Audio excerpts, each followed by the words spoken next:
Ladies and gentlemen, good morning. Good morning, everyone. Thank you so much for joining us for day 2. Please, let's try to move forward. Let's try to take a step forward so that we can come together and begin any moment from now. Please, abebeni ejebawa sumawaju die ejo. Ejo, kalit bere laipe. Ebawa sumawaju die. Just a seat before you, please. Even if that's just you can do. Please, let's try to move a little bit forward, please. Thank you.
Story of a native. Now I go tell you, he say the academical. Them born am for village.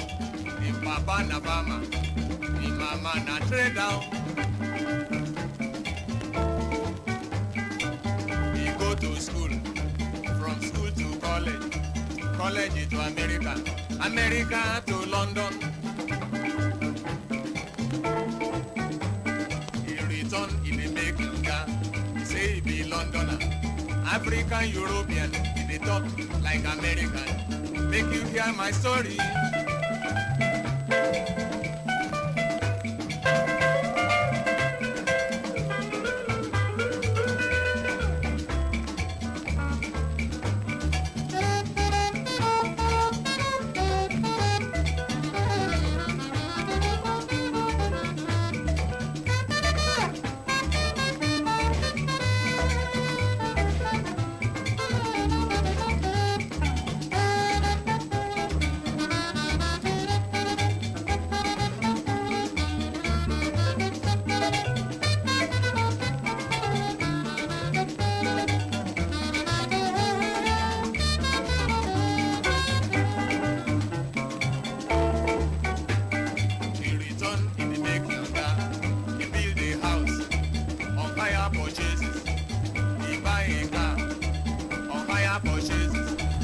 family they see am, unless in company.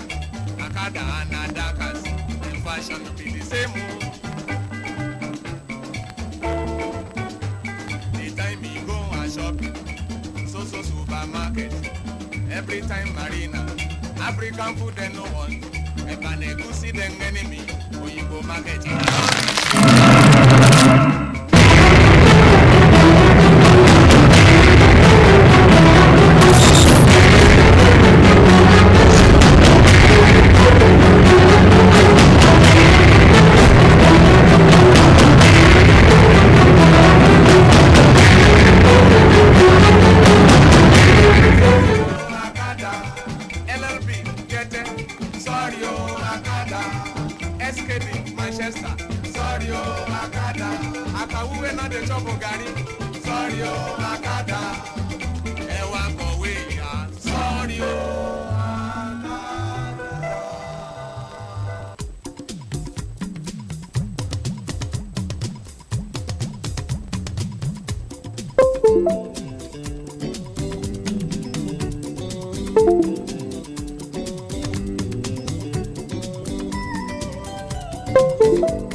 Oyo State Anthem.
Thank you very much for that. Please, may we all have our seats.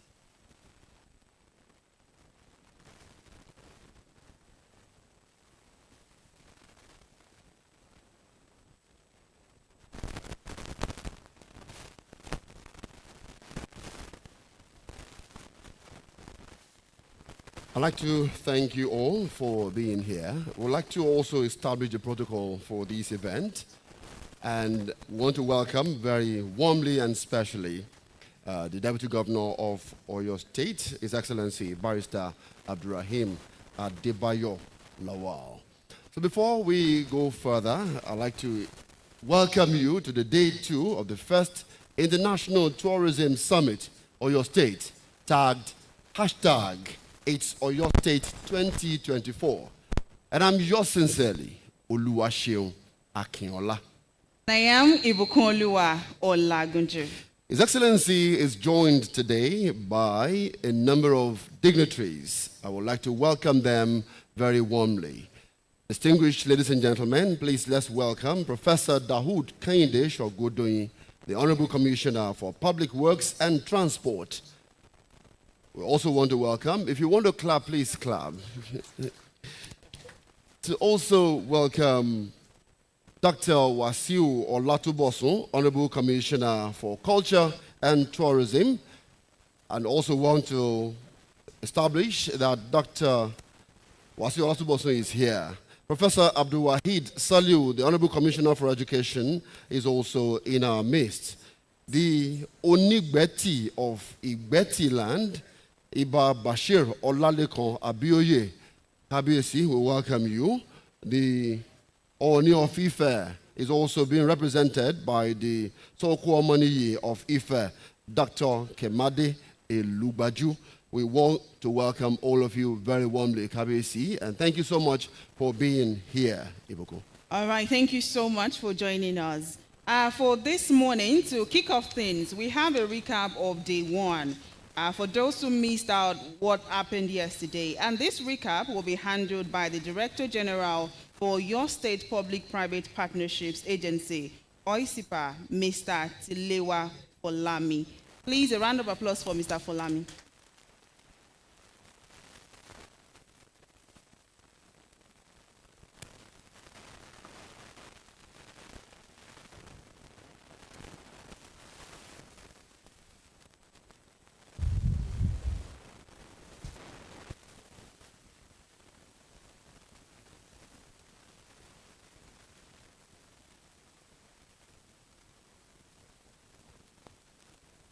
Testing. Good morning, Ekaro. Your Excellency, the Executive Governor of Oyo State, Engineer Oluseyi Abiodun Makinde. Your Excellency, the Deputy Governor of Oyo State, Barrister Abdurrahman Adebayo Lawal. All protocol duly observed. I welcome you all to day 2 of the Oyo State International Tourism Summit. Yesterday, His Excellency, the Executive Governor, opened up the summit and gave a keynote speech about the many investment opportunities that we have in our tourism sector. Under Omitutun 2.0, which we call the Sustainable Era Development, His Excellency, the Executive Governor, added tourism as one of the pillars that we're going to use to drive the economy of Oyo State, integrated with our infrastructure development. Also yesterday, we had a panel that discussed various challenges. I mean, we had an international, a lady from the US and a couple of other guests who gave us insights on what we need to do to open Oyo State tourism sector to global standard. Also, yesterday, we played a documentary that showed what His Excellency, the Executive Governor, called the F6, the Focus 6, that showed 6 major tourism sites that we believe investors can take advantage of. His Excellency, from 2019 to 2023, created an enabling environment to make it easy to do business. We've had a lot of people coming into Oyo State to do business in real estate and many other sectors. And we believe the tourism sector is one of the germs that people need to also look into. His Excellency also pointed out the minimum investment that we'll be looking for with regards to each of these assets. Today, we're going to continue the discussions and conversations. And we at OISIPA, OISIPA stands for Oyo State Investments and Public-Private Partnership. We are the facilitating agents that support all other MDAs to make sure it's easy to do business in Oyo State. I welcome you all to Ibadan. Please enjoy the day 2 of the program, and we'll be available to answer any questions that concerns doing business in Oyo State. Ekabo.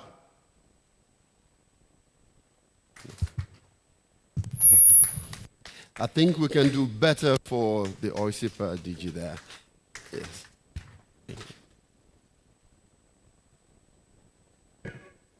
Thank you so much, Mr. Folami, for that engaging recap. Certainly, even those who were here yesterday, I'm sure enjoyed recalling the moments you shared, and especially that video that we had yesterday. I'm sure we can still remember. We also thank all those who sent in messages of goodwill through the social media platforms using the hashtag #It'sOyoState2024. All right, our first presentation of the day is about to kick off and is on partnership opportunities in Oyo State. It's going to be a 4-part presentation based on 4 focus for sustainable tourism development in Oyo State.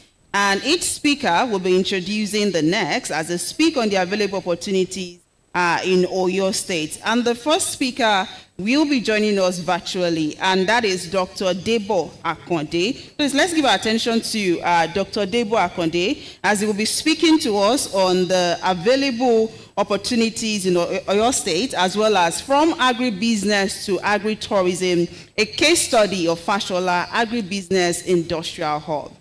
Please, let's celebrate him as we join him virtually.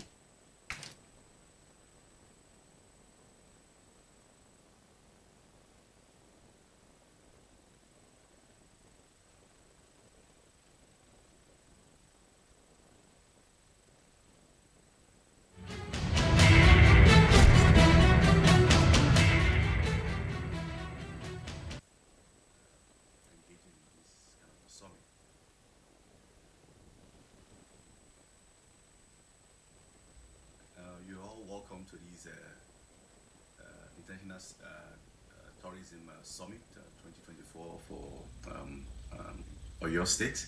I think this is a very great time, for us in Oyo State, engaging in this kind of a summit.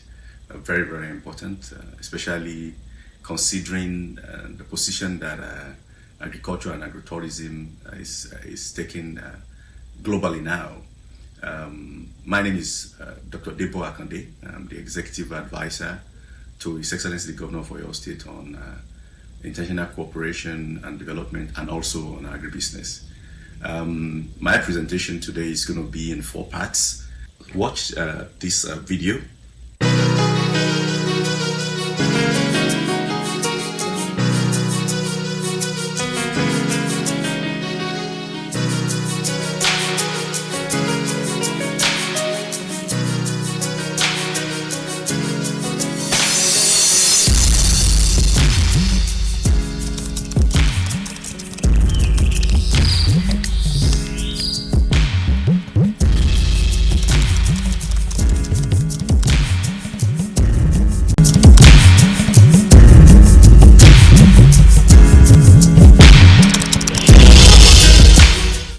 So what is agritourism?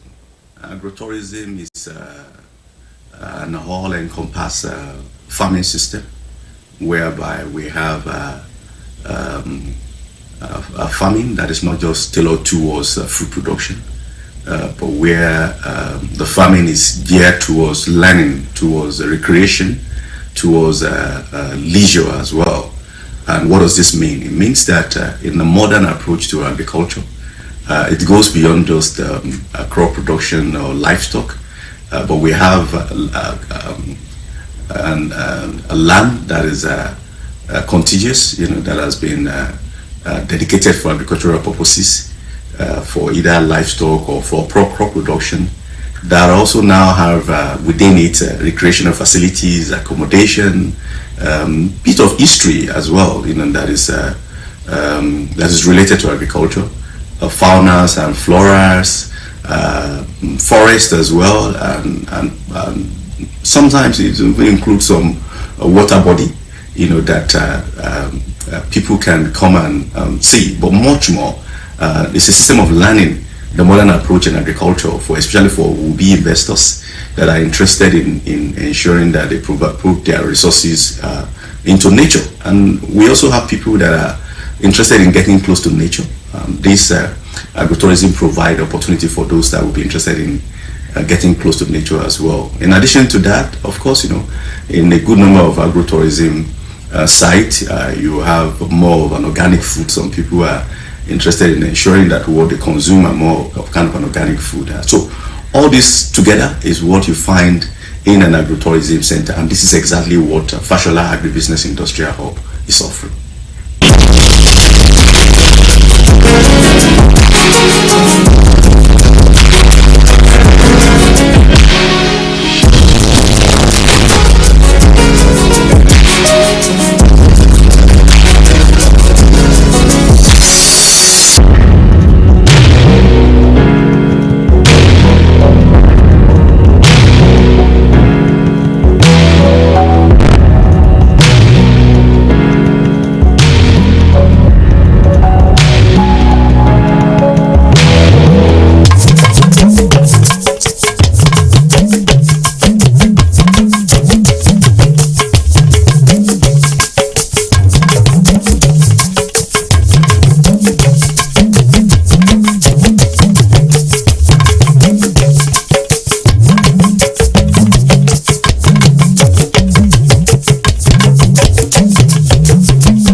Watch this video. Fashola Agribusiness Industrial Hub is now fully subscribed, with diverse private sectors within it. Friesland Campina, Milking Band, Brown Hills, E4, IITA, GoSeed, BEEP, and others, AATF and all what have you, are currently companies within Fashola that are working on livestock and crop production, including processing of diverse crops within the hub. And all these are things that people I've been asking to see in different countries, and so you don't need to go anywhere else to come and see this. You come to Fashola and learn, as part of your own leisure as well, how this is being done. You have an opportunity to at least have fresh milk to drink, within the hobbies being produced there. And to see how livestock rearing in modern age, how does a ranch look, in the modern age, for those that are even interested in getting into agriculture in a mid or large way. Modern approach to agriculture, how it's being done. This is all what we see there. Just a couple of weeks ago, the World Bank team came around for similar reasons, and now we've been told that the approach we adopted in Oyo State through Fashola Agribusiness Industrial Hub is a similar approach that we adopted under a major World Bank livestock project. And these are some of the things that this facility provide for us, when we come around. There are leisure places there, tennis court, there is a golf course there that is almost completed. All these provide opportunities, for us to recreate, leisure, and for us to also learn how modern agriculture should be done. In addition to this, I think it's essential to note that this is becoming a huge business. In 2030, agrotourism alone is going to contribute to over $30 billion of a global GDP, and this is huge, and it's going to be growing.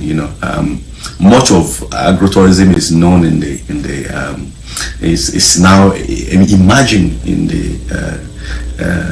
North America and Southeast Asia. But I think it's a great opportunity for us in Africa to start building, around these emerging markets, as it were. Yes, the state government, under the leadership of His Excellency Governor Oluwaseyi Makinde, is going to be building 3 of these. We are moving to the second one in the next couple of months to start construction. The third one is already in place, doing design and what have you. But most of the others after this we're expecting private sector to come and build them, and the same approach we adopt, at Fashola is what we'll be adopting in other areas as well. It's not just farming, it's not just livestock, it's not just processing. It will be developed for agrotourism as well, and so that people within the state can have a place, beyond staying in the city, to go to rural area and have fresh airs, and relate with fauna and flora, and get close to nature, So this is what we are offering, with agrotourism. So you're invited to be part of this as private sector. You're all welcome to this International Tourism Summit 2024 for Oyo State. I think this is a very great time, for us in Oyo State, engaging in this kind of a summit. Very, very important, especially considering the position that agriculture and agrotourism is taking globally now. My name is Dr. Debo Akande.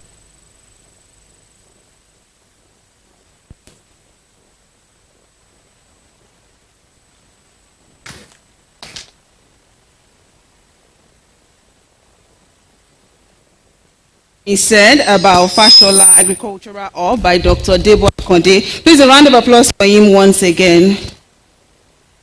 The next presentation that we have for this morning is by Dr. Moronkola Thomas, and he is the Special Assistant to the Governor on Socio-Economic Development. He will be speaking to us about taking advantage of leisure tourism opportunities in Oyo State. Please, let's welcome Dr. Thomas. Celebrate him now. Thank you.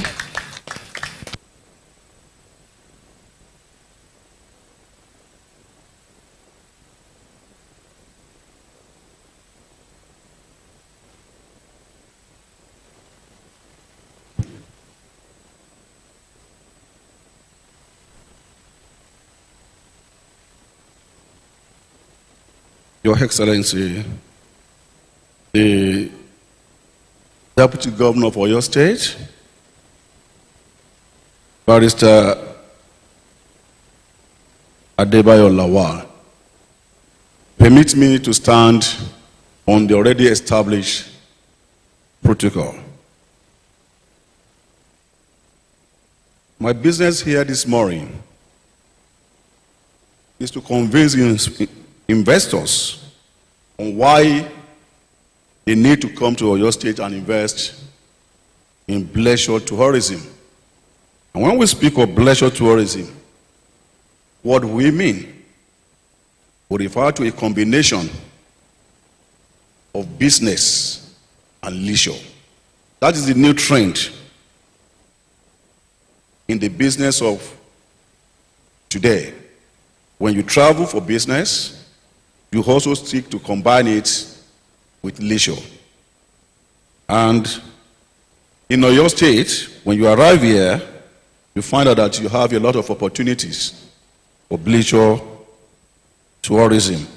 And why do we ask you to come to Oyo State? Why are we marketing Oyo State? Oyo State occupies a central position in southwestern Nigeria, especially in business. Because if you move from Lagos down to Ekiti, you find out that our position is central. So when you come from the eastern part of southwestern Nigeria or the southern part, you meet us at a point in time. And Oyo State is lucky to have Ibadan as its capital. Ibadan is a city of firsts. The first university in Nigeria, the first teaching hospital in Nigeria, University College Hospital, which has played an important role in medical tourism. Remember, many Africans were coming to UCH for treatment from the colonial times up to the recent times. Ibadan had the first television station in Africa. And by virtue of its history, it has played a role, has been a point of convergence for travelers from the Yoruba country with their caravans. And this has played an important role in the promotion of commerce since the pre-colonial times. And when you talk about coming to do business, leisure tourism in Oyo State, you ask, why must you come to Ibadan? Ibadan's proximity to Lagos is well established, and its accessibility to Lagos is also well established. If you come from any part of the world and you land in Lagos at the airport, you can reach Ibadan through three means. You can reach Ibadan through the railway. By coming from the Lagos airport, you get to Agege train station, you get to Ibadan in Moniya. You come from the Murtala Mohammed International Airport, get to Ibadan by here. There's a direct flight from the International Airport in Lagos to the Ibadan Airport, which His Excellency Seyi Makinde is already upgrading to international standard. I'm sure and I hope by the time before we complete our tenure, Ibadan Airport will have been upgraded to international status, that direct flights can come from Africa, from America, from Europe, down to Ibadan. And that will promote your business. You can also get to Ibadan by road. To the glory of God, the Lagos-Ibadan Express Road has now been modernized and upgraded. And you can get to Ibadan faster than it used to be by road. So, proximity to Lagos, accessibility to Lagos makes Ibadan a good place for the promotion of leisure tourism. Secondly, Ibadan is a significant business hub. There are so many businesses going on in Ibadan.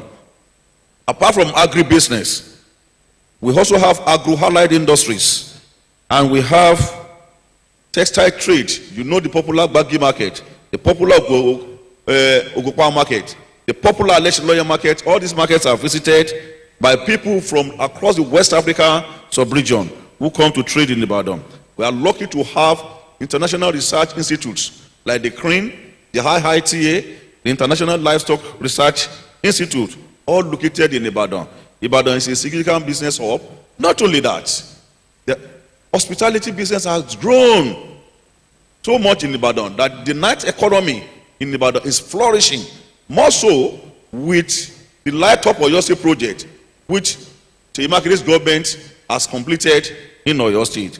There are many modern hotels, many lounges, nightclubs, sports recreation centers, all located in Ibadan. So when you come to do business in Ibadan, as we are in this summit, you can take time off after the summit to see our city. The Ministry of Tourism and Culture is actually operating a tour program that takes you around the city. So come to Ibadan, come to Oyo State, see it, invest there, and enjoy the city. So you find out that apart from agribusiness, textile, entertainment business also flourish in Ibadan. And in addition, the Seyi Makinde government is building up the Lututun. The Lututun in the Akiele area is having opportunities for investors who will have land allocated to them. Already government is doing all kinds of things in that area. With the train link to Moniya and the development of an inland port in that inland port, dry port in that area, it makes that Ilututun is also available for you to invest your money. And the Ministry of Culture and Tourism is ever ready to assist all investors. With all this, Ibadan needs you to come around, invest in high-end, world-class investment centers, because so many conferences take place in Ibadan on a weekly basis. As we are here today, if you go downstairs, you find that in these premises, we have more than 5 to 7 events taking place. So we need more of these international conference centers. Investors are welcome to invest in such a business, and this will help us to promote leisure tourism, so that when you come for your textile business, when you come for sports recreation, you also have a place, to enjoy your life. As I round this up, I would like to invite my brother, the Honorable Commissioner of Culture and Tourism, to speak to heritage tourism and other aspects of tourism, because he is himself is Mr. Tourism. Thank you, and God bless.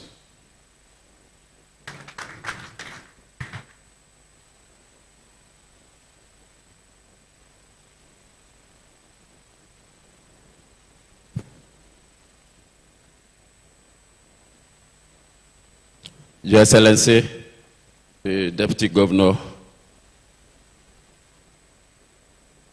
Chief Adebayo Lawal, please permit me to stand on the already established protocol. Good morning, ladies and gentlemen. As Dr. Thomas has stated, this presentation is linked to leisure tourism, just like what the presentation that he just did now. So the one I'm presenting is linked with what he just said. That is pleasure tourism. In the next few minutes, I will be talking to you, especially investors interested in setting up tour and lodging operations in Oyo State, about the opportunities that are available in the state. Heritage tourism is all about our history and culture, that is, history, culture of Yoruba Oyo State, including our food, amala, ewedu, gbegiri, and drinks, palm wine, that's hemu, burukutu, and what have you. So it is appropriate that we talk about heritage tourism in Oyo State. A key reason for this is that the areas that make Oyo State have had a long history. For example, Oyo Ile history goes as far back as the 15th century. A lot of this history is captured within the old Oyo National Park, which is a national heritage site. Let me also mention that just last year, the Sango Festival was approved for inclusion in the UNESCO representative list for intangible cultural heritage of humanity. I want to use this opportunity, thank you very much. I want to use this opportunity to thank Dr. Paula Gomez for all the work that she put put in to ensure that Sango Festival got this UNESCO recognition. If she's in this hall, I would like her to please rise as we applaud her. Please, can we appreciate her? I want to tell you that as from August this year, August 17 to be precise, August 17 will be the grand finale for Sango Festival. Over 197 countries all over the world that are members of UNESCO will come to Oyo State to celebrate with us during the Sango Festival. For those who do not already know, the government of His Excellency Governor Seyi Makinde FNSA has been preparing all the 5 zones in the state for this type of investment in the last 5 years. Investors will tell you that a proper road network is one of the greatest support services the government can provide for tourism. So presently, the 4 of the 5 zones are interlinked with work ongoing on the last one. Okeogun is linked to Ibadan through the 65-kilometer Mani-Aishan Road. Okeogun is linked to Oyo through the 34.85-kilometer Oyo-Ishayin Road. Ogbomoso is linked to Okeogun through the 76.67-kilometer Ogbomoso-Fakpote-Ishayin Road, while work is ongoing on the 48-kilometer Ido-Eruwa Road, which links Ibadan with Ibarapa Zone. Something else that was done under Omituntun 1.0 is the location of additional mobile police squadron Mopo 72 at Aguare in Ogun State. We all are aware, or for those who are not aware,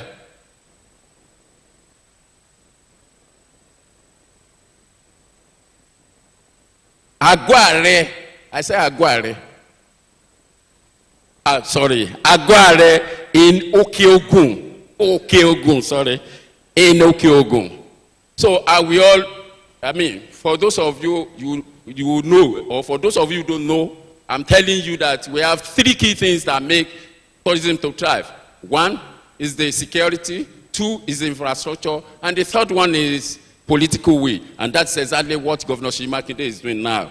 So, opportunities available in heritage tourism. I will highlight opportunities in each zone, as you have already seen. This is not an exhaustive list, as we have hundreds of tourist sites in these areas. Before I talk about how you can invest in these areas, let's watch this video.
Thank you very much. Let me now highlight briefly how you can invest in heritage tourism in 5 zones. 1, Bawa Store. You can renovate the buildings and turn them into a museum. You can also create a family entertainment space, an event hosting space, or even a small short-let property. 2, Sango Festival. Just like what I said now, we are expecting both local and international tourists for this year's Sango Festival. Sponsor or brand, you can sponsor or brand the Sango Festival, which already attracts local and international tourists. 3, Lanlate Caves. You can build an escape room experience around the cave story or thrilling adventure. 4, Asofi Festival. You can sponsor or brand the Asofi Festival, which already attracts local and international tourists. Top designers around the world are incorporating Asofi into their outfits. So if you sponsor or brand the Asofi, you will have value for your money. 5 is the Sonwo Ogunlola site in Ogbomoso. You can build a museum experience around Sonwo Ogunlola site, which still exists, and even contains some items he used when he was alive. The museum, the building is still there, and it contains all those things that Ogunlola used when he was alive. So you can build it and turn it to a museum. So the Oyo State government is giving individuals and corporate organizations an opportunity to identify with our heritage through partnership in development of this tourist site and festival. Investors who want to get information about this specific heritage site, please visit the Oyo State government exhibition booth downstairs when you are going the ground floor. You will see where we have exhibition unlike yesterday. So our exhibition spot is now ground floor. So please, when you get there, you will see Oyo State stand there. You can make any inquiry from that. When you get there, our people will be there to give you detailed information and how you can partner with Oyo State government. We are open to conversations around collaborations and partnership. My brother, but before I go there, I want to use this opportunity to appeal to our people. Thank God that we have our traditional rulers here. They know Oyo State for being accommodating. So please, we want you to please spread the gospel of accommodating people. We are involving you in the development of this site. So we want you to please plead that thing when you get back home. At this juncture, I would like to invite my brother and colleague, Professor Abdulwahid Adelabu Saleo, the Honorable Commissioner for Education, Science and Technology, who will take the final part of this presentation. He will be talking to us about education tourism through interconnectivity of the Oyo State zones. Thank you. God bless you all.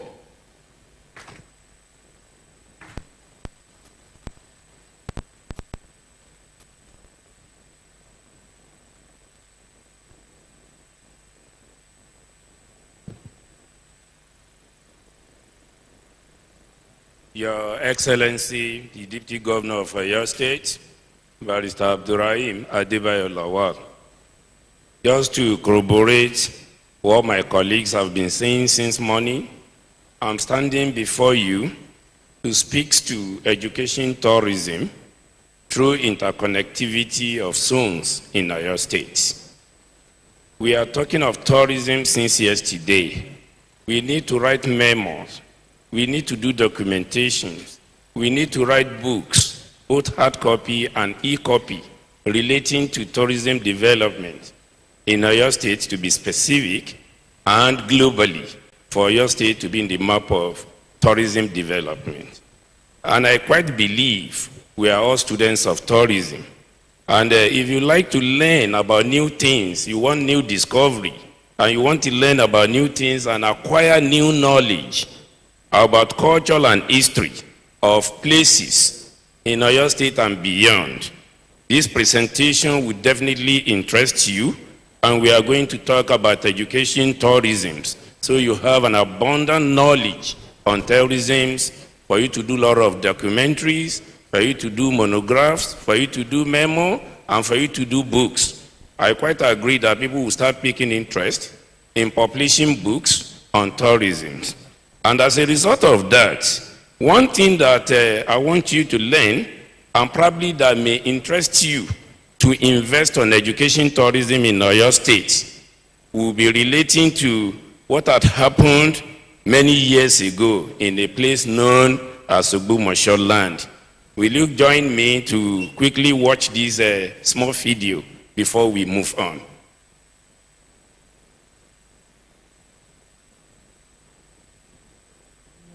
Was captured and imprisoned in Oyo-Ile. His crime was he killed an Ijesha man over a dispute. At this time, Oyo-Ile was being troubled by the invisible masquerade called Elemosho. Ogunola asked to be allowed to fight Elemosho and defeated him. The Alaafin wanted him to stay back in Oyo-Ile, but Ogunola respectfully requested to be allowed to return to his people.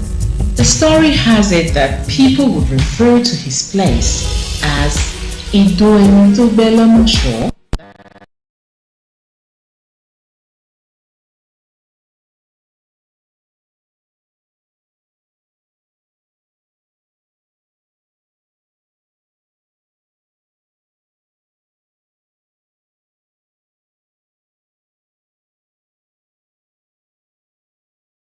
Anybody that has gotten opportunity to visit Kigali, you see a lot of things between Twachi and the Tuti. They are major three tribes. Can do a lot of documentary on this. There is film of this. You go to Las Vegas, you still see so much of this. We have plenty of this in Oyo State. This is just only a small part of the story of the people of Ogbomoso. But I have shared that part of the story because the Alaafin freed Ogbomoso because of his exploit and allowed him to return to his people. We do not know how he sojourned from Oyo-Ile back to Ogbomoso, but today we know that our executive governor, His Excellency Governor Seyi Makinde administration, has made it possible to go from Oyo to Isheyin through the new roads. He has made it possible to go from Isheyin to Ogbomoso through the new road. He has made it possible for us to go from Ibadan to Mania to Isheyin. So stories like this, they are abound across the state. If you really want to go into exploit of education tourism, these are documentaries you need to start gathering from time to time, and you become an encyclopedia of tourism in the state. So these are the few documentations I'm bringing up in the course of my presentation that investors can as well take advantage of education tourism. You can go back as far back as 17th century, 18th century, down to 21st century, taking a pie from the government of Seyi Makinde, if you wouldn't mind. And since we are all students of history, this will go a long way to tell us that we need to invest largely on education tourism. The fact still remains that our stories cannot be heard unless we tell people. If we have all these stories around us and we refuse to document them, we refuse to write monograph on them, we refuse to write books on them, nobody will definitely do that for us. We need to document them, and make them encyclopedia. And from time to time, we try to invest on this. Once again, let us listen to some stories we may not have heard before from two different zones in Oyo State. Can we quickly listen to this interview? tó ń jẹ́ Ṣògidì wọ́n sọ fún wa wípé èso gidi gangan ni wọ́n bá pàdé níbí ìyẹn ló di Ṣògidì ìgbà tí wọ́n dé tí ó tó tẹ̀wádó yẹn bàbá wa Ọ̀làdòkun tí wọ́n tẹ ìlú yìí dúró àwọn tí wọ́n yẹ pé ọlọ́dẹ wọ́n ń dẹ̀gbẹ́ káàkiri ni ìgbà tí wọ́n dé ibí tó pé wọ́n kan omi wọ́n bá àwọn ṣé ìjímèrè la lè pè wọ́n ni àbí àwọn ọ̀bọ tí wọ́n ń ṣeré ní orí igi wọ́n wá pé èso gidi ni wọ́n rí láàrin yìí ìdí inú tí ó búrọ̀ǹtì èso gidi jáde èso gidi gangan ni wọ́n bá ní àárín yìí ìyẹn ló mú ìrìn àjò èso gidi jáde a dẹ̀ tún ní àwọn nǹkan tí wọ́n yà sí ọ̀pọ̀lọpọ̀ ní ara bíi irú igi kan bẹ́ẹ̀ bí tẹ́ pé aláǹfààní àti débẹ̀ igi ògùngùn ó ti tó bíi 200 years tí igi yẹn tí gbogbo àwọn tá a dúró bíi tá a bá kó sínú òun yẹn ó máa gbà wá wọ́n dẹ̀ máa ń bọ́.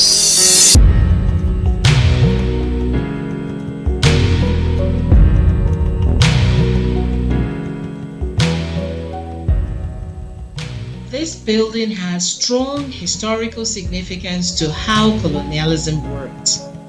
The Manor House and Honeymoon Suite was built through manual labor by tax defaulters after the Shea riots of 1916. It is over 100 years old, and through this building, you can be transported back to the 1920s. Let's go inside. Here are some items that have survived in the Manor House and Honeymoon Suite down to this day.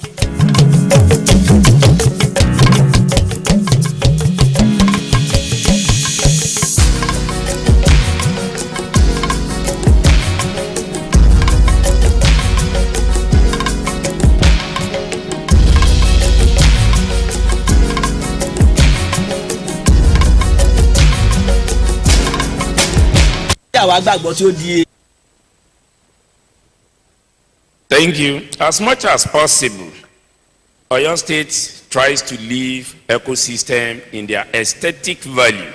We leave them at their natural, the way they are. And you can see Ogugun tree that has been there for over 200 years in that Sogidi Lake is still there till date. But where are the documentaries? Where are the memo? Who is to keep all this? How do we do a book on this? How do we develop tourism development through education tourism? This is what I'm trying to invite the investors to come and do with us. That environment is already built up to an extent because of the aesthetic value, because of the nature. Nobody tampers with them. So the environment, they are already built to some extent. We just need education and tourist investors to come and complement what is on ground. And we need to improve the ambience of every natural and aesthetic environment. We need to build around them, and that is what is done in Sydney. That is what is done in Las Vegas. That is what is done in Asia countries. And if we can as well embark on this, throughout the 5 zones in Oyo State, there is education tourism opportunity across the 5 zones in Oyo State. And that is what called for inviting investors to come and look into the opportunities available in education tourism. And you can as well remember the story behind the Manor House. It's a long story. For those of us, we were thinking that history is going into extinctions in our schools, secondary schools and universities. If I ask, all of us are indigenous of Oyo State, what happens to Manor House? Some of us will just be listening to this. And I want to tell you emphatically that the government of Seyi Makinde has open to working with investors to make the building a maker of sorts. With due respect to the Muslims, all of us are visiting Mecca, Medina every now and then. Manor House can be made a maker of sorts if we truly invest on education tourism. Can you see the potentials? This is what we are saying. All of us can see the potentials. Most of the investors that are not even interested in education tourism before, you can see what we are saying. Manor House can be renovated through PPP arrangement. Just like my governor has rightly said that we are having 3 models of PPP yesterday. Public-private partnership, public development partnership, and hybrid development. If you wouldn't mind, through Manor House, we can leverage on PPP arrangement. And this place was used as an honeymoon by the colonialists. Many of you, you do your marriage, you go to reception. How many of you go on honeymoon? Minor house is there to serve everybody. Not only coming to rent this place, do the event, do your wedding, do your reception. You can visit minor house for your honeymoon arrangement. It can be used for destination wedding. It can be used for photography section. It can be used as movie set.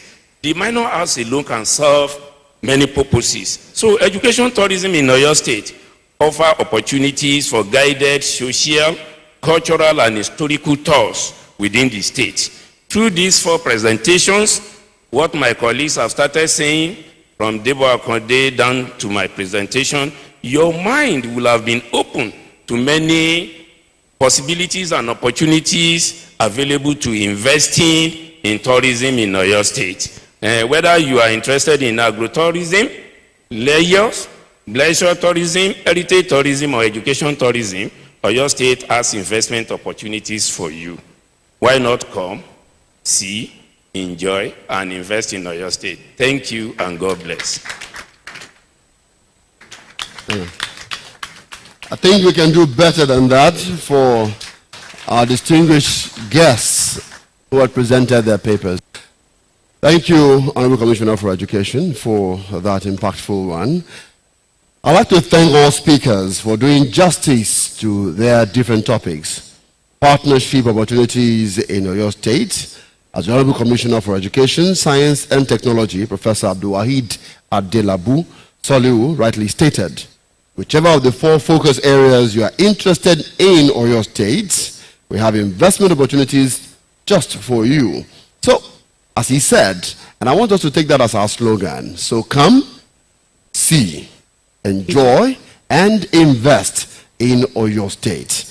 So if you require any information about partnership opportunities in Oyo State, I will urge you to please go to the Oyo State government stand, clearly marked at the exhibition area. And as you heard the Culture and Tourism Commissioner said, we're down the ground floor there.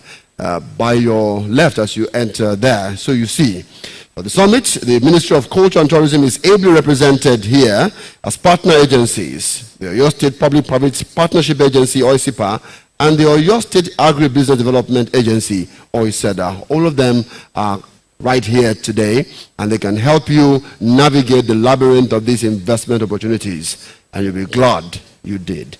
Amazing. The next part of the program that we're about to move to is the symposium, and it is titled Oyo State, Your Best Alternative Destination. Event planners, travel and tour operators, I'm so sure, will be especially interested in the next set of talks. The economic recession around the world is feeding the trend of domestic tourism. Also, people who choose to travel are looking for alternative destinations for their experiential tourism. Oyo State is ready and positioning itself as a destination dupe. What is a destination dupe? If you do not know already, you are about to find out during this symposium. This symposium will examine the experiential activities for which tourists should choose Oyo State as the best alternative. It also speaks to why event planners and organizers should choose Oyo State as their preferred destination for unique and authentic experiences. Each speaker will be introducing the next. So, ladies and gentlemen, please welcome our first speaker, Abigail Anaba, Head of Content Marketing, Silver Wolf Digital Limited, Marketing Communications Consultant to the Oyo State Government. Our theme is Experience Oyo State through domestic tourism and seasonal cultural festivals. Round of applause for her, please.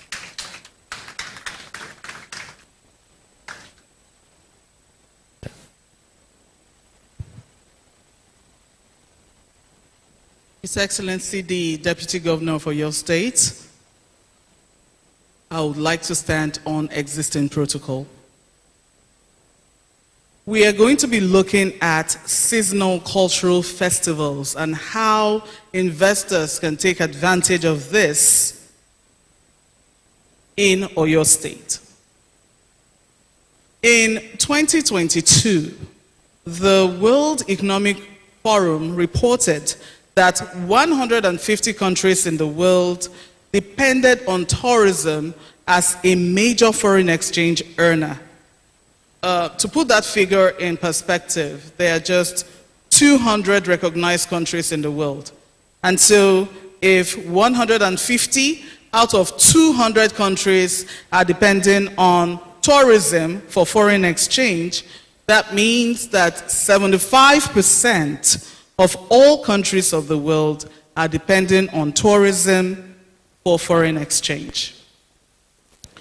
Now, at a time when Nigeria is looking for ways to earn foreign exchange, you can then understand why subnationals should be focusing on how to develop this sector in order to earn some of that foreign exchange floating around. So far in this summit, we have heard from various speakers what Oyo State needs to do to reposition tourism as a key driver of the state's economy. In this talk, we will be introducing a terminology that may at first sound negative, but on closer examination, we would see that this is a tactic that countries and subnationals that want to make a difference in tourism are deploying. The phrase is destination dupe. What is a destination dupe? Well, the idea behind destination dupes started as a TikTok trend, but it has now gone mainstream. Destination dupes, dupes is short for duplicates.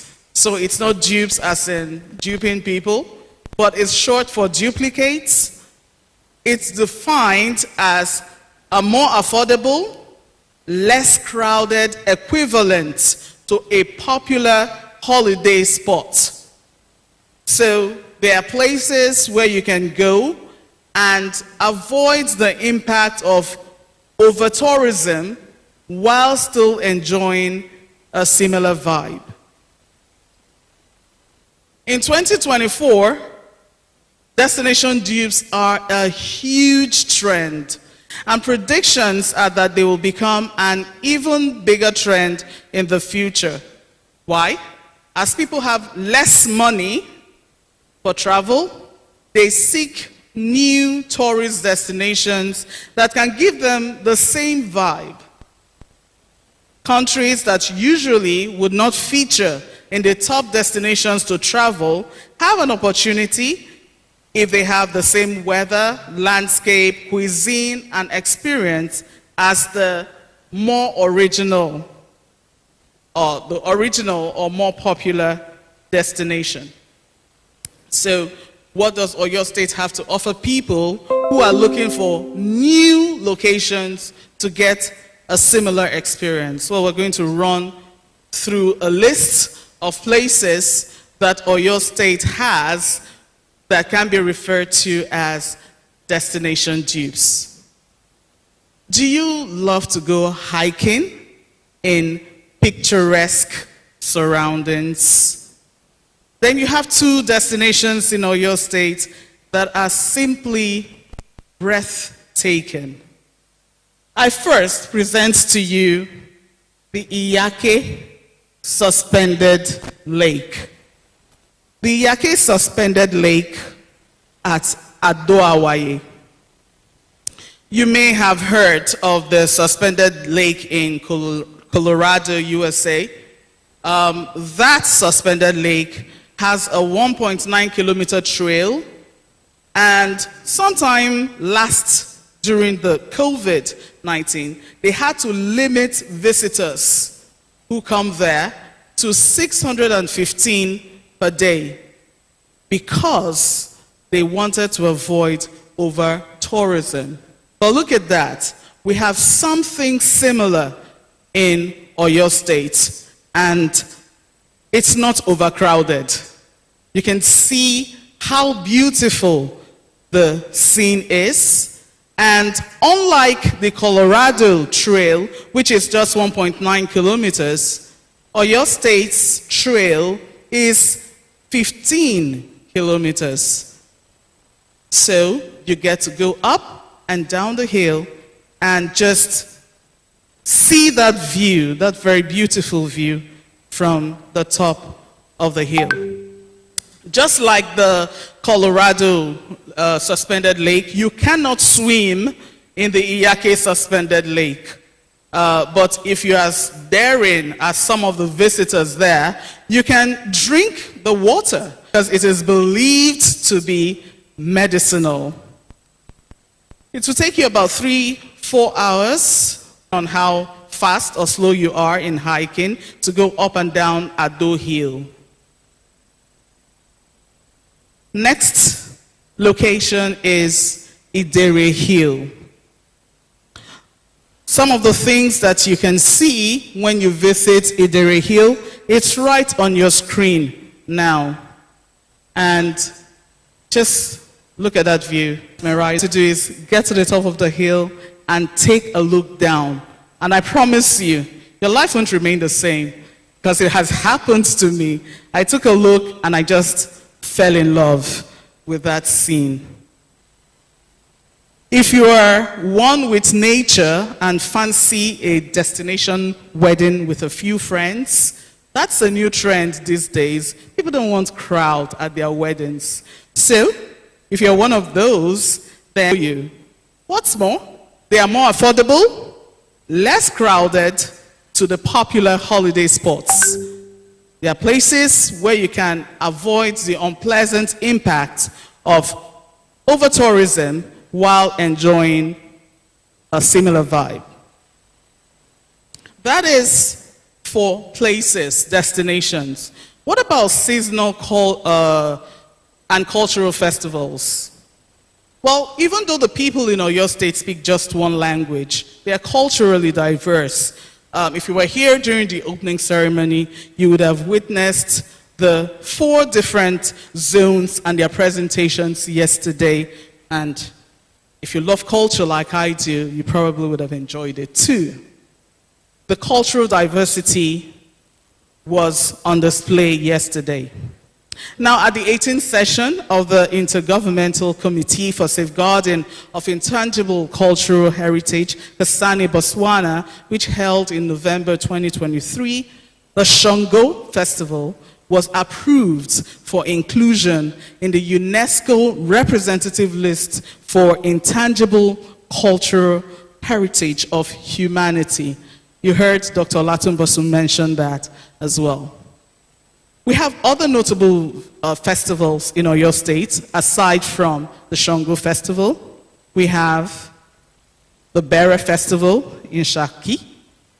We have the Ashofi Festival, which celebrates sustainable generational weaving occupation in Isenyi land. We have the Igbora Twins Festival, which is a celebration of the city with one of the highest numbers, if not the highest number of twin births in the world. And there are lots more. Countries with diverse cultures have created festivals around these cultures and used them to attract international tourists. An example is the Mount Hagen Annual Cultural Show, which holds in Papua New Guinea, and it attracts about 6,000 visitors from Europe. In 2023, that happened. So what about Oyo State? Is there something like that in the offing? Let's listen to the Commissioner for Culture and Tourism as he speaks. Omi tuntun. Just as rain waters the ground and makes it produce and sprout, Governor Seyi Makinde's new dawn is bringing new life to the tourism sector through the proposed Omitutu Cultural Festival. Our plan is to have all the 30 local governments to be involved in the carnival. Each local government will come with cultural peculiarity, and in terms of food, in terms of dressing, in terms of music, and they will prepare floats. That float maybe they will enter from the entry point that leads to their respective local government. So we will assemble. They will not take anywhere they enter Ojo, Iwo Road, Challenge, Eleyele. So that float will go through the street to Mapo. So all of us will converge at Mapo. So each local government will have the team on the float, the dressing that's peculiar to the local government, the music that's peculiar to the local government, and the flag. And the whole street will be adorned with Omituntun Cultural Festival. So, and we will pass through, we will now go from Mapo straight to Liberty Stadium. We'll go, we'll pass through major streets in Ibadan to create awareness, and we now assemble at Liberty Stadium or Adamasingba, as the case may be, but we are using the stadium. And during that program, we will make sure we have a lot of interlude. We bring a lot of things that had color, but all things that we are going to add must portray, showcase our cultural diversity and tourism dynamics. So we want people to know that they should come to Oyo State, stay in Oyo State, enjoy Oyo State, and they should come manifest. The Omituntun Cultural Festival will show Oyo State's cultural diversity in various festivals, clothing styles, dance, and even our food. This diversity will be on display at the Omituntun Cultural Festival. Imagine a street carnival featuring masquerade displays, cultural displays, local clothing and textile such as Ashofi and Adire, traditional music and dance, street food, and more. These will all be incorporated into the Omituntun Cultural Festival. Would you like to be there?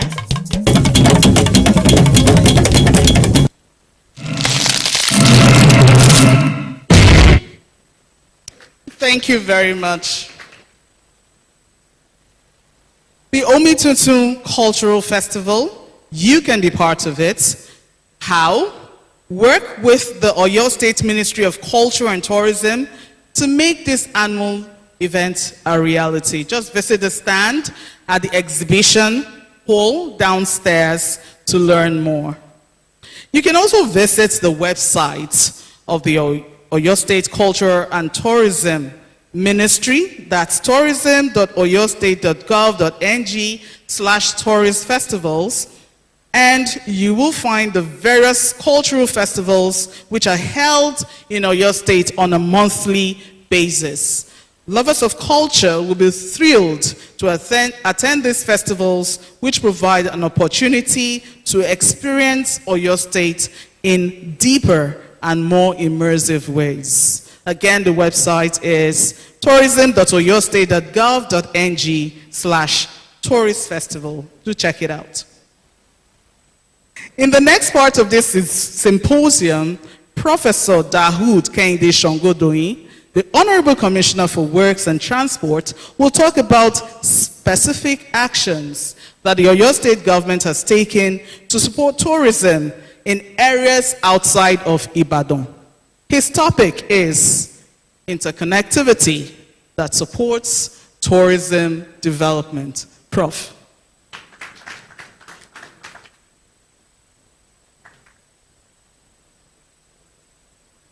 Your Excellency,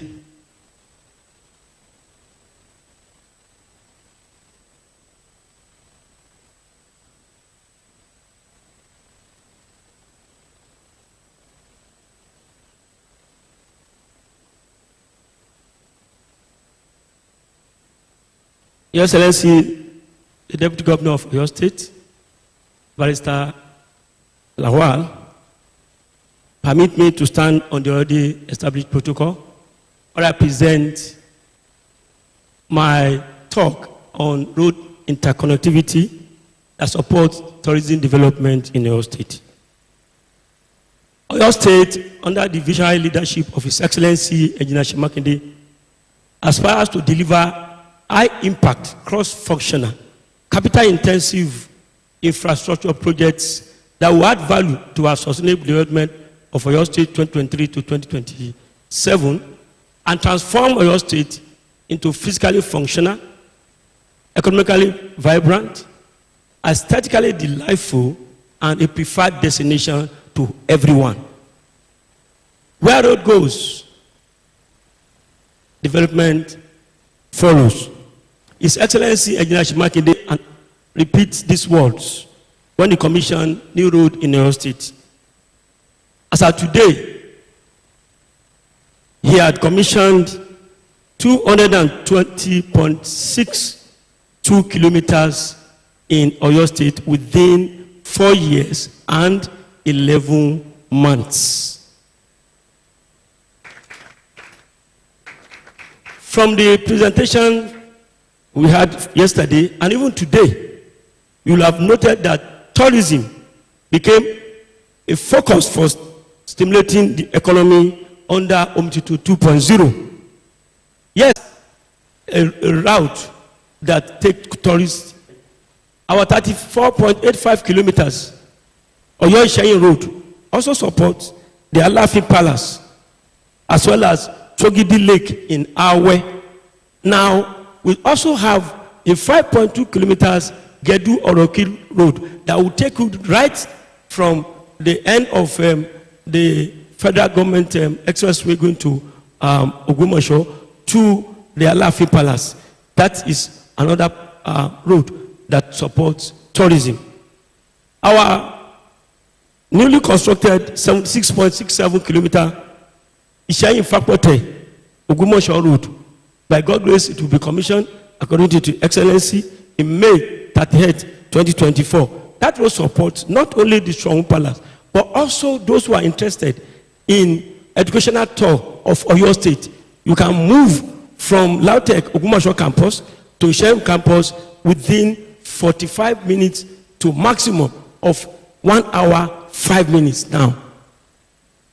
I would have also to inform us that the 48 kilometers mentioned by Dr. Thomas also supports the Idere Hill in Idere. That's the one that links Ido in Ibadan to Erua.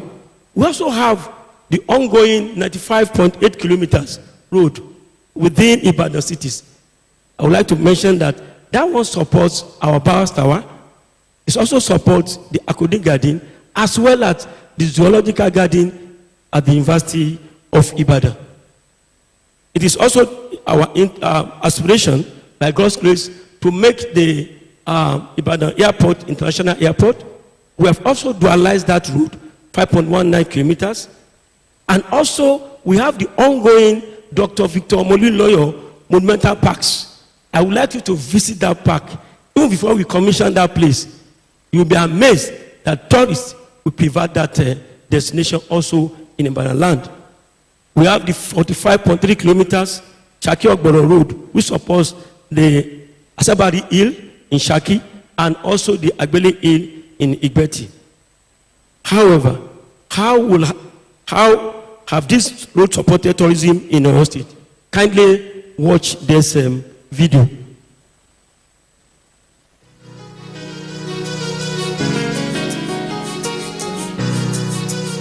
Is it true that development has followed the various road projects across the state?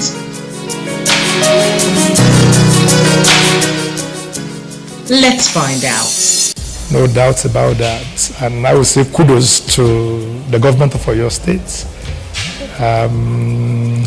I've worked in the rural development sector for years, and so I know what it means to enhance transportation between or amongst major towns in the state. In the past, going to Isenyi for me was like a task. But today, going to Isenyi for me is like sightseeing, because I could drive down to Isenyi and drive back the same day. So really, walking on that road has seriously improved, not just access of from rural to urban areas, but has also engendered the coming of new investors who take advantage of more rapid movement of goods and services to implant their businesses. So I would say to a very large extent, the Moniya-Isenyi Road has been quite contributory to the growth we are seeing in the Moniya axis today. By facilitating the flow of tourists between different zones, these interconnected roads create opportunities for local businesses, hospitality establishments, and artisans to thrive in the state.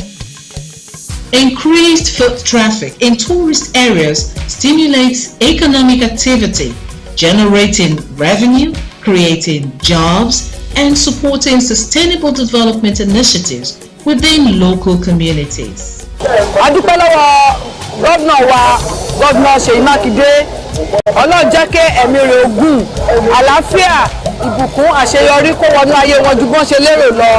Adúpẹ́ lọ́wọ́ wọn bọ́n ṣe ń ṣe Ọ̀yọ́ State. Torí bíbá tẹ́lẹ̀tẹ́lẹ̀ kò fẹ̀ rárá, ṣùgbọ́n sì ó ti fẹ̀ dáadáa. Àwọn èèyàn ti ń mọ́tò ti ń kọjá dáadáa, àwọn èèyàn ti ń rọ́nà rìn dáadáa ju tẹ́lẹ̀tẹ́lẹ̀ lọ. As can be seen from this video, the interconnectivity of roads in your state facilitates easy access to tourist sites scattered across the zones. This accessibility not only enhances the tourist experience, but also encourages exploration beyond the beaten path, allowing visitors to uncover hidden gems and undiscover the wonders. So what is Oyo State promising investor who chose destination outside the present interconnectivity? For example, the KAP Film Village located at Igbojayi Kamu, the two things the investor there requested are power supply and road construction. His Excellency has now provided a transformer, and also I believe the investors has been anticipating the road network at the summit yesterday, where His Excellency restated that the road will be done and the high tension wire put in place as well. So what is Oyo State promising investors who chose destinations outside what I've just mentioned? More roads and leakages are coming up under Omitutu 2.0. Presently, we are working on 3 roads which are completed, 6.25 kilometers. We are also the 18 roads ongoing, which is 388.46 kilometers, including the 110 Rashidi Ladoja Circular Road. More public buildings are ongoing. We have the 2 bus terminals along Iwo Road, which will soon be commissioned. So this is a win-win for everyone. We believe that where road goes, development follows. Our Ministry of Public Works and Transport will continue to further deepen professionalism, competence, and capability to ensure quality control and assurance while collaborating with all internal and external stakeholders to judiciously use existing and new resources to meet expectations of increased spending, improved budget, performance, and effective overall project delivery. Our goal is to ensure interconnectivity that supports tourism development within the state in line with the vision of His Excellency, the Executive Governor of Oyo State, Engineer Dr. Oluseyi Makinde, FNSC. We also know that another key to development is provision of adequate security. And so, the third and final part of this symposium will be addressing securing Oyo State for sustainable development. I therefore humbly invite my brother, Kompu Fatai Osheni, retired Special Advisor on Security, to His Excellency, Engineer Seyi Makinde, to handle this part. Thank you.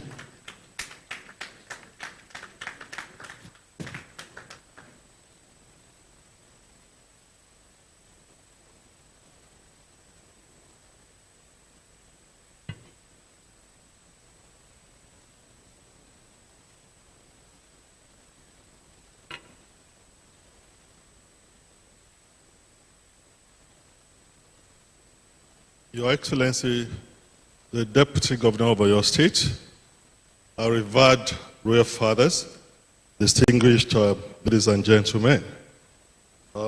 As I've been introduced, the Special Advisor on Security, His Excellency, please permit me to digress just for 1 minute before I start on security.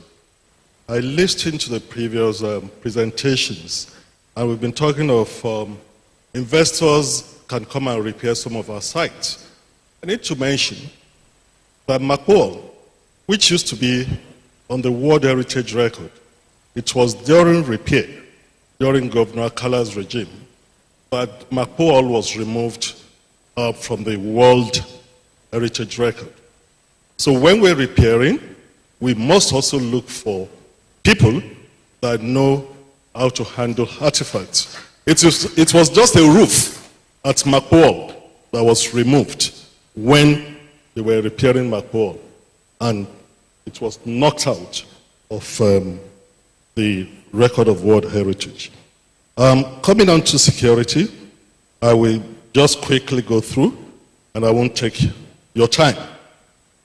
First, I would like to start by a word that we picked from the roadmap for accelerated development made by His Excellency, Engineer Seyi Makinde, about when he was going to run for governorship and never knew he was going to be there. This was on page 98 to 101 on roadmap for accelerated development of 2019 to 2023. Our intervention with respect to crime and security will cover strategic issues such as crime control, policing, security, theft, workplace violence and crime, fear of crime, civil disorder, kidnapping, cultism, white-collar crime, and antisocial behavior. And of course, he emphasized that he's going to be committed towards the peaceful and tranquil atmosphere for individuals to pursue their lawful businesses in Oyo State. And of course, that probably explained why security is one of the 4 cardinal programs of His Excellency. From Omitutun 1.0 up to Omitutun 2.0, been doing with regards to security is to ensure that we live to the weddings of His Excellency. Luckily, between the state actors and the non-state actors, all this had led to an enabling environment to growth and development in Oyo State. What to be seen are just pictorial representations of some of these things that have been done. Investment in security infrastructure, new vehicles. Of course, this is the first time any government in Oyo State we delve in providing vehicles for all divisional police officers, and we dare want anyone to challenge that. So many vehicles, close to about 300, had been procured for security, cutting across all the agencies. And of course, we didn't just provide vehicles, we made sure that we look for a way for them to be fueled. And of course, you can't ask personnel to put vehicles on the road on empty stomach. His Excellency to 2019 and make sure that we provide token for all the people that are manning this. Light up Oyo State, it has improved our security, and of course, that should be something that investors in tourism should, tag on to, because when everywhere is littered, you can move around at any time. Activated 615. Before this government came in, there wasn't any of such thing. Apart from the national emergency number, Oyo State proudly can say that we have a 3-digit number, 615. And what does that entail? Anywhere you are, all over the country, if you have come to visit, just dial 615. The state control room is manned 24 hours, and there are response team that will also come up to see you. Then we activated the City Watch. The City Watch that we have in the state control room has CCTV cameras, and we've covered so many places. From Ibadan here, you can see what is happening in Ogbomoso. And of course, we added the Safe School initiative to that, where we prioritized the vulnerable schools that has boarding houses, so that anything that is happening there, at the press of a button, an alarm will come to the state control room. Dr. Olatubo also mentioned the Aguare. Proud to this time, proud to 2019, the Western region, up to Oyo State, had only one mobile squadron. The mobile squadron of the police is the striking arm of the police. I was Commissioner of Police in Lagos State. I worked with 6 mobile squadrons.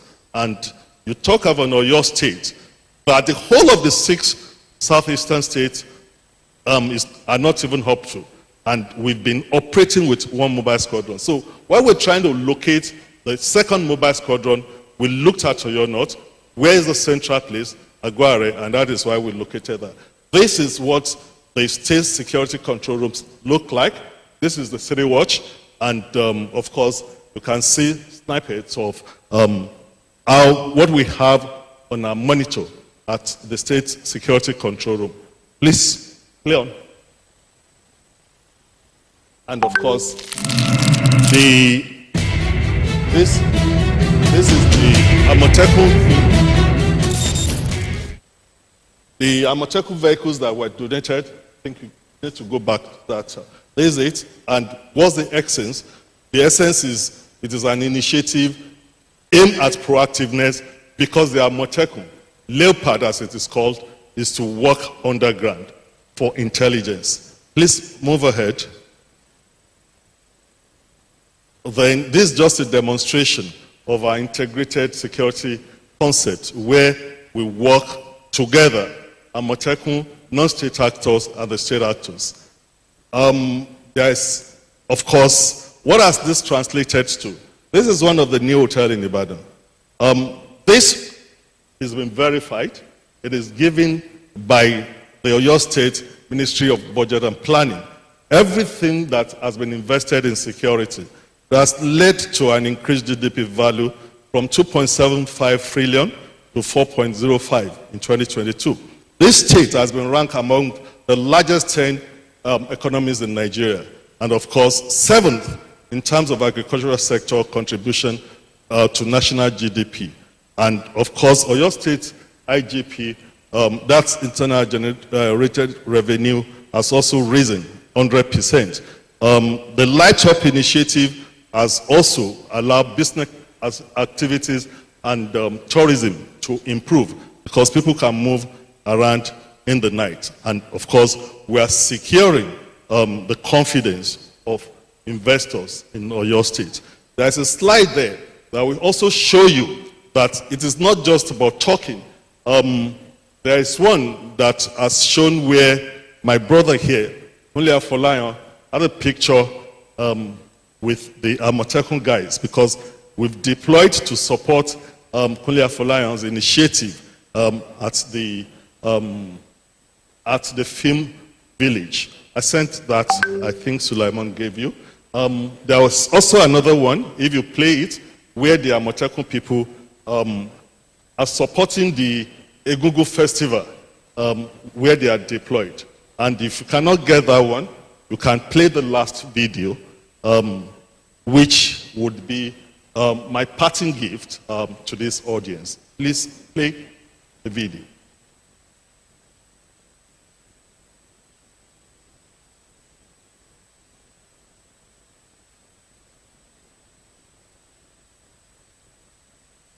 So, you know, it was the last slide, and that is an animation on the 615, where, you know, it demonstrated someone returning from his workplace, and some people are hiding by the side.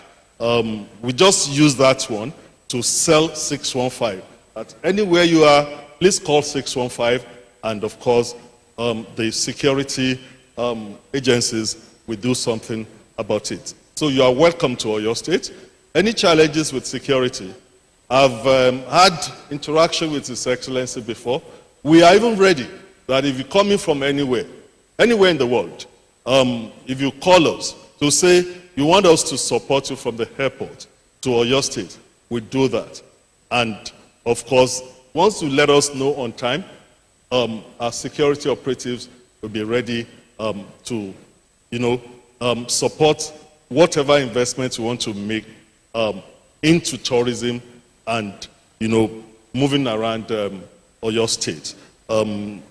I am not selfish.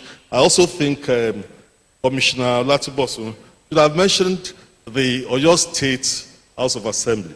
The Western State House of Assembly is historical. The divide of this country started from the Western State House of Assembly. I wonder if they had kept those chairs. Fire on the Mountain, where you had a forced cross-carpeting in Nigeria that led to the coup. That is historical. We have the Babatafa's place at Akara. I think Dotun Sanusi had preserved that place. If you know of the Agbekoya War, and of course the role the police played. There's a policewoman, a beautiful policewoman that was used to lure Babatafa before he was captured. And I think Engineer Dotun Sanusi bought that property for preservation. The Irefin Palace is still there. The Kudeti Church is there, one of the first churches in this country. So we should look at this, and in collaboration with security, we continue to support tourism. Thank you very much for the opportunity. All right. Okay.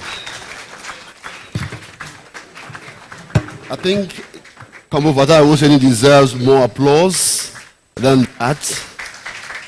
Let's make it welcome and make it warm for him. Thank you very much, Kampo Fatai Owosheni, the Special Advisor on Security to His Excellency, Engineer Sheyi Makinde, FNSE. All right, thank you, speakers, for that well-structured presentation. We are left without a doubt that travel and tour operators have every reason to sell our dear Oyo State as a destination dupe for tourism experiences. Well, we appreciate His Excellency for laying the right foundations through what the Commissioner for Work says about interconnectivity and prioritizing security, as you heard in the last presentation. So I'll tell you that we're looking forward eagerly to influx of tourists into our dear state as our content creators sell these sites to the world on our behalf. So we're sure they will be using Facebook. They will equally use the Instagram, TikTok, and X, that was formerly called Twitter. They'll have all these picturesque events and places to do that. If you also desire to have questions, comments, contribution on this event, when we start the panel discussions, you'll be able to do that. However, it will be structured. In your bag, there is a jotter. You have also a pen. You can just get a piece of paper from there, put your question in that piece of paper, and pass it to the ushers in green, and they will bring it to the panelists for discussion. Thank you so much, Ibuku. All right, now it's my favorite part of the day, the tea break. I know that. All right. So I wanted to keep your excitement a bit on the leash for a bit, actually. So we will have tea, most definitely. Let me quickly say that the hashtag for this summit is hashtag It's Oyo State 2024. And for those people who are joining us online, we would like you to hear what we're doing here, and we also would like to share your thoughts about the program and the part you are enjoying. So make a post, hashtag It's Oyo State 2024, and we will pick it up. And for those of us who are in-house, you can also make that post, hashtag It's Oyo State 2024. Take a selfie with somebody beside you and do that, and we'll be glad to harvest that. So, to Ibuku's favorite parts. Oh, God. Please, as we go for the tea break, His Excellency, the Deputy Governor, our royal fathers, the VIPs, and the special guests should please move to the seminar room next door for their tea. And also, the rest of the delegates should please remain on their seats as the tea will be served here. And of course, you can also use the tea break as a networking opportunity. May we all please rise in honor of His Excellency the Deputy Governor of your state, Barrister Abdul Wahid Adebayo Lawal, as he will be leaving the room in conjunction with the special guests and royal fathers, as well as our speakers. See you after the tea break. Thank you.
What makes a great business leisure tourism experience? Stay at a nice hotel. Tourists have packages that they can choose from that include activities such as sightseeing, dining out, and athletic activities such as hikes, bicycling, and water sports. A feeling and sense of security at both the hotel and the locations for off-site activities. Ibadan offers these and more. Nice hotels and resorts that have meeting rooms and conference halls for your corporate events. Places to visit to enjoy the local culture and cuisine. And if you're up for a day of driving and hiking, the Iyake Lake is just 90 minutes away. Ibadan also has a thriving nightlife scene if you decide that you would like to go clubbing. Investors in leisure tourism can also take advantage of the Ilutoto Business District to partner with the Oyo State government in building a 5-star hotel and amusement park right next to the Moniya train station and the proposed dry port. So, what are you waiting for? Key into the future. Buy into Ibadan next to leisure tourism.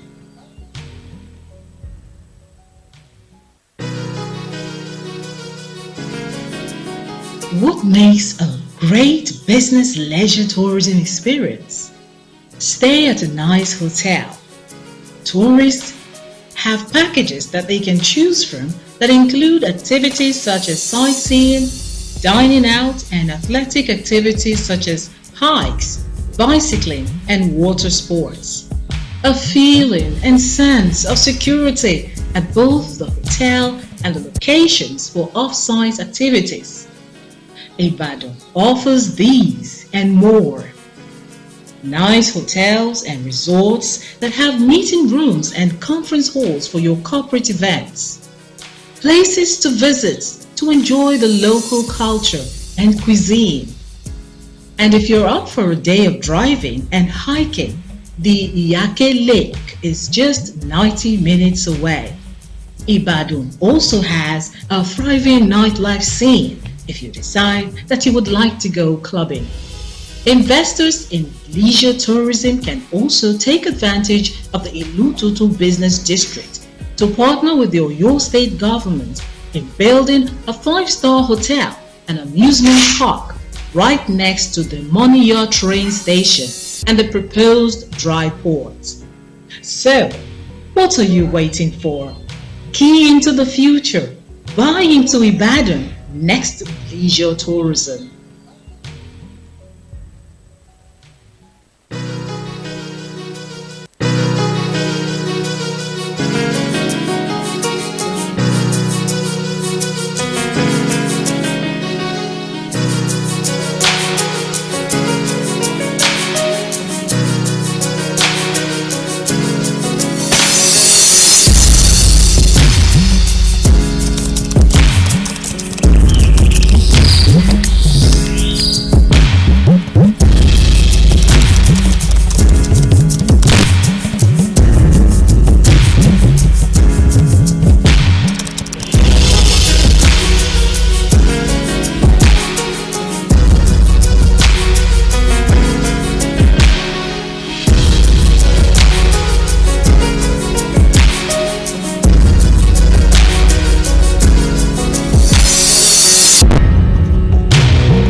bass, back.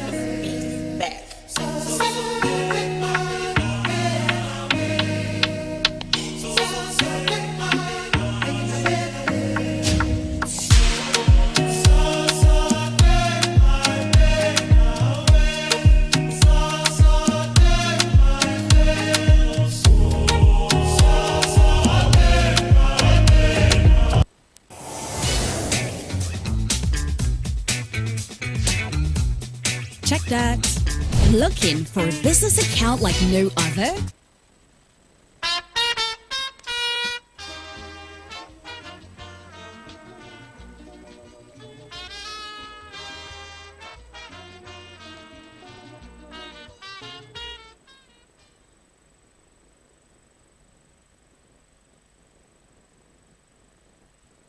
Directory promotional offers and lots more. So, open your first SME account and start enjoying these benefits today. You first bank.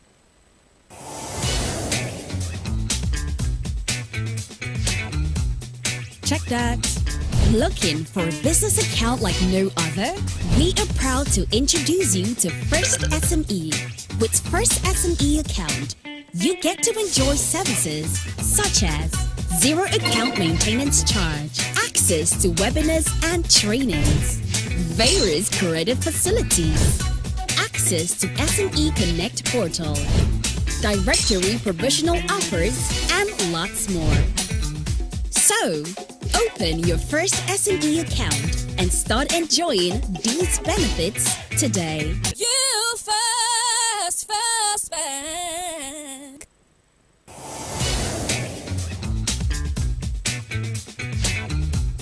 Check that. Looking for a business account like no other? We are proud to introduce you to First SME. With First SME account, you get to enjoy services such as zero account maintenance charge, access to webinars and trainings, various creative facilities, access to SME Connect portal, directory promotional offers, and lots more. So, open your first SME account and start enjoying these benefits today. You first bank.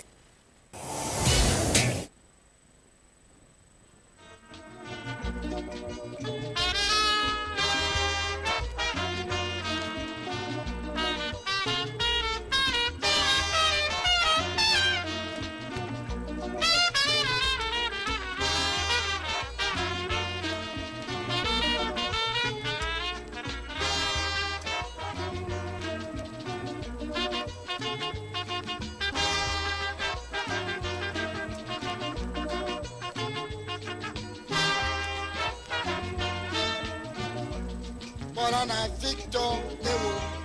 Malana Victor, Ewo.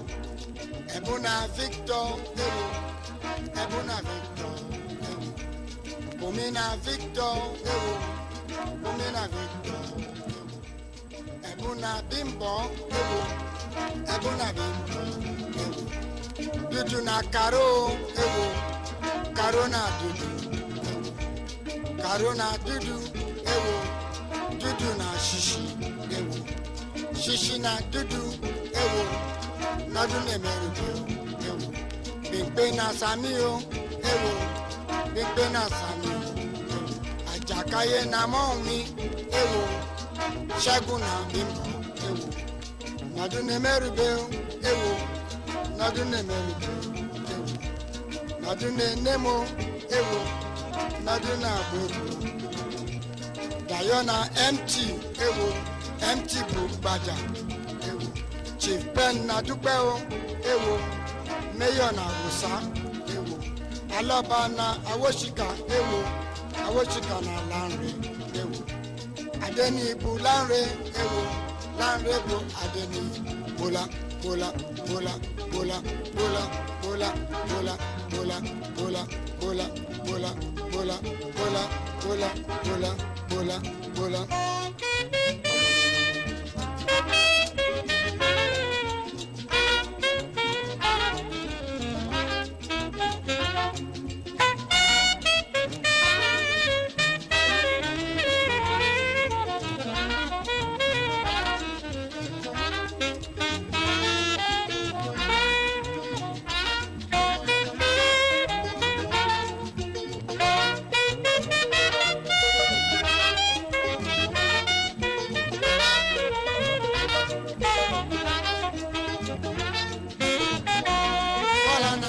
Victor ewo Bọ́lá na Victor ewo Victor na Bùnmi o ewo Bùnmi na Victor ewo Ẹ̀bùn na Bímbọ́ ewo Ẹ̀bùn na Bímbọ́ ewo Ọ̀ṣùpàdé na Bímbọ́lá o ewo Lánrè na Bùnmi ewo Nọdún ní Mẹ́rùbẹ́ ewo Karo na Dudu ewo Dudu na Ṣíṣí ewo Ojo na Mọ̀ọ́mí ewo Nọdún ní Mẹ́rùbẹ́ ewo Nọdún ní Mẹ́rùbẹ́ ewo Dayọ̀ na MT ewo Mayor na Musa o ewo Awoṣika na Lọ́ba ewo Awoṣika na Adeniyi ewo Adeniyi bu Lánrè ewo Nọdún ní Mẹ́rùbẹ́ ewo Nọdún ní Nemo ewo Nọdún ní ewo Nọdún ní Mẹ́rùbẹ́ ewo Bímbọ́ Nọdún ní Mẹ́rùbẹ́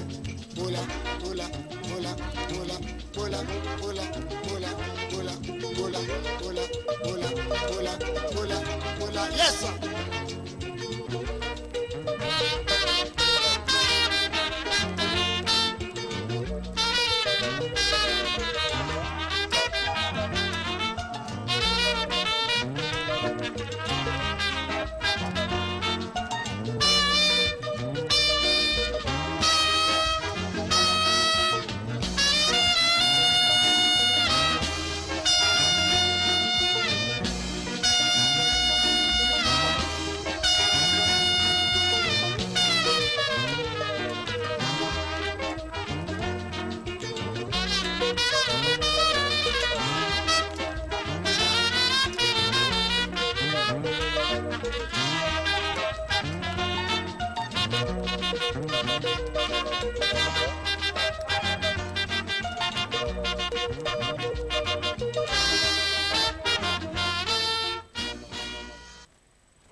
Tí ń ṣe sísun mọ́ni láàmọ́ ṣe ẹni.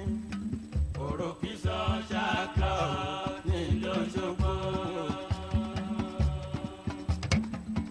Ọláwálé Ọládìran president ẹgbẹ́ wọn ni. Òròkìsọ ṣáàkà nílò ṣògbó.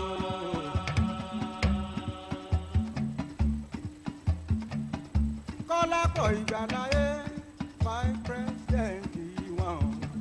Òròkìsọ ṣáàkà nílò ṣògbó. Aláfẹ́ni ẹ̀dẹ̀jọ́ Babalọ́lá sẹ́kítìrì ẹgbẹ́ wọn ni. Òròkìsọ ṣáàkà nílò ṣògbó.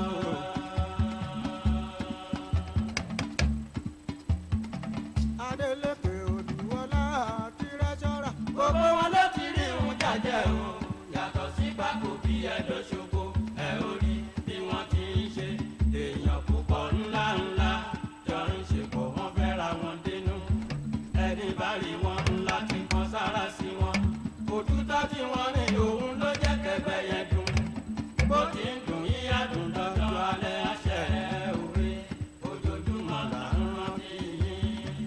Òròkìsọ ṣáàkà nílò ṣògbó. Social club gbogbo yìí ni mo kí pátápátá nílùú Òṣogbo. Tàbí kílẹ̀ òjì ayé sí yàrá wájú ṣe jù bẹ́ẹ̀ lọ. Òròkì social club. Kàrímù Títí Láyọ̀ club manager ẹgbẹ́ wọn. Òròkì social club nílùú Òṣogbo.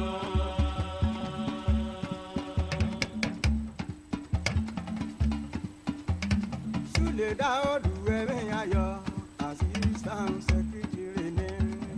Òròkìsọ ṣáàkà nílò ṣògbó.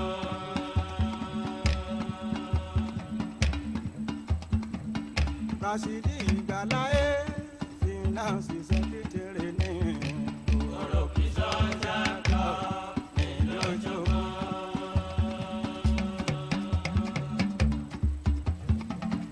Àdìsá Ọláwálé social secretary ní. Òròkìsọ ṣáàkà nílò ṣògbó.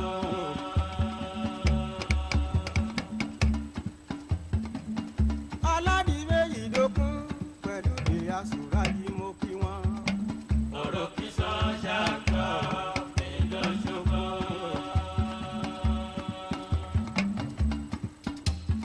Àlàní Adéṣọ̀kan mi ò gbàgbé ẹ rárá. Ọkọ̀ ló bá sì sọ fún wọn o. Gbogbo ọ̀tá tí ẹnìkan ní o. Wọ́n sáré ọdún mẹ́ta láì dúró rárá. Wọn ò dé pẹ́pẹ́ òròkì níbi ká náwó. Òròkì social club ti ṣoríire. Nílùú Òṣogbo ẹni rí wọn láti mọ̀ o. Yùngbàyùngbà ló ń dún fún wọn lọ́jọ́ gbogbo òwe. Tàbí kílẹ̀ ò jáyé sí. Òròkì social club nílùú Òṣogbo.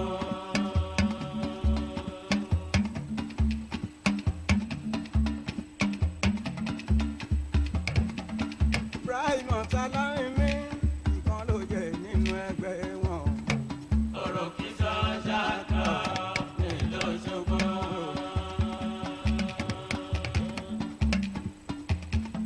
Músítàbá oyè kan lá pẹ̀lú Amúsàládé kan lá mi. Òròkì social club nílùú Òṣogbo.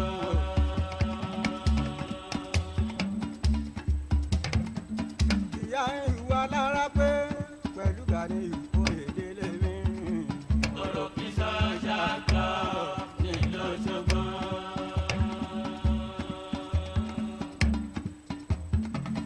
Gani owó labí pẹ̀lú àlè òṣọ́ba lójú mi. Òròkì social club nílùú Òṣogbo.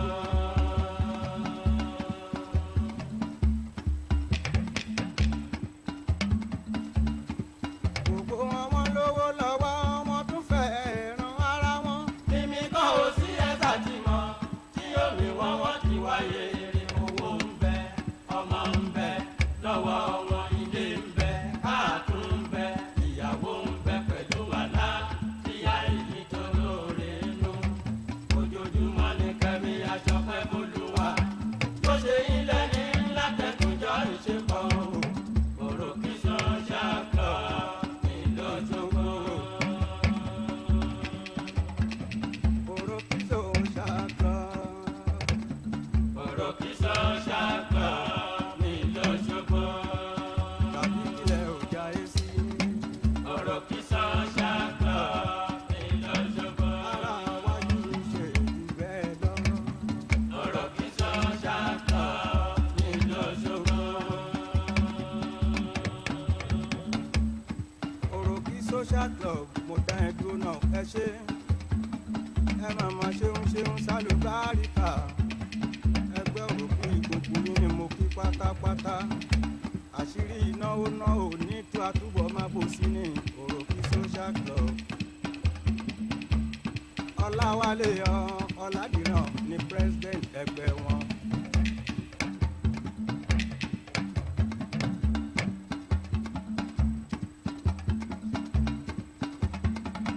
Ẹ jẹ́ ká gé ní kúkúrú ọ̀pọ̀ ọ̀rọ̀ kì í kákan ẹ̀yìn ẹlẹ́gbẹ́ mo ní.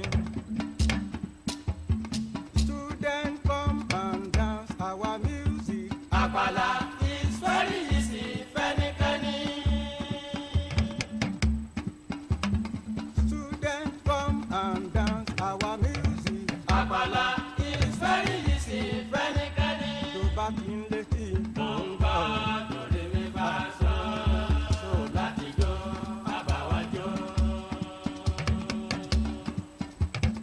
Àwa yàtọ̀ sí tàwọn àjọ fámi lójú. I'm very sorry kì í ṣe pé a kú wọn. Àwa yàtọ̀ sí tàwọn àjọ fámi lójú. I'm very sorry kì í ṣe pé a kú wọn. Ẹ̀rọ gbẹ̀dẹ̀. Ìjọ ni ní pẹ́ńdẹ́pẹ́ kàdá sùúrù láre kí a mú wá.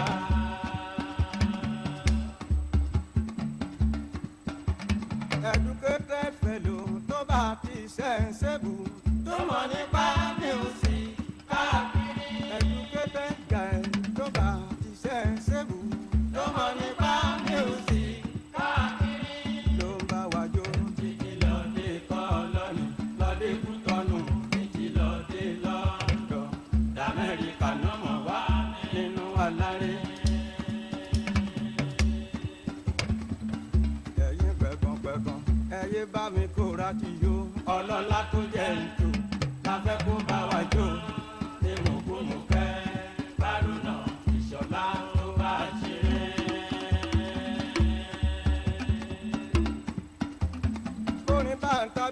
wípé àlàyé ọ̀rọ̀ àmì àgbésẹ̀ lera wọn ni.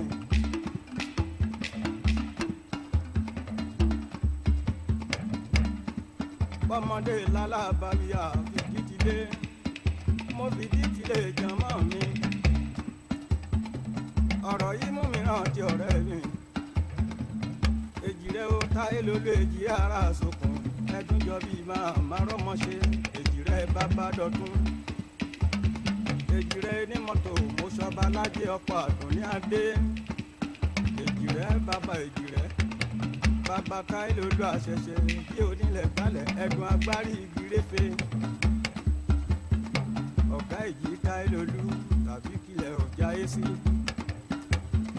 àṣírí náwó náwó kò ní dú á túbọ̀ máa bò sí ni. èjì rẹ̀ ò bàbá dọ̀tún. ọ̀rọ̀ yìí mú mi rántí wípé ọkọ̀ àdùnní adé. fìlàdìyẹ gbójúlé torí ikọ̀ ọmọ ẹ̀sẹ̀ yìí ó. tó lóun fẹ́ lọ bá òdì sílé. fìlàdìyẹ gbójúlé torí ikọ̀ ọmọ ẹ̀sẹ̀ yìí ó. tó lóun fẹ́ lọ bá òdì sílé. yínmíyínmí ò lágbára èyí tó máa yí gẹ́dú. tani rékú tó kó lógin níjẹ́. ta lórí kìnìún tó ń forí balẹ̀. fẹ́ràn bí ẹ̀dù àgùnrín irọ́ funfun. iṣẹ́ òní máa jáde jùmọ̀ rí jòbí. má gbé mi ọ̀fun ògbé gúngún ẹja. afẹ́fẹ́ tó fẹ́ tó ń dààmú olóbì. kíni ẹ̀fún má ṣàfihàn láti tètè kó bá wọlé. ńlẹ́ o bàbá Sídíkátù ni jágùá mi ọmọ àdíjà. bàbá Sídíkà ọmọ Kúbúrátù mi àdíjà.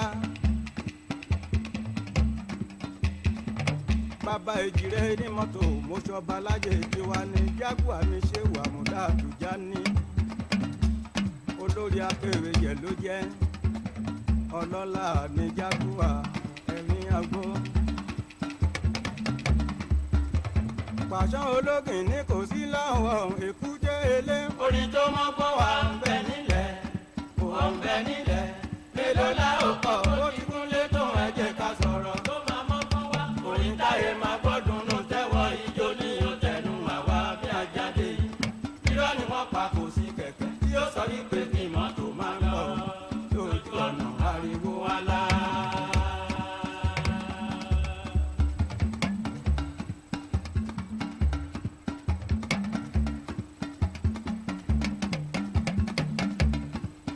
ẹ rọra ní abáfàájì bọ̀ ẹni bá a lọ ló bá kú.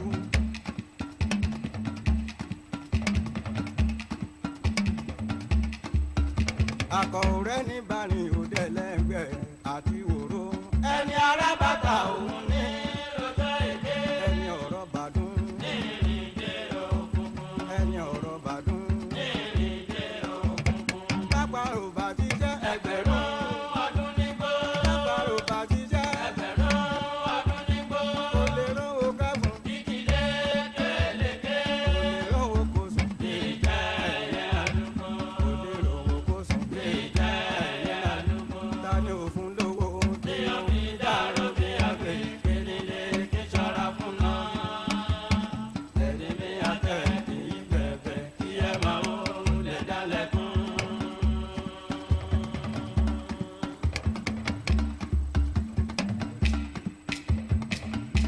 ìdí ọ̀rọ̀ lẹ́gbọ́ yẹn ò omi adágún kábàbà ta lálákàn wẹ̀ṣẹ́ gbọ́ bóyí lágbá mi kí á ló máa yọ tẹ́.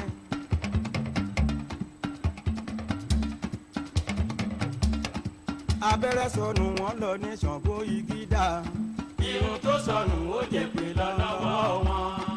abẹ́rẹ́ sọnù wọ́n lọ ní Ṣàngó igi dá. irun tó sọnù ó jẹ́ pé lọ́wọ́ wọn. àgádágodo ẹnu àpótí lẹ́ni ẹ̀fẹ́ tí mo ṣùpá lókè ẹ̀rí pa mí títí.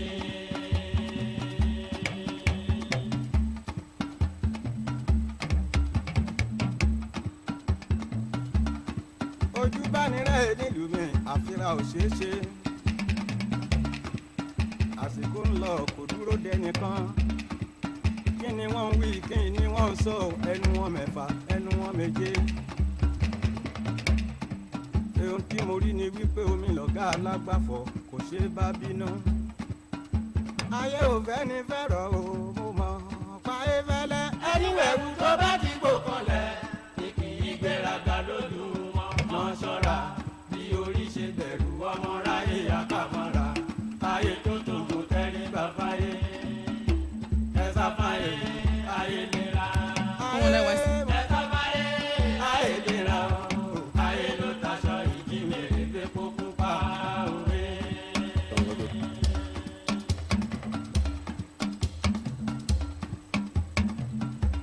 káyé bá dà wá lọ́bẹ̀ tó dùnú mo ṣàmì àti tèmi tiẹ̀.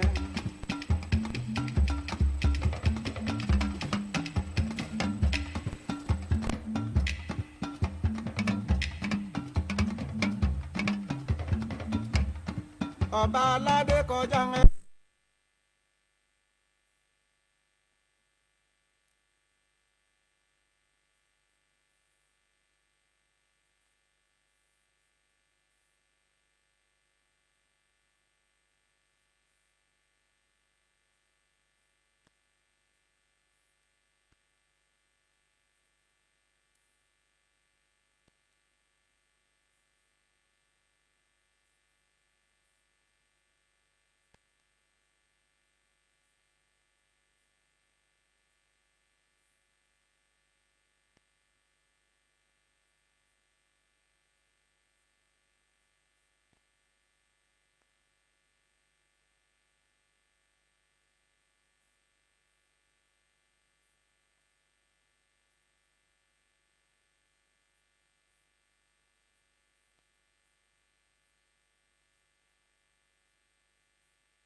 àyìnlá ọmọ báwo rẹ ní gbọ́kànlé àtẹ̀rámọ́ṣẹ́ ni ebi kì í pagún dọ́jọ́ alẹ́ o.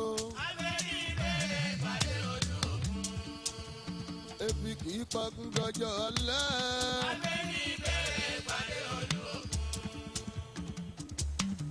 àyìnlá gbàdé owó kárí eré ẹ̀là. ilẹ̀ tí a rí yẹn òun ló ń bàṣírí òkú tọmọdé tàgbà ẹwà náà bá ní kí lájẹ́. òun ló ń bàṣírí òkú tọmọdé tàgbà ẹwà náà bá ní kí lájẹ́. ọ̀dọ̀ oníbàṣírí ọ̀dọ̀ oníbàṣírí ó. èèkan náà wá èkìkan náà wá èèkan náà ẹ̀jẹ̀. èèpọ̀nà ẹsẹ̀ o. tọ̀tún tó kìyàn máa mówó wá. tọ̀tún tó kìyàn máa mówó wá. orí adìyẹ kò ní burú mọ̀mọ́. orí adìyẹ ò ní burú mọ̀mọ́. kò yí dúdú.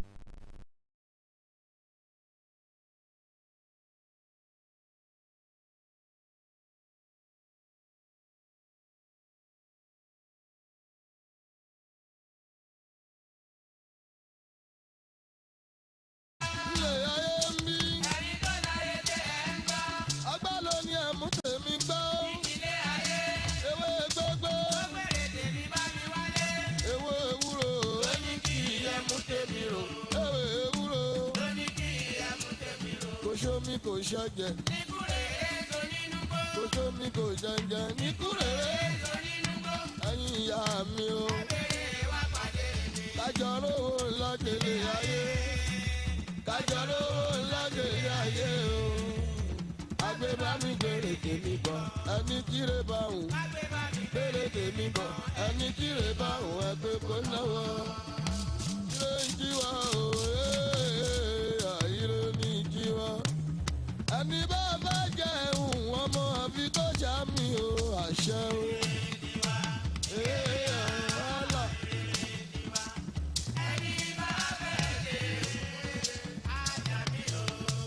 Anigilajẹ Àyìnlá béèyàn bá gbé kí n má ṣe tèmi bí kí n bá ju àfàyà ẹ̀kọ́ bí jàpá bá ju àfàyà ẹ̀kọ́.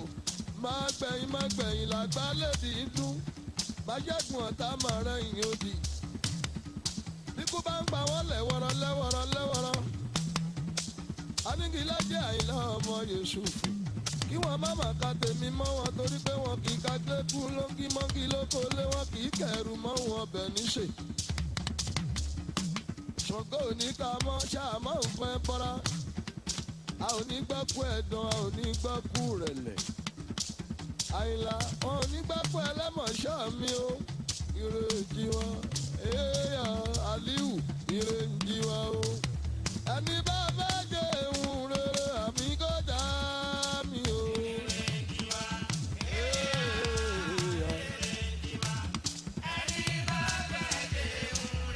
Àmì kò dá mi o.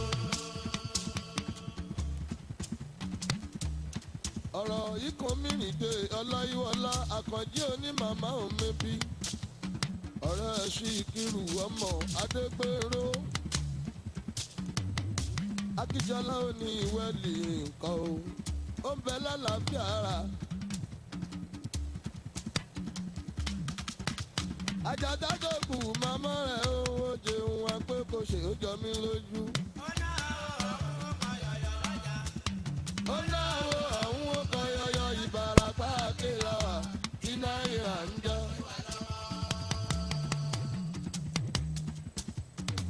Ó tún lọ fújì kan ó jẹun tó já mí lójú. Tàbí sọ̀rọ̀ iná lójú àgbo lọ́jà tàbíjọ́ yẹn. Ó kàkà kò táwó yẹn sápò níṣẹ́ ló ń kọ fún mi. Bí ẹ̀rọ jàjà ẹ̀kan sára.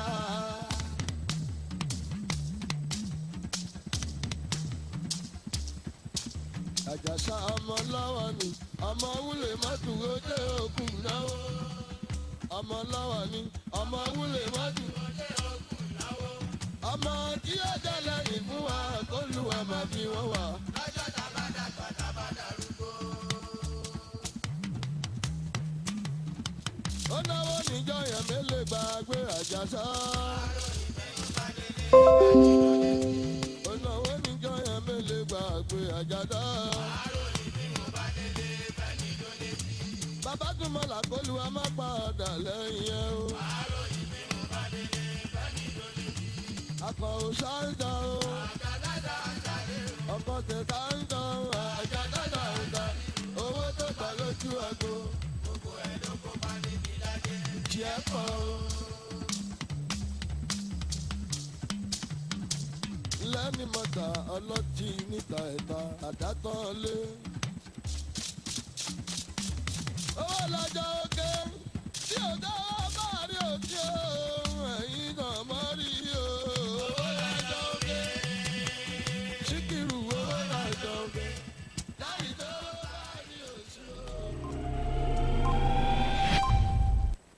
Ẹ̀ṣọ́ aláàbò ni ẹ̀ ń wò ní ojú òòrùn yìí ikọ̀ àmọ̀tẹ́kùn tí ó dúró ní wámúwámú pé kó má ṣe sí wàhálà kó má ṣe sí ìdààmú kó má ṣe sí jàgídíjàgan ní ọdún yìí tí àgọ́ ọ̀gẹ̀dẹ̀ ń ṣe àjò tí ó ń ṣe ọdún ní ọdún 2022 ọjọ́ kẹrìndínlógún oṣù keje ọdún tí a wà yìí òun ni ẹ̀ ń wò ní ojú òòrùn yìí. ìyá wa ẹjọ́ ẹ bá a sọ orúkọ yín. ẹ ṣe púpọ̀ ìyá wa àdúgbò wo la wà yìí gan. Àrítẹ́rò ń kọjá lọ́dà pé ọdún eégún ń lọ lọ́wọ́ báyìí báwo ni ètò ààbò ṣe rí ní àsìkò táwa yìí. ọdún eégún tẹ́lẹ̀ yóò ti ẹ̀wọ̀n wọ́n dùn dáadáa torí irú tó jáde lẹ́yìn lónìí yìí báyìí mo rí ìpalára ń bẹ̀ bí a 2000 àmọ́ àwọn àmọ̀tẹ́kùn tí wọ́n dúró tì wá ó jẹ́ kọ́kàn wó balẹ̀ lélẹ́yìí. ẹ ṣe púpọ̀ adúpẹ́ lọ́dọ̀ Ọlọ́run ẹ dúpẹ́ lọ́wọ́. kó mọ̀ tẹ̀síwájú bẹ́ẹ̀. lọ́wọ́ gómìnà ìpínlẹ̀ Ọ̀yọ́ náà ẹ dúpẹ́. lọ́wọ́ gómìnà ni a ti dúpẹ́ o adúpẹ́ gidi gan ni o lẹ́sìn gan wọ́n da gbogbo ọlọ́jà ni wọ́n dànù tó ṣe pé wọ́n bàjẹ́ gidi gan mo rò pé ìròyìn gan ó dọ́dọ̀ gbogbo káàkiri ló jẹ́ kélé yòó wá dúró déédéé báyìí adúpẹ́ lọ́dọ̀ Ọlọ́run. ẹ ṣe púpọ̀ yà ó kọ́ yín lẹ́ẹ̀kan sí. Ọpẹ́yẹmí. ẹ ṣe púpọ̀. ní báyìí a wà ní oríta ọjà bẹ̀rẹ̀ níbi tí ọgbọ̀n ọ̀gẹ̀rẹ̀ gbà kọjá òun ni a ti ń béèrè lọ́wọ́ àwọn èèyàn tí wọ́n sì sọ pé ètò ààbò ó dúró ní sẹpẹ́ ó dúró ní wẹ́múwámú kò sí jàgídíjàgan níbi gbogbo àwọn ẹ̀ṣọ́ aláàbò àmọ̀tẹ́kùn wọn dúró ní sẹpẹ́ láti má jẹ́ kí èrò èkúté kó fi èrò náà gbá ibẹ̀ ni. ẹ̀ṣọ́ aláàbò.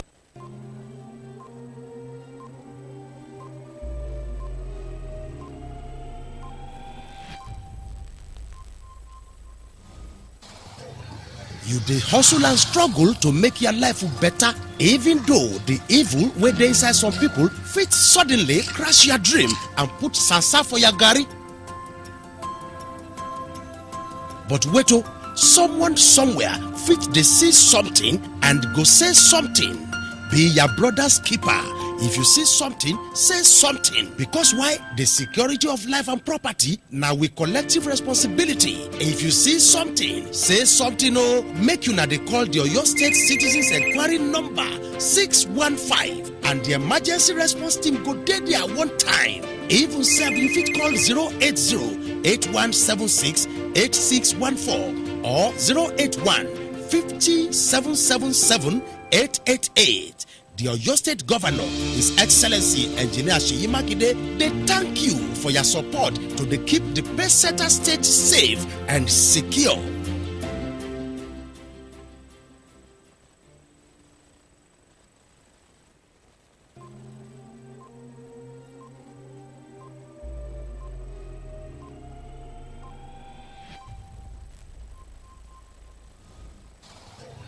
You dey hustle and struggle to make your life better, even though the evil wey dey inside some people fit suddenly crash your dream and put sansa for your garri.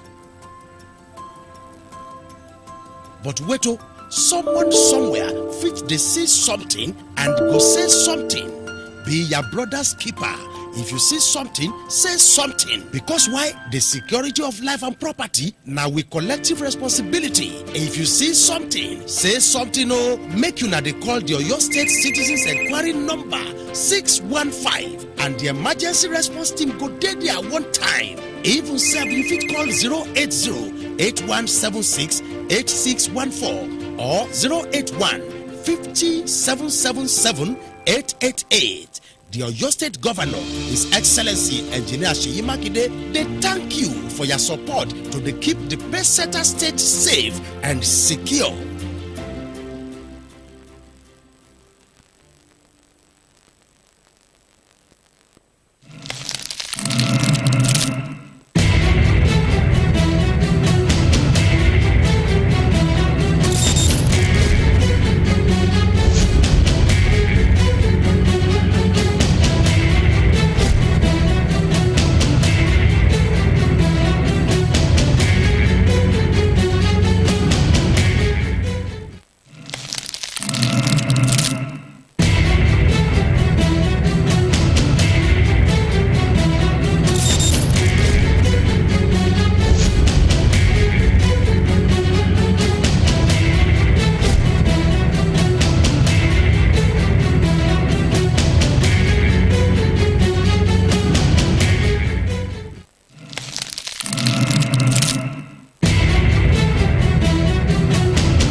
Thank you so much for that sound. May I announce to you that the Deputy Governor of your state, Barrister Bayo Lawal, is here. So, the Deputy Governor is here already. Your Excellency, welcome back and thank you for joining us. May we share a round of applause for His Excellency as he's joining us yet again now. Thank you so much, sir, and welcome back. Right, so the best way for us to start this session is to hear the remark of the Deputy Governor of your state. So to hear him speak to the public in a moment. However, those who are still serving the tea would like you to maintain silence as you do this serving right now. Please maintain some silence so that we can have a decorous venue and the event can move on smoothly. Please try to wrap it up. The tea break. Yeah. Tea break is over. It is over. Please try to wrap up serving the tea. I believe we can do that without making so much noise. All right, so we will be having a symposium and panel discussion this particular session. Hopefully we'll have a discussion on how we can grow the state's creative economy, focusing on how content creators are contributing to your state's economic growth. That's one thing that we will do after this first issue we're going to deal with. So may I invite the Deputy Governor of Oyo State, His Excellency Barrister Bayo Lawal, as he is stepping forward right here to give his remarks on this event for today. Ladies and gentlemen, distinguished guests, can we please A round of applause for His Excellency as he is approaching the podium. Thank you, Your Excellency. Let's be seated, please. Thank you.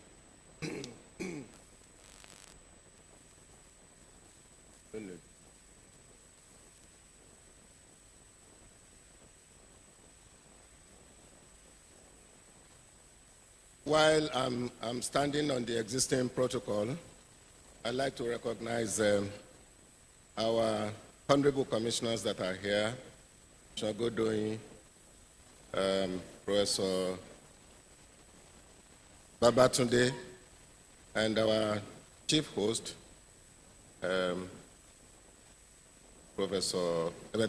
Dr.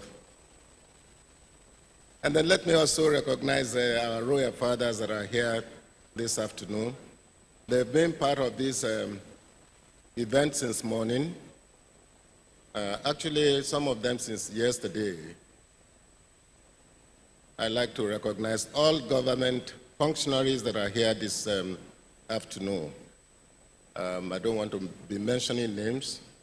And then participants in this epoch-making event, the event that is meant to unlock potentials that will lead to socio-economic development of your state. So I recognize everybody and the planners of this event as well. Yeah, I have listened with rapt attention since yesterday, and I'm getting the gist of what the workshop is all about, and I have really inferred personally that the whole essence of what we're trying to do for your state is poverty reduction. Poverty reduction, whether it's in area of heritage potentials, Greek business, educational business, and so on and so forth, all geared towards poverty reduction in your state. Yesterday, when I was coming to this event, I came along with His Excellency, the former governor of Cross River State, Donald Duke. And when we got to the junction of UI, he said to me, look, I have been in this business for quite some time, and what I have been struggling to achieve is what I constantly see along the streets in Nigeria. And I asked him, what is it? He said to suck young people out of the streets into employment that will give them a life. And I believe sincerely that this workshop is mainly to achieve part of what he said. We may target tourism development, but tourism development must gear towards achieving a particular goal. To us in Oyo State, we believe tourism development, whether agro-tourism, educational tourism, heritage tourism, or whatever tourism, it is to achieve better life for us in Oyo State. On this note, I think all the participants are prospective investors, and the existing investors will collaborate with Oyo State government at achieving our goal. Oyo State is unique, not only in the southwestern states of Nigeria, but in Nigeria, because the map of Oyo State is quite unique, prominent, and conspicuous. Whatever happens in Oyo State, particularly in Ibadan, is what is happening in the southwestern states of Nigeria. I will give you two examples. One, about 1.5 years back, I went to represent His Excellency, the Governor of your state, at Akure,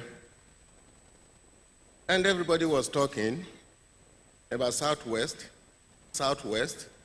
and I said, wait a minute. We are talking of Southwest. Are you talking of Southwest minus Oyo State?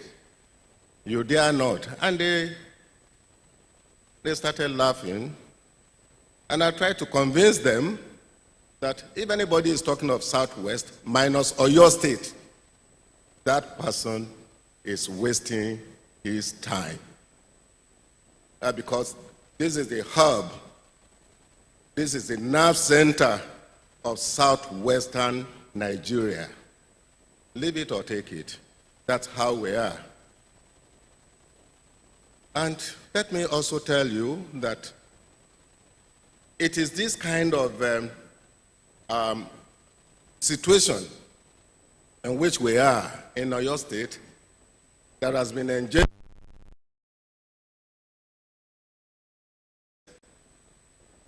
to really show that, yes, we are part of Southwest in terms of culture, in terms of education. You have listened to all of that since yesterday. And those of us that have really been around for quite some time, we know that you cannot distract from all of these roles that we have been playing in Oyo State from ancient times. And so, when we watch several clips showing Manor House, showing Palace of Ogbomoso, showing Idere Hill, showing Suspended Lake at Ado-Awaye, and things like that, that's exactly who we are in Oyo State. So we have the untapped resources, potentials, which are crying for development, and you prospective developers want to tap into all of these resources with a view to really improving on the standard of living of not only Oyo State indigenes, but also Nigerians.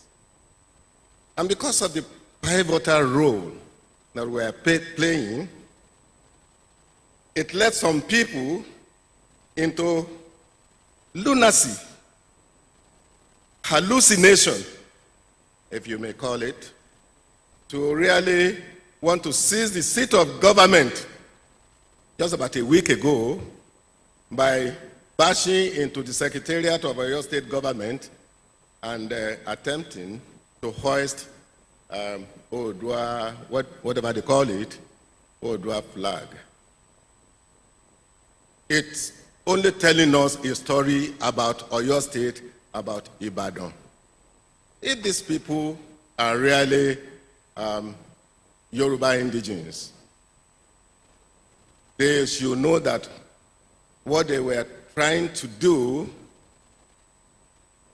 was not who we are as a tribe. And that's why we say, Ajisebi Oyo, Lari, Oyo ki Sebi Abeni Kokon. So on behalf of His Excellency, the Governor of Oyo State, let me thank all of you that have come to really participate in this two-day workshop or summit tagged International Tourism Summit. And as His Excellency said yesterday, that this summit is to signal to all of us in Oyo State that there are ways and means by which we can project the art of doing business. And the Honorable Commissioner for Works, Professor Shangodoyin, really explained to a large extent that the infrastructure facilities that we have in Oyo State will enable you prospective developers, investors, to tap into all of these potentials that we have in Oyo State.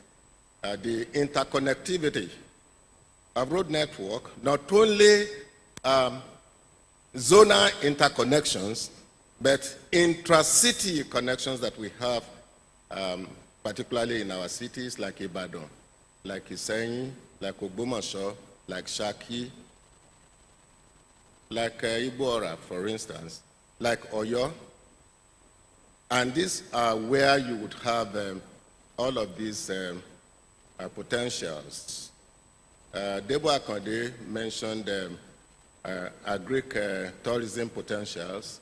Fashola, Erua is there, and a few others that are waiting for you investors, prospective investors, to really tap into and make a holistic achievement of agric potentials. So this summit has given our administration an opportunity to answer a question that has been frequently asked. And this question is, why is it that Oyo State government is just focusing on tourism now in the 5th year of its administration? So, well, to speak to that, one of the major things needed for a thriving tourism industry is infrastructural development, which our administration embarked upon under Omitutun 1.0. So all of this were already encapsulated in the submissions of our lead speakers, and I do not want to repeat all of those submissions that have been made by these speakers: road network, educational heritage, cultural, and so on and so forth. So we have been enabled our prospective developers, investors, to really take advantage of the facilities that Oyo State government had laid down, so that if you want to build an industry, for instance, you do not need to really make your own roads. Oyo State government had done that for you, and it's coming at a huge cost to the state government purse. But since we are trying to open up the economy, we have no choice other than to really do what is needful to invite prospective investors. Yesterday, I'm glad, as His Excellency's deputy, to really observe that immediately after the summit, after the session, a good number of our prospective investors held a meeting with His Excellency, and the outcome of such meetings is trickling into my ears positively at that, because some have even taken up the challenges. They have got committed to some of the projects that we are calling for in Oyo State. So thank you very much for really taking advantage of what we are doing. The other thing is to really let you know that, as Kompol Owusheni informed us, we know, as a matter of fact, that provision of security, even it's in the Constitution of Federal Republic of Nigeria, that the primary duty of government is to provide security for lives and property. I think you have that, I think, under the provision of the Constitution. And that's why we are not leaving the issue of security lightly. Kompol Owusheni had alluded to that. Today, unlike before, 24 hours, you can move around the city centers not only in Ibadan here, you go to Oyo, you go to Ogbomoso, you go to Iseyin, you go to Kishi, for instance, you can move 24 hours unmolested. And if there are attempts to molest, we have in place signals that will trigger such attempts, and criminals are easily apprehended. So it is our duty, we know as a government, that we must provide security so that our lives and property will be secured. Distinguished ladies and gentlemen, this two-day workshop has opened the floodgate for us in Oyo State that all of these potentials are not easily available elsewhere. And because Shangodoyi mentioned one thing that is so pertinent, we have land mass, I think about 28,000 square kilometers. That's the size of the whole of southeastern part of the country put together. So, and it's advantageous to us in Oyo State because in time past I know of a fact as a student of history that when they were, especially in the First Republic, landmass constituted an index for revenue sharing.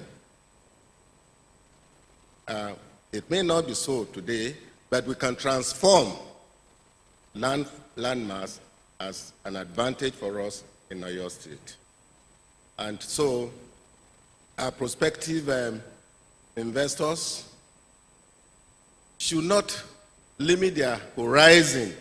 Speaking contextually, within the theme of this workshop, which is to open up the space for development in Oyo State. Do not restrict your vision. I think from here to the northernmost part of Oyo State is about 250 kilometers, which is Kishi. So your gaze should start from here up to Kishi, and the Kabiyesi Onidere of Idere is seated here. His domain has been substantially shown to us through clips that we watched. Very serene, as Mrs. Anaba indicated while she was presenting her speech. It's an environment, speaking topographically, that's alluring, which will really attract you investors or prospective investors to look into such areas and see what you can do. You have all traveled far and wide across the world, and you know that a particular location should be good for a particular investment.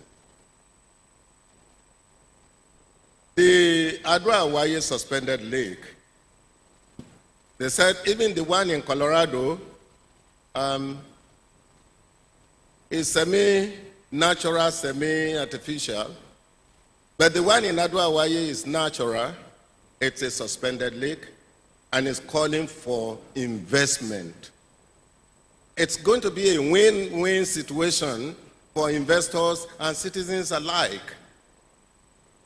And so we, as a government, will urge that investors should look into such areas so that there will be a partnership that is mutually beneficial to all parties concerned.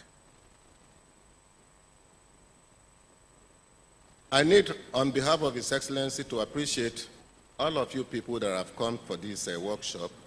It's not going to be a one-off workshop.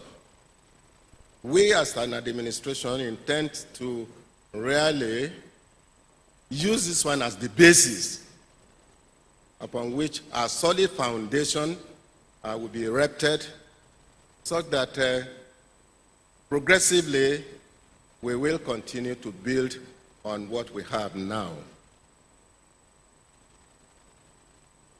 Oyo State has been put or described to be at the center of southwestern states of Nigeria. That is correct.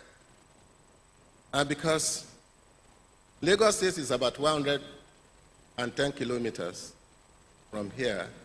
Osun is about 50 kilometers. Ondo Ekiti, maybe 100 kilometers. So if you put a compass and you draw a circle around, you see that Oyo State is at the center. So that's an advantage which investors must latch in and take advantage of in deciding whether to site industries or not. You know of a fact that the rail that is coming is just about 4 kilometers from this location, the rail hub. It takes off from Maniya there, it goes to Lagos. The dry port is at Maniya there. I'm railing this out because I need to, as an administration, assure our prospective investors that even in terms of transportation, you do not have more challenges. Maybe what we do not have, we have not started constructing a canal from the Atlantic Ocean to this place. In future, maybe we will do so. But what we have is enough to accommodate whatever investment, whatever market you are looking at, to really admit of your vision and dreams.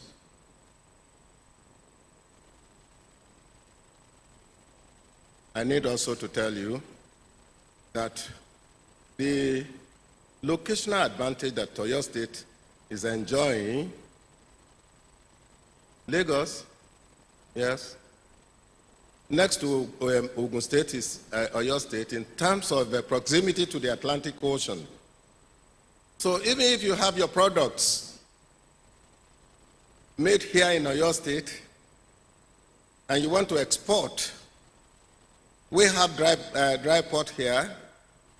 Your goods or your services can be taken from around here in less than 1 hour. You are at the port in Lagos. We need to assure you that whatever enabling environment that may be required, the government of Governor Seyi Makinde is prepared, because there are no two ways to eat, as you know very well. It's just one directional movement for development.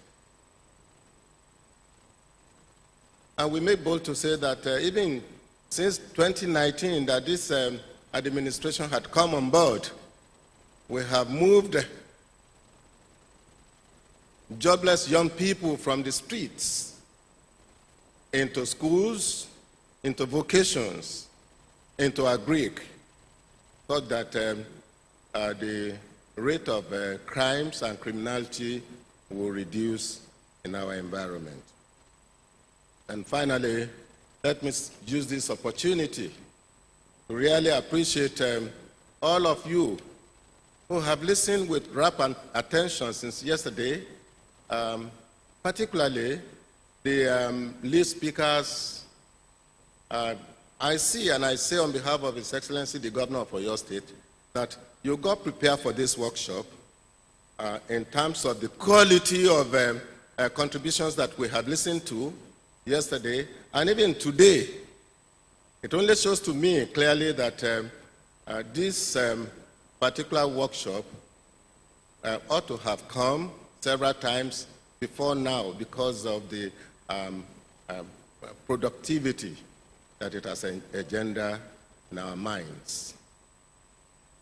On behalf of His Excellency, we thank the organizers, the Honorable Commissioner for Tourism and Culture, and the Special Advisor to Governor, Abigail and Anaba, is she here? And the team that we have put together really to plan this event, Dr. Muronkola Thomas, the DG OISIPA, and a few others that have been part, CPS, yeah, that have been part of this organizing committee. And to those of our prospective investors that have come from far and near, we thank you very much for sparing your much valued time to find your way down to Ibadan. You have seen, if you are the first timer in Ibadan, there's a serene environment that is livable without hassle. I doubt from one end to the other, it won't take you 1 hour to traverse. For instance, from Mania to Odono. It won't take you 1 hour. And then we have locations that are very, very attractive in Ibadan. I take it that you have taken advantage of visiting such locations. Where we are is University of Ibadan. Some people have heard about the University of Ibadan. They have not even had the opportunity of visiting University of Ibadan. This is the ground of University of Ibadan. I think about a month ago, I was in Lagos, and the governor said, while I was seated, the governor said, well, you have the largest concentration of universities in Nigeria. And I said, Your Excellency, largest concentration of, I beg your pardon? He said, yes, we have the largest concentration of. I said, where? Where is that statistics coming from? UI, you have forgotten? UI is more than 5-6 universities combined. So in your state, how many universities do you have?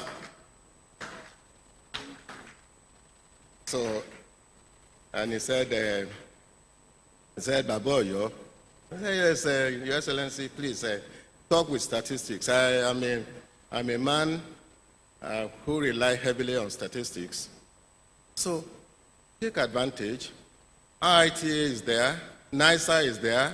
We have several research institutes around here that you can, as investors, go and investigate and see whether you can collaborate with these institutions with a view of establishing your own dream companies, so that it's going to be a win-win situation for all of us. I thank you once more, and I wish you a safe journey back to your destination. Thank you very much.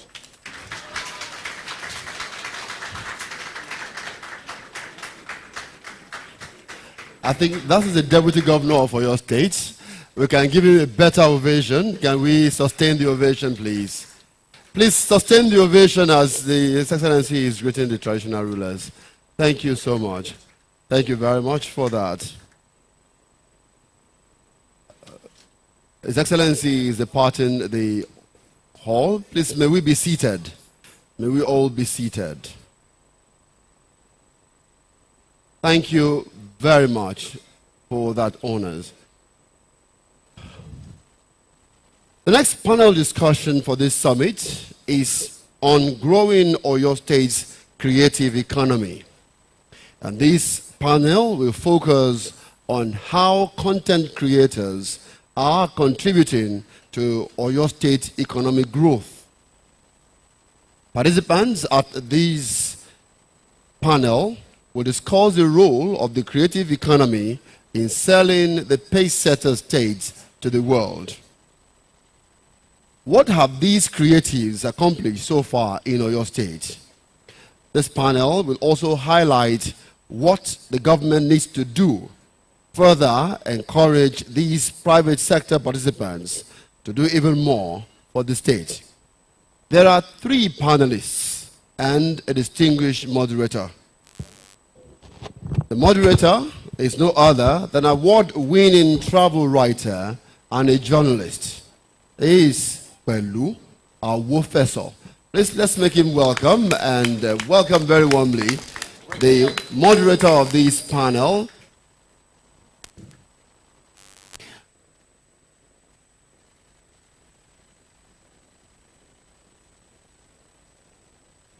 All right. Mr. Awofeso is just stepping up. Please, a round of applause again for Mr. Awofeso as he's going to his seat.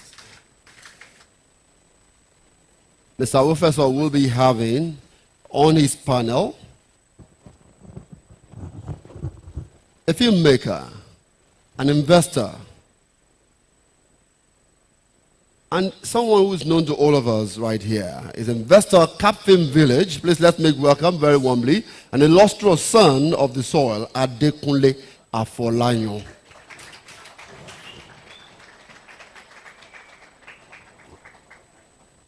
And joining him on this panel is also a visual artist and a curator. Please let's make welcome Olufemi Omofemi.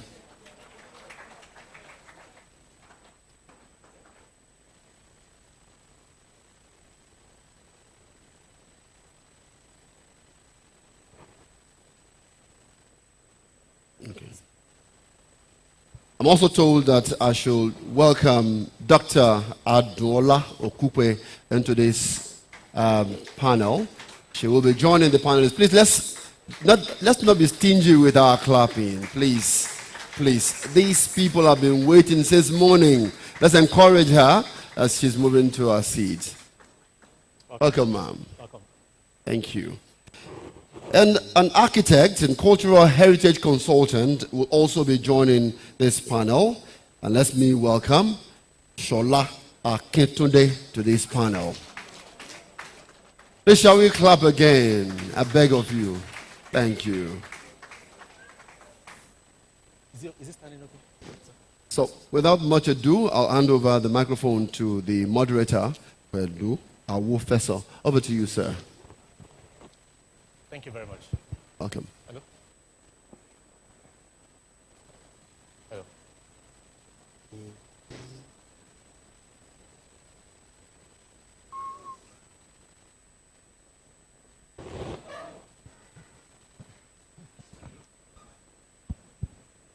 Hello. Am I on? Okay, good afternoon, everybody. It's a pleasure to be asked to moderate this particular panel at the Oyo State International Tourism Summit. My panelists have been introduced already, and I'd like to establish from the get-go that I'm not a stranger to Oyo State. I've been on several tours in this state over the years. And every time I visit, I'm always thinking, why is Oyo State not harnessing all of its tourism assets? And so when I was invited by the government to come for this summit, I didn't think twice about it. I just had to say yes, and I'm happy for all that I've heard between yesterday and today. I also want to put on record that in 2010, at the Abuja Carnival, Oyo State actually won the first prize for the float arrangement. I think that deserves a round of applause. That was 14 years ago, and this came to my mind as the Honorable Commissioner was talking about the new festival that you are working on, Omitutu, that's going to involve a float. That thing came to me that in 2010, the state won first prize at the Abuja Carnival. So, but before we go into our presentation, Mr. Kunle Afolayan actually has a presentation. Before we go into our panel, forgive me. So I would like to welcome you to this stand to give your presentation. Thank you very much. Thank you. Yeah. Okay, Ekason.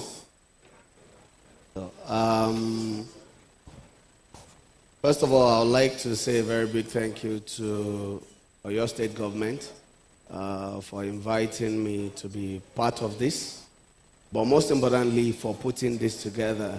I'm partly from Oyo. My mother is from Komu, in the Itesiwaju local government of Oyo State. And that was one of the reasons why I decided to do something, what I'm about to present to you, in Oyo State. Of course, my father is from Kwara, and a lot of people have always wondered, why not Kwara? I schooled in Kwara, I stayed there for some time, but I chose to do it in Oyo State, and you get to know why, or more reasons why I decided to do that. Can I have the presentation? So we have a place called Cap Film Village and Resort. Cap means Kunle Afolayan Production Village, and Film Village and Resort.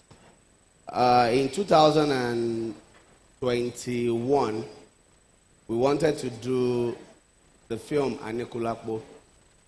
And of course, a lot of times when we filmmakers want to do film, we come to your house begging to use your house. And if we want to do like village film, we'll go to some villages that have been modernized and all. But because our story is set in Oyo Empire, 17th centuries, it has to be Oyole.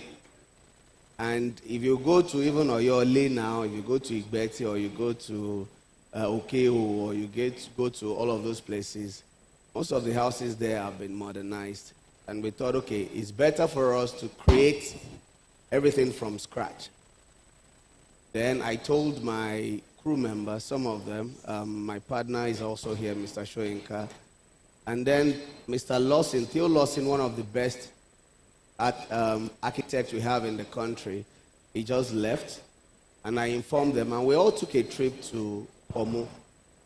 My first time in Komu was in 1984, and we had Christmas, and that memory of the hills and mountain from Igbojaye, Komu to Babode never left, me since then. The only places where I saw similar things, of course, I'm just seeing some of the other, like Idere and the suspended lake and all of that. But I wanted to build something that would become a destination. And then we went to the community, met with the king, and we told them, oh, Afeshe Film Nibi, can we get like 2 acres?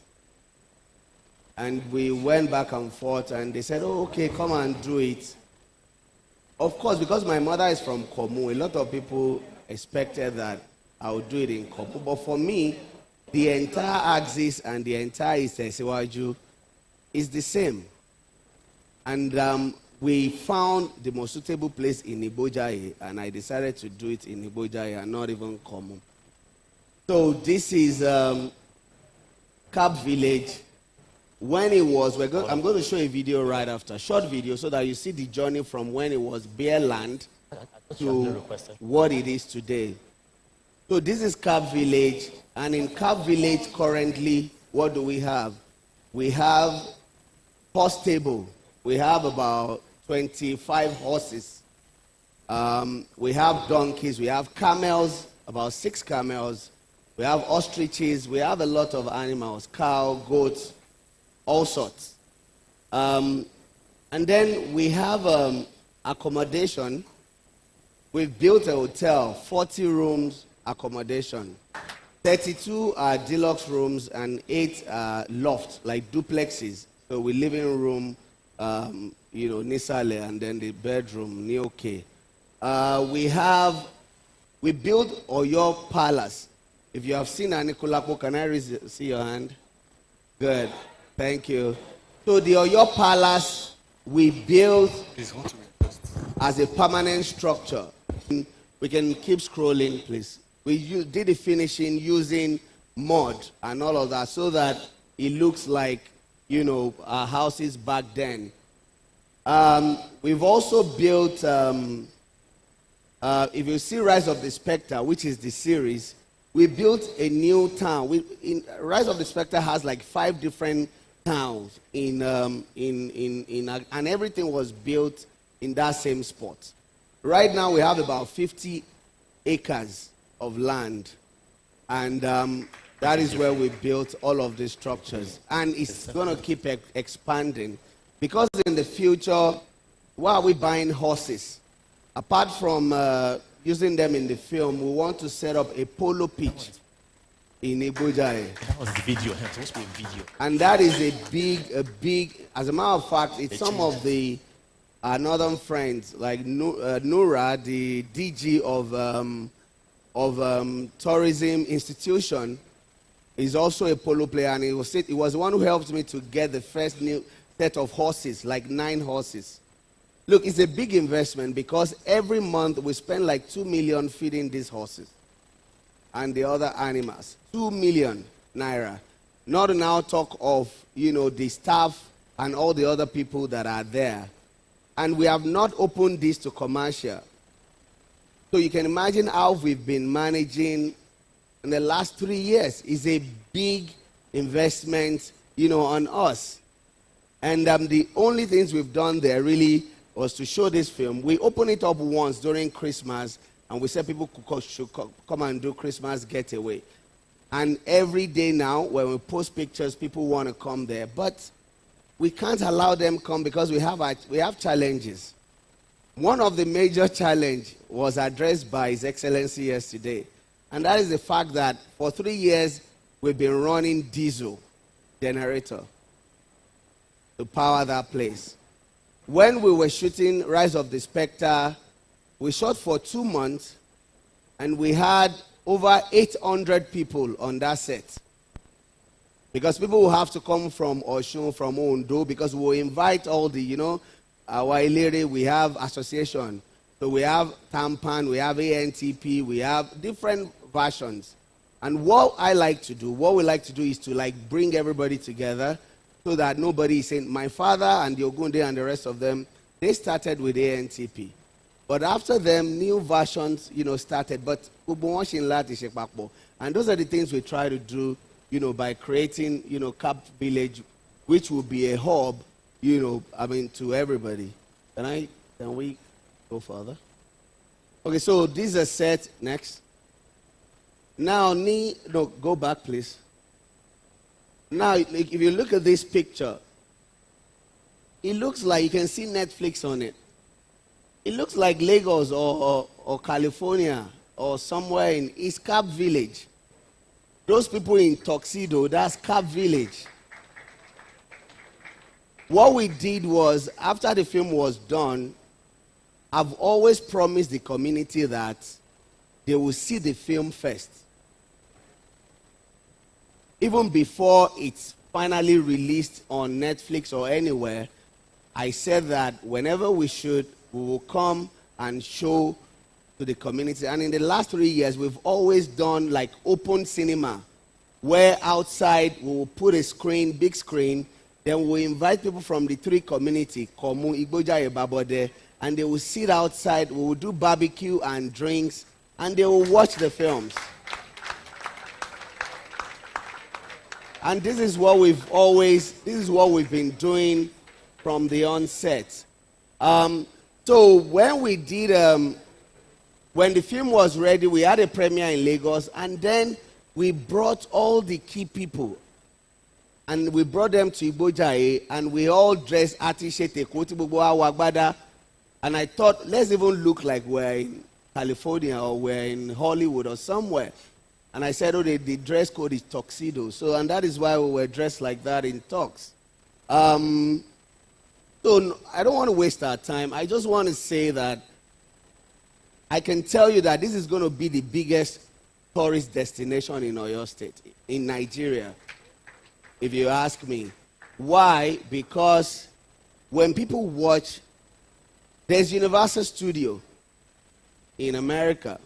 And they also have, in different places where People will watch a film and they'll be like, báwo náà ṣe mo fẹ́ wo ibi tí olórí Arọ́lákà yẹn yàrá tó ń sùn yẹn, mo fẹ́ wo ààfin ọba yẹn and all of that. I came back from Cap Village yesterday, and 2 days ago, we just established another point where a foundation, because we want to build a new palace that we call Ede Palace, and we're building 30 houses like chalets. So we're creating another Ilu that will be in season 2 of the series. So the investment is going to continue like that. And Atushe, why did we build the hotel? It's so that when people come, and we're also building another wing of chalets where tourists can come. You don't have to come and shoot film. You can come, take a break. You can even come from Ibadan. Because, the Moniya Road to Iseyin, from Moniya is like 45 minutes. Iseyin to Igboja Ibabode is 1 hour. So if I leave my house in Lagos, it takes me 4 hours to get there. If I leave home 7 o'clock, I'm there by 12 o'clock. So it's really, I can go and come back the same day. And the portion of the road that is not too great is the one the governor has promised to help with. We also have water challenge, which I discussed with the governor yesterday. We've done about 12 boreholes. Only one is working. So we've had to go to different houses, stream water, treat it. So for 3 years, that is what we've gone through. So we need industrial borehole. We just paid 4 million for another one that didn't work. So we need, the state government to help to see to this. I mentioned it to the governor and he said he's going to help. Osinoni Igboja Babode, and the governor said he's going to help. And I'm going to rely on our honorable commissioner also, because this is our thing and we have to make it work. On a last note, I just want to, can we scroll through? Let me just see. I just want to quickly run through more of the benefits to the state. I want to say that, look, the entire Cap Village has been built with personal funds. I built all of those things using my money. So there has never been grants or loan or anything from anywhere. It's been Ashishe Arowodie FEC, Ashishe Arowodie. Why am I doing it? I could have put my money in real estate in Lagos or in America or in London, but some of us cannot live anywhere else. I can't live abroad. We can go spend a few days, but we'll come back. This land, this land is blessed and is precious. And if we go back history, look at what Awon Babawa Ibo ni gbogbo wọn ti bẹ̀rẹ̀ is Oyo State. I'm just one person doing this, but other people are also doing. Ibrahim Shatta is doing something in Oyo, another film village. In the last 2 years, the best films on Netflix from Nigeria are Yoruba films. And this is not bullshit. You can go and I'm talking from fact. When Anikulapo the film came out, it was the most watched film all over the world with 8 million views in 2 weeks. It's Yoruba film. All right, so Aninkotamaje, but we must position it. It's a narrative. Oyinbo, what position they will sell it to us, they will feed our mind. And we need to do the same. And one of the best way to do this is to use motion picture. Because forever these things are documented. Those films will be there forever. We will die, our children will come, they will watch, generations will come and they will watch. But I think the state will benefit more from it than me, because me, but the thing will still be there.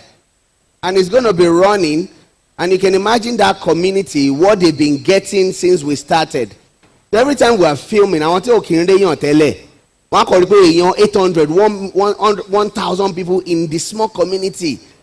So the business is vibrant, everybody is selling. They don't want, I want to be more, not my fair crew, no. Those àwọn yẹn náà àtún everybody is just marrying and everything is just going fine. And I think that is what we need. It's an ecosystem that will feed itself. So once we have good road, we have water, we have power, electric.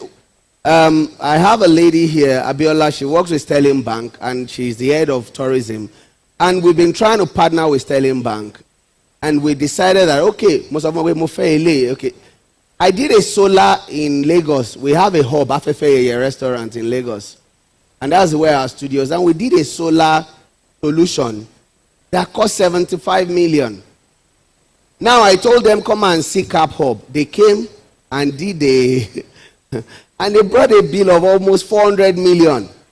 Because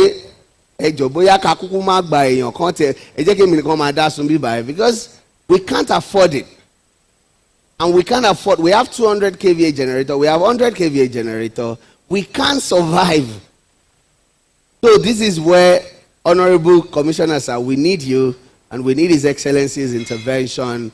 The road network is fantastic. Every day people call to ask, okay, Joe Elemashi, people have asked me today, and I say, Lomi, we're not opening. Nino, I can't continue to buy 1,000 something per liter. You know, it can't run. And we're just about to start another season. By August, a lot of people will have opportunity again because we're going to shoot the new season of Anikulapo series. And Iruma Yalosibe, Oyinbo need DOP. Different people have been there from different part of the world. And I think it's time, but we can't do much without the government. So we need a government. Thank you very much. Yeah.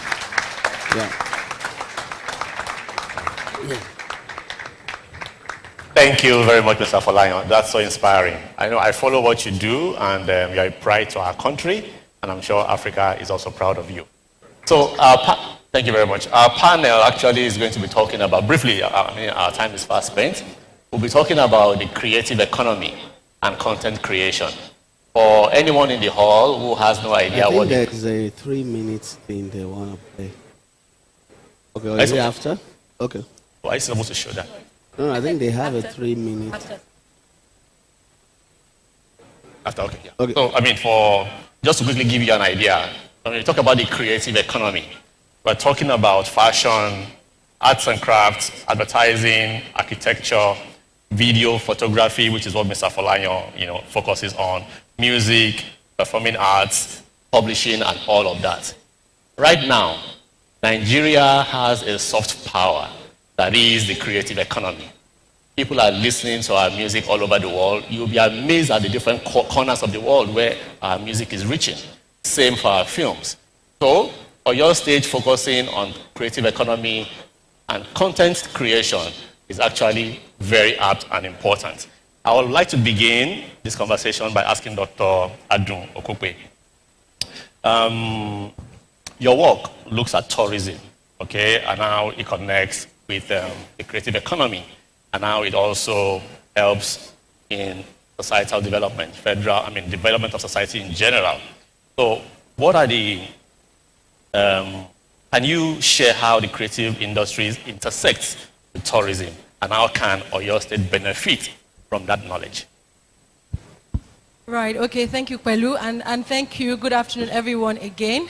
And just to say that Mr. Theolosin has actually taken me to Cap Village, so I have visited Cap Village, and I was just amazed by what it looked like, and also the vision, because for me, in the sense of tourism, is that you can create a product within the creative industries that is a filming location, but you can also then have ancillary products, so service and facilities that would also feed into the tourism industry. So this site actually becomes a multinodal product. So it can do the filming for the crew, but it can also be a revenue-generating service and facility. But I would say more importantly, it also allows Oyo State to say that they have this number of rooms, this attraction, and this number of facilities that tourists can benefit from. And I use that as an example of talking about architecture, because one key issue that tourist destinations have in Nigeria is the fact that there's a lack of good quality available rooms, so accommodation for people to stay. It's one thing to say people should come to Idore Hills. It's another thing to say, oh, when you hike Idore Hills, you have a great time. But then you drive 8 hours, as I've done, you hike the hills, and then you get to your room, and you're like, goodness, what was the point of this journey in the first place? And so one key area that I would say that the state needs to look at, and I think His Excellency spoke about that yesterday when they were talking about the investment projections and looking at the sites that they have identified for investments, which we're able to advise them on to say, this is what you can do on these sites. But again, to work on those sites, you need the architects, right? And you need architects that understand hospitality, because building a house is very different from building a tourist attraction. It's different from building a cultural center. It's different from building a conference center. It's different from building a hotel. And that, even for restaurants, right? And that understanding is underappreciated. So I'm happy that we have Shola here. I've worked very much with him. And I think the next panel, we also have Ade Shokumbi, who is one of the architects I really, really, really respect, and Mr. Theo Lawson, of course. So key catalytic sectors, I would say, are architecture, because you need places for people to come and stay. But also we need to really look at content creation and content production from a revenue-generating basis. Why do I say this? Some of the work we're doing across the continent, right? People say, okay, this is nice, let me go online. What can I see about these sites online? And then you see pictures from 1970. You see pictures from 1980. There's a lack of information. There's a lack of accurate information that sells. You know, in Yoruba, they said that Oju Lafin John, he ato, something like that. Sorry, don't quote me. Somebody will correct me. But basically, we eat with our eyes first before we eat with our mouths. And it's important that you have to create something that is attractive. And appealing, that will bring people. So I will talk about our content creators, but also looking at, there's the film, so motion art, but there's motion picture, but there's also the photography, right? The quality of what we're putting online. And so it's important that we look at that as well.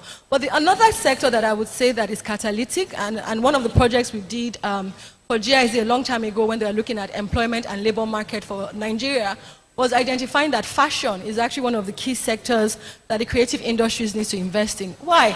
You look around here, I love that, most people here are wearing, and just in the audience today and yesterday, our cultural attire, right? And representing and interpreting those in unique ways. And you see the revenue that is generated within the fashion sector globally. And so the opportunities are there to say, how do we also represent ourselves and our culture, and how do we create value chain opportunities that can link with tourism. Tourism is not just come and hike. There are so many different experiences. And my final point, just to connect to the movie, is that how did the denim, how did everyone start wearing denim around the world? Right? There was a real move by Hollywood and by the denim creators, right, manufacturers, to put actors in denim, and it became a global product. So let's also understand that awareness and really see things from like a multi-sectoral point of view, and we can really generate strong returns for tourism and other sectors. Fantastic. Thank you very much. Thank you. You are free to clap, please. Thank you. So what Mr. Afolayan has shown us in a couple of minutes, it's architecture through and through. Mr. Shola Akintunde, you are the architecture on this panel. I know your antecedents. I know what you did in Lagos, especially with the, what's the name of that building now? The train building. Sorry? Jekyll House. The Jekyll House. For many years, that place, even Mr. Afolayan shot one or two flicks in that space. While you were there, it became like a place for people to go. We're all happy and proud to visit. Now, early today, one of the speakers actually signposted some of the architectural heritage of Oyo State.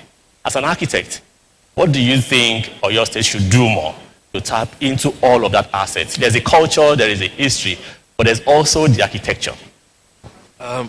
Again, thank you very much, Honorable Commissioner, and the state government as a whole for even investing in this conversation, because it is the first step to getting anything properly done.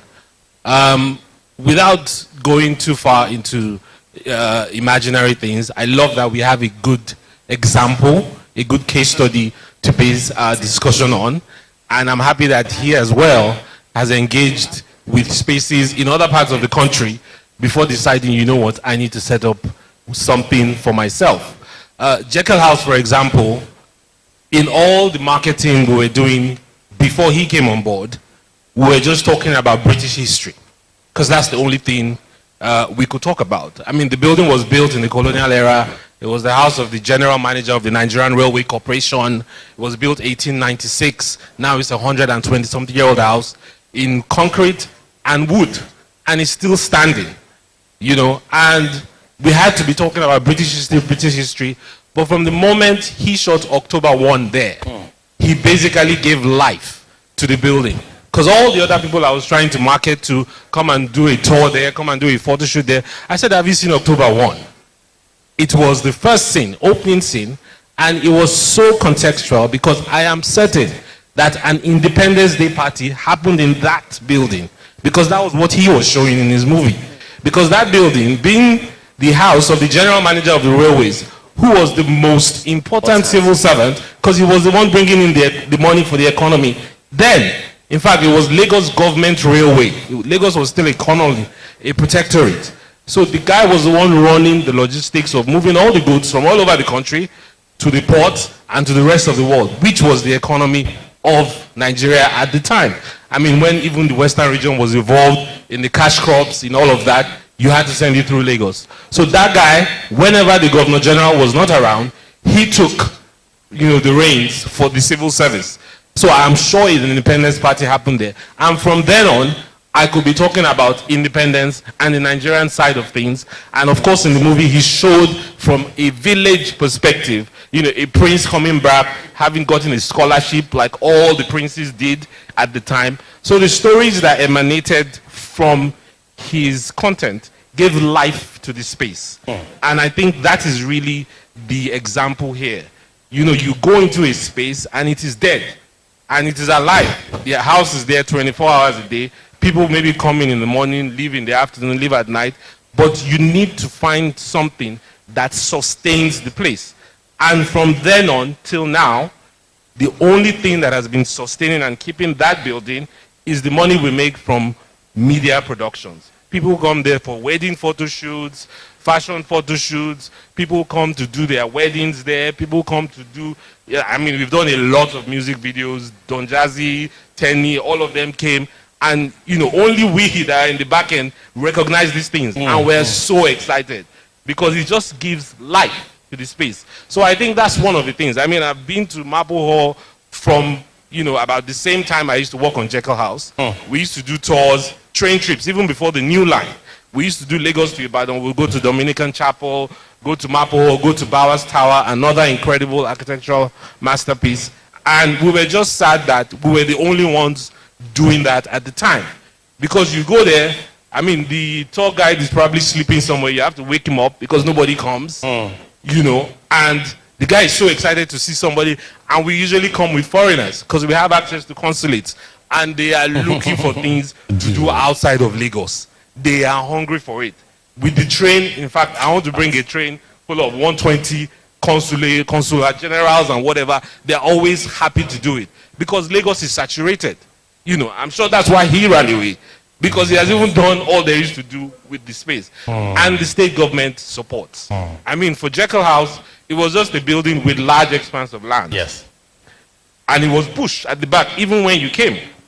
The first thing that we were able to do was Lagos State enacted a law in 2011, the Listed Sites Preservation Law, that protected about 60-something buildings, and Jekyll House happened to be one of them. So anytime we're dealing with people internationally, we said this building is a listed building. Because all over the world, there's something called listing. And you go to a house, you have a plaque. Oh, Albert Einstein lived there as a boy. Oh, Margaret Thatcher, you know, was born here. We don't have any of that. We have the opportunity for that in Oyo State. Lagos State gave us money to do the landscaping. And the first thing we did was clear the bush, do some garden, and again, the garden added life. Because all the media productions are in the garden. In fact, we started hosting movie nights, like when he talked about the open air cinema, people were coming for almost nothing, 500, but they were coming in their droves. And anybody that comes, that leaves with a good impression, comes back with an army of 50, 100 people to come and do their event. I mean, I'm very proud to say Jameson, that is a big whiskey brand now, they started their promotions in Jekyll House. They are an Irish brand, 18-something. We are a British Nigerian shared heritage branch, 1890 something. And the first event, the Jameson Connects that they do everywhere now, the first one was in Jekyll House, and it was free food, free everything. People didn't want to go home. In fact, in the videos online, some people they didn't even know we had railways in this country, And so that giving life is what I think Oyo State needs to copy from other states and then deliver. Okay, thank you very much, Mr. Akisude. Good example, media production in just one facility. Imagine the life you brought in, imagine the revenue you brought in. I could just imagine Mapo Hall having the same effect on people. That place is so beautiful. So I'm coming to you, Mr. Folayan. You've told us a lot about the Cap Village. But I'm going to ask you a question, but before you answer, we're going to watch a 3-minute clip, and then you'll answer the question.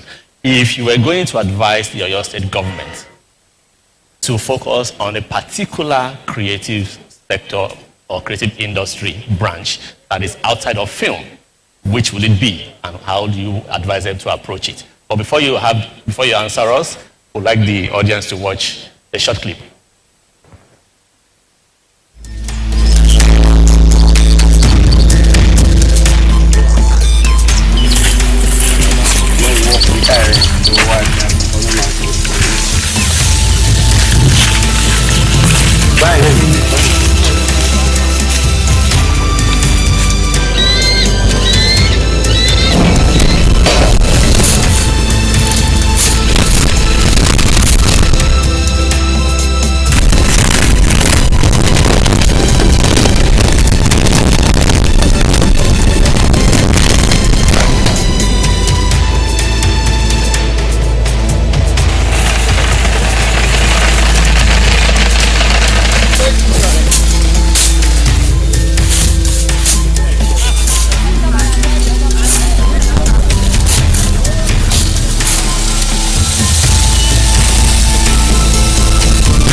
Congratulations, Mr. Folayan. You are doing world-class stuff from a local place. Yeah. Well done. Okay, so to respond to your question, I think I said something earlier, and I said it's an ecosystem. Yeah. Ecosystem meaning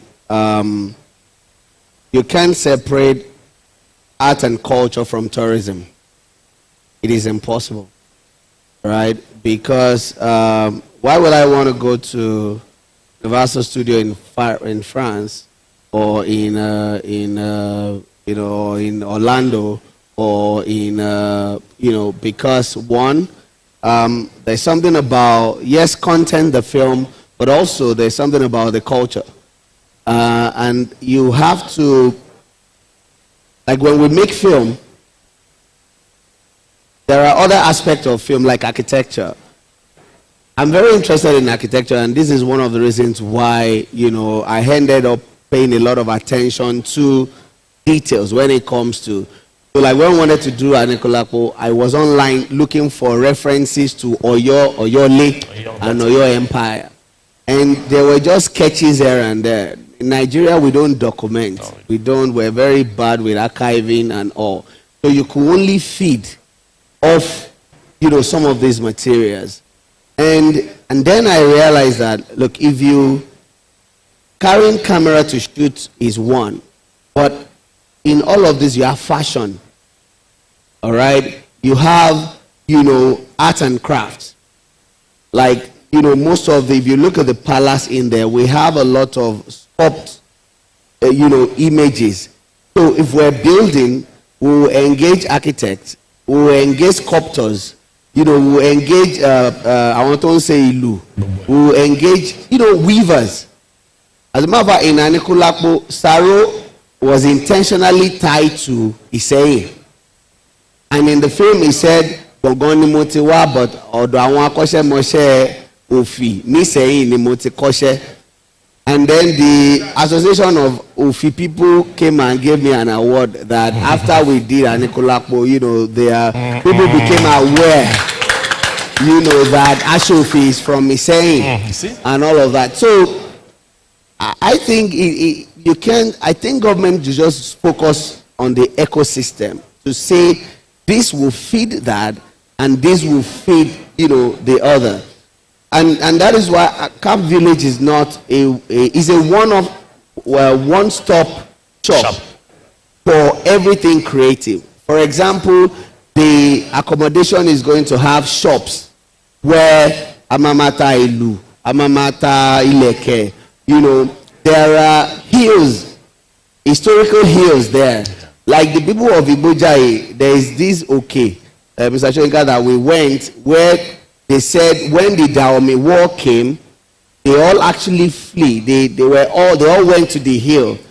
And I was telling the governor yesterday, I went up that hill and I saw the fence that they created on the hill, fighting. So I feel that it should be an ecosystem, and I feel that they should focus on everything art encompasses. Fantastic. Thank you very much.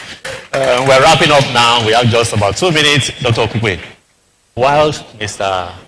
Akintunde was saying something, you were itching to also respond. But as you respond, this is your final question. What specific creative sector area do you advise or your state focus on going forward?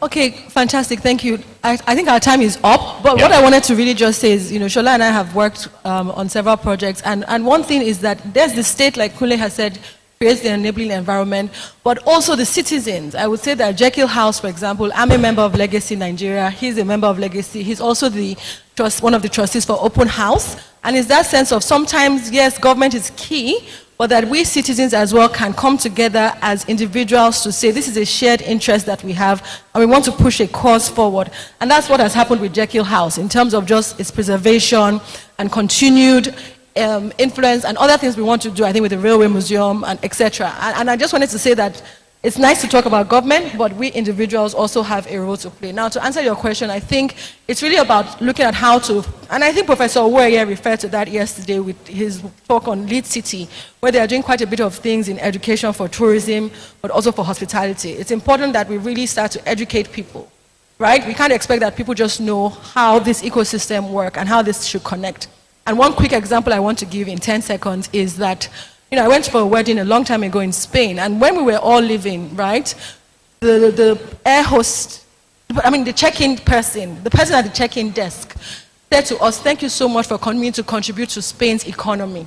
And I was struck by that this person at the check-in desk understands what this means, that 50 people have come for a wedding here, and this means that all of us have spent money, we have contributed to kickstarting the value chain in tourism. And so in terms of helping people to really understand that, yes, tourism is fragmented, but there's a lot of things that we can all do that are connected, that can yield returns.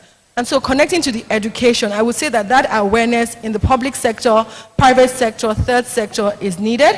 And once you have that as a baseline, and it's nice that we're doing this in University of Ibadan, right? How do we start to really create this understanding of tourism? You go to Tanzania, Kenya, everybody understands the importance of tourism to their economy. You don't have to start teaching them that this is why you should be hospitable. They just understand it. And if we start to do that, then you can really start to see other investors, other people working in the industry, other businesses coming to Oyo State to really invest and work to yield more revenue for the state, but also enhance the quality of life and create better livelihoods for the communities. Fantastic. Thank you very much. So I have a final word. Thank you very much, dear panelists, for your thoughts, for your professionalism. Dear Honorable Commissioner, one of the thoughts that I had when I accepted this invitation is just this. We keep on talking about the old Oyo Empire. Okay? It was a very huge, influential empire back in the 15th, 16th century. If you go to Benin Republic today and some parts of Togo, they are all feeding off the history of old Oyo Empire. There's nobody you will come across who will not mention to you that our forefathers migrated from the old Oyo Empire. And remember, old Oyo Empire also included what is now today Ife. So, as small as Benin Republic is, their entire tourism is centered on heritage and their history. And you need to see how many people are flocking into that state, to that country. They are all benefiting from what used to be the old Oyo Empire. So culture and that heritage, which is the ministry that you oversee, sir, I think is one of the key things that Oyo State can benefit from. And the entire Southwest just needs one successful state for tourism to catch on. If Oyo State can actually bail the cat and succeed as a state where we can talk about tourism, then the entire Southwest will catch on. And then with that, tourism appreciation and success will spread across the country. This country hasn't gotten any example, apart from Cross River State in the past, to say, look, we need a model to follow. We had the model then, we lost the plot. Now, maybe our hope will now be in Oyo State to give us that direction again so that this thing can spread. We don't need everything we need for tourism to succeed. We have it in this country. And it doesn't need to be sophisticated. It has to just be all the everyday things. That is what Benin is doing. That is what Kenya is doing. That is what every other country on the continent is doing. And the world is going there. Thank you very much for your time. Thank you. Thank you so much. Please celebrate them. Round of applause once again. Thank you so much. That was amazing. Simply wow. I mean, this panel discussion sure gave us compelling reasons to pay more attention to the creative industry and, of course, their role. I mean, I was sitting there and I heard someone say that there's so much that is being left behind. There's a legacy that is being created, and I couldn't but agree. And I can assure you that the relevant authorities were actively taking note as you spoke. We look forward to seeing how this insight that's been provided today will be incorporated into the initiatives from the Ministry of Culture and Tourism. The next talk that we have focuses on a project that the Oyo State government has recently embarked upon to promote sustainable development. In this talk, Oyo State shall share what you need to know about permit and land ownership. Particularly reference is made to the C of O Redefined initiative, how we are shortening wait times for certificate of occupancy, and how this has contributed to the ease of doing business in Oyo State. But before we go to that particular area, before we invite the Commissioner for Lands, Housing and Urban Development, we'd like for us to go to this next presentation that promises to be entertaining and colorful. The reason is because it is all about hearts. And Join us as we invite to the podium right now Chief Tunde Odulade, as he will be talking about the history of visual and creative arts in Oyo State and the role that the arts can play in sustainable tourism development. You're welcome, sir. Thank you very much. I want to send greetings to the executive governor, the deputy governor. I'm sending the honorable commissioner to please convey this message to them. They are just great. To have initiated such a gathering, I think is most commendable.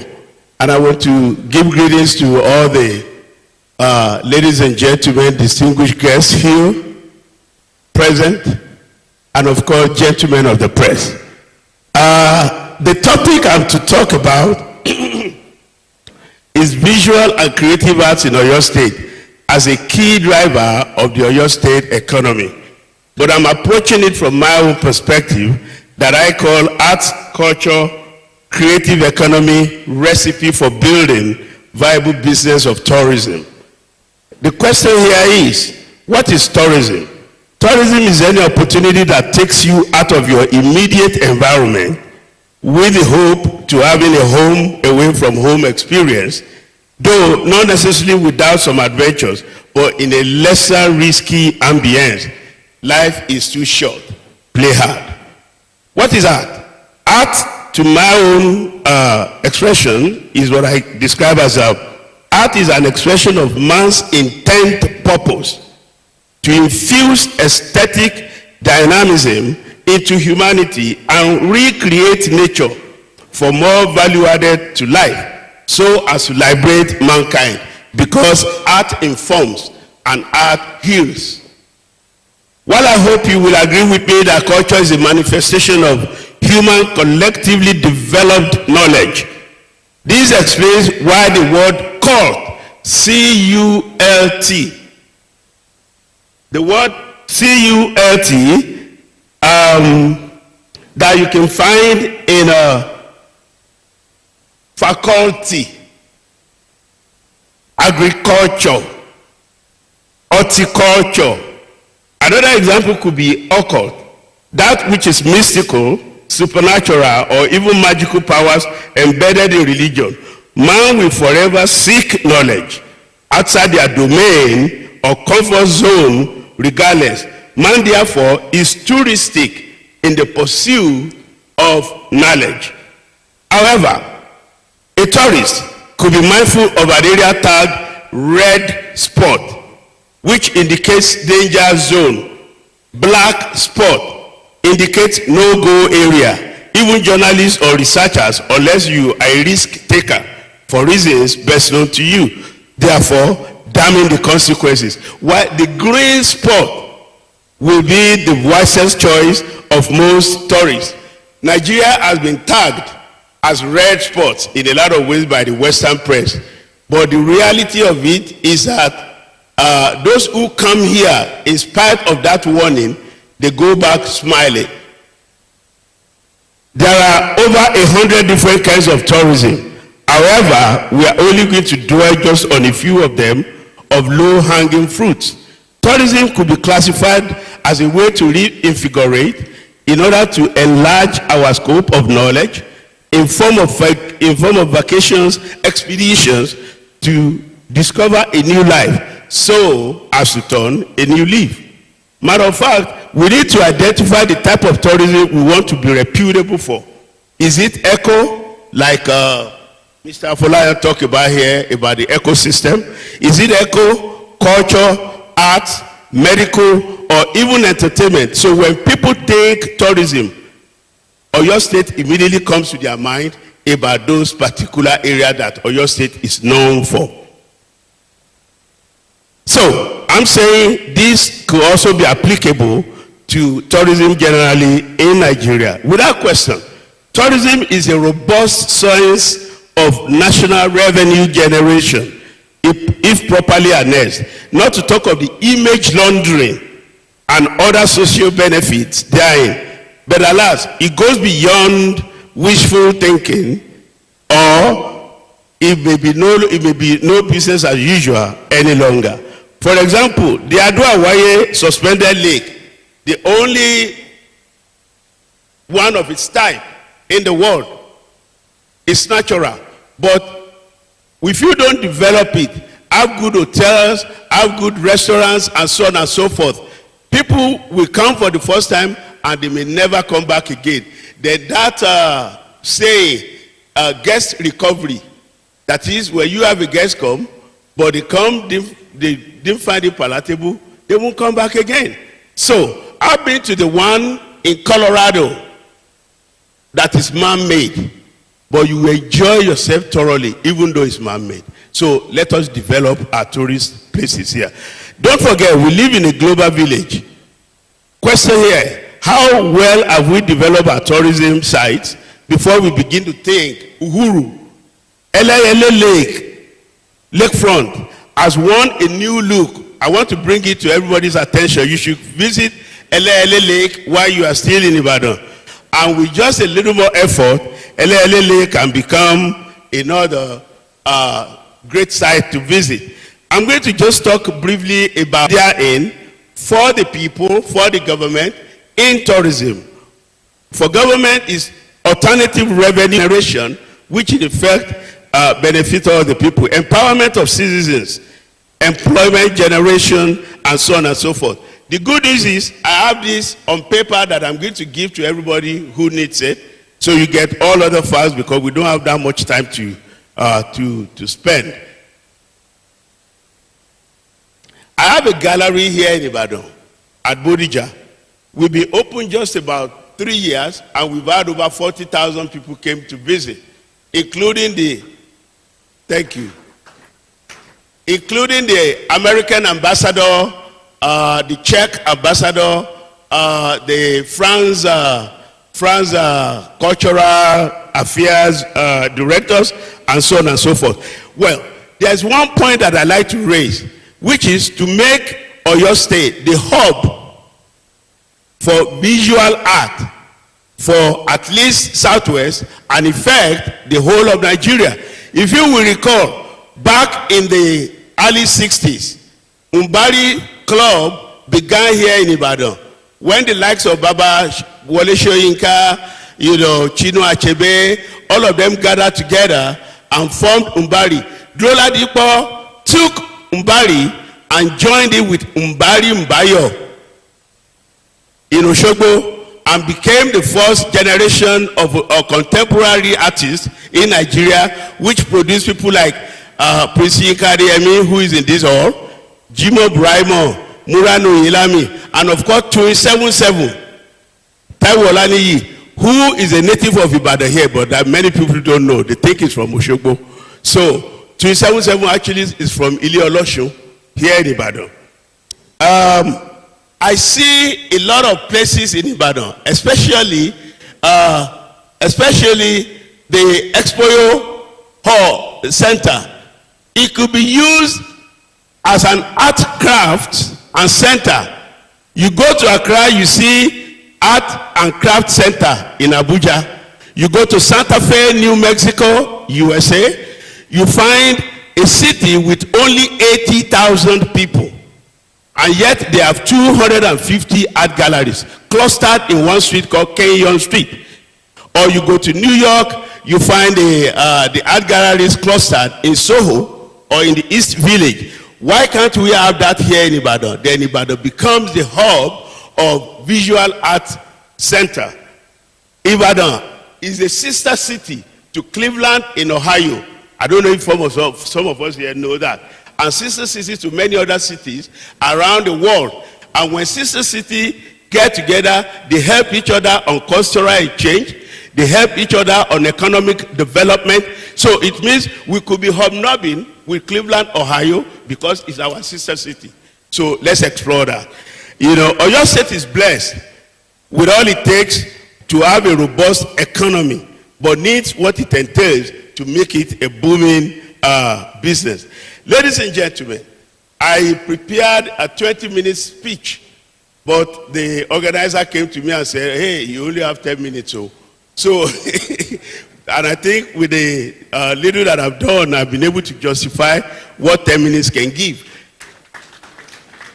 As you could see around here, there are some artwork, sir, step back here. Some artworks here which depict the new Ibadan under the government of Engineer Seyi Makinde, and Comfort Olalemi is the artist behind that we commissioned to do this, so we can at least have samples of what Governor Seyi Makinde has done. Comfort, come outside.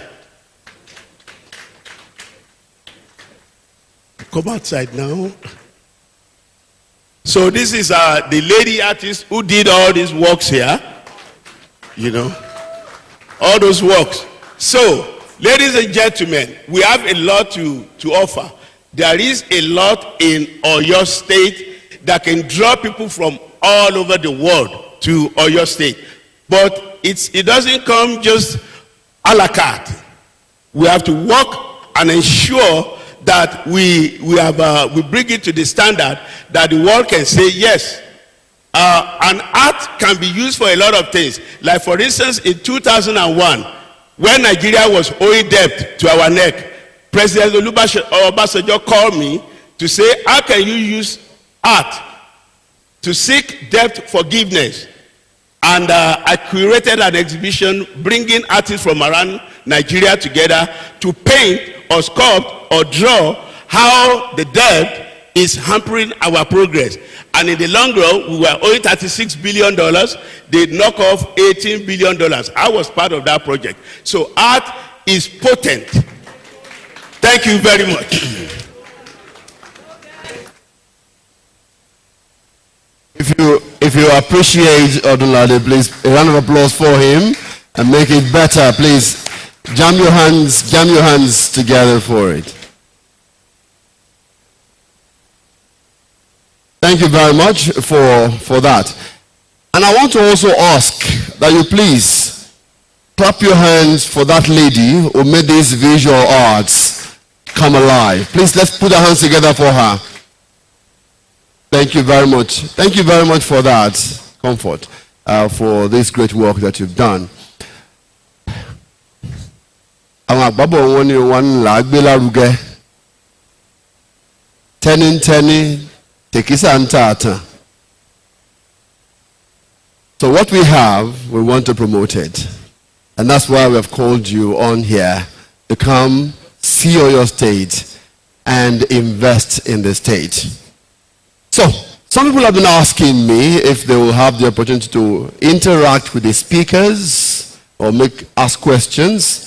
We acknowledge the question from a retired teacher, an NGO coordinator, Malam Tijani, who had sent in a question here. So if you also have your question, you can send it to me through the ushers in green. You can see the wonderful ladies in green. You can send it through them.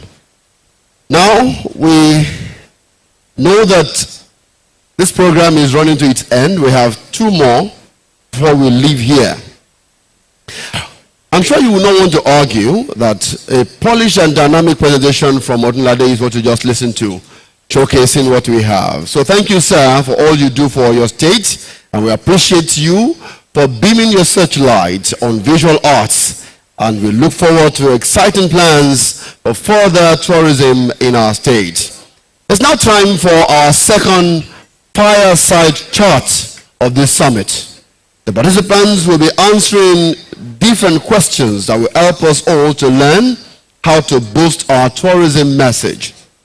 This fireside chat gives stakeholders the opportunity to hear how Oyo State and tourism practitioners can rebrand the state from an underrated brown roofs state to the tourism alternative to other big name cities around the world. I'm sure you remember J.P. Clark's poem. Emphasis will be laid on strategic communication and promotion. There will be a special focus on how owners of tourism sites and assets can key into the state story and use it to market their destinations to the world. Our second fireside chat has three participants and an interviewer. And the lead interviewer is no other than Mrs. Abigail Anaba. Please, a round of applause for Mrs. Abigail Anaba as she is stepping forward right here. Please, a round of applause for her. Yes, a huge round of applause for her. She will be inviting or be joined here by the special advisor to the governor, Seyi Makinde, on media. He's also the chief press secretary to the governor. Let's welcome Mr. Sulaiman Olanrewaju. She's stepping forward to be part of this chat. The country manager and chief creative officer, Ogilvy Africa, Nigeria, is also going to join these fireside chats. Please make welcome Henry Akpede. A round of applause for him, please. Mr. Henry, welcome. Thank you. Yeah, please. And the Associate General Manager, Head Corporate Communications and Strategy, Origin Tech Group. Please, we welcome warmly Mr. Adebayo Awoniyi Adeosun. Please welcome, and thank you for joining us, sir. It's culturally compliant. Welcome, sir. And I also want to welcome a filmmaker and producer for Larry Laoshun. I'm told that he's here. Mr. Fulani, are you here? Yes, round of applause for Mr. Fulani as he's stepping forward. All right, then I hand over the microphone to the interviewer, Abigail Anaba. Welcome.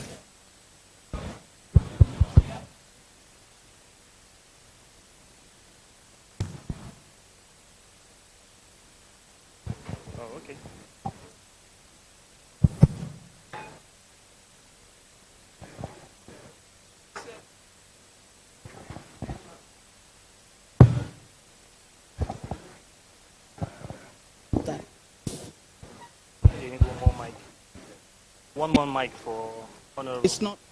If I could.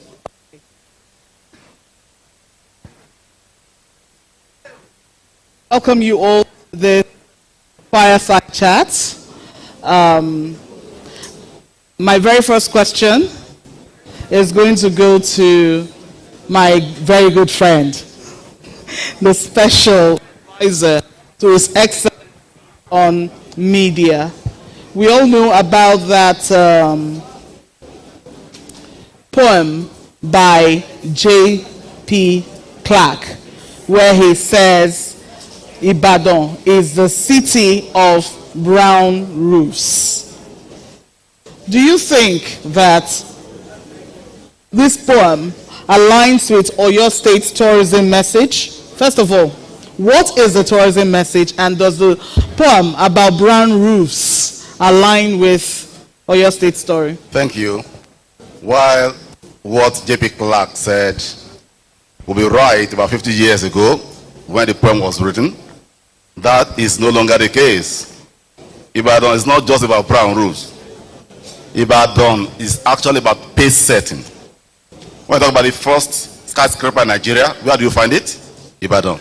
The first television station in Africa, where do you find it? Ibadan. The first university in Nigeria, where do you find it? Ibadan. So, to stick the moniker of Ibadan having brown roofs to this city will be an injustice to the city. Ibadan is a city of firsts. Ibadan is a city of unique experience. So, talking about the tourism message of this administration, it's not about the brown roofs. It's not even about Ibadan having the first skyscraper or the first university. Is about our rich heritage. Where else are you going to find Alapan in the world? Where are you going to find Iponriku? Where are you going to find Oyo Empire? They are not existing anywhere else. They exist only in Oyo State. So we are talking about our rich cultural heritage. That is the message. Because what do tourists want? Unique experience. And they can only find such in unique places. We also talk about great sceneries. Earlier we saw Idere Hills. We saw Ado Awaye. We saw the beauty of Ibarapa areas. We saw the beauty of the city of Ibadan as it is now. That is what we talk about. Unique experiences, and of course we'll talk about great culture. So whatever you want in tourism, you find in Oyo State. If you are looking for a wow experience, this is the place to come. If you are looking for a place where modernity and tradition meet, that is Oyo State. So don't go anywhere else. You are looking for, you call it tourism dupes? Destination dupes. Destination dupes. Don't go anywhere. Come to Oyo State. Thank you very much. Thank you for keeping that short and simple. And this is what I would ask of everyone else. Please keep it short and straight to the point so that we all can enjoy the experience of being part of this chat. So I'm going to ask my next question, and it's going to Mr. Henry Akpede. I'm sure he's laughing because I said keep it short and simple. Henry Akpede comes with a lot of experience in marketing, which he's going to be sharing with part of it, restricted to about 30 seconds. I mean, that's a whole lot of ask to jam all that you've known over 20 years into like 32 seconds to 1 minute. But my question here, J.P. Clark said, Ibadan, running splash of rust, gold flung and scattered among 7 hills like broken china in the sun. Should we keep this moniker? Is it time to retell this story? What do you think? Thank you very much. And of course, we need more time to discuss this because creating a message is a very, very difficult task, very technical, but when you get it, you get it. Yes, I agree with my boss here. The Red Roof moniker is not, it's limiting. It has to be wholesome, like what the former governor Cross River said yesterday. Tourism is wholesome. So that message has to be wholesome. It has to carry everything that Oyo has to offer. It's not easy because he has mentioned a lot of things, even new ones I've not heard of before. So I'm like, there's a lot. But in doing that, you have to step back. Okay, what is that one message I want to put out there that once you have it, everybody will run to you? A lot of people have done it. Allow me to use one very simple example. And forgive me, I'm using outside the country. Las Vegas. Las Vegas has a casino, they have boxing arenas, they have hotels. They even have churches that will get you married even when you are drunk. They have it there. However, their message is very, very simple and thought-provoking. Anything that happens in Las Vegas stays in Las Vegas. Very thought-provoking. And already it has given you the message that these are the kind of things that happens in Las Vegas. It tells the story. Basically, you might not like it, you might like it, but it tells the story of Las Vegas. Dubai too. Same thing. Dubai has the tallest building, has this, has that, has infinity pool and malls. What are we saying about Dubai? See Dubai and die. It sells everything. It just tells the story of if you go there, there's no point going anywhere else. So we need to craft a message that when you people hear it, they'll ask themselves, why would Oyo be claiming that? Let me go and see what it is. It needs to be deep. It needs to be centered on something that is core, like my boss here has said.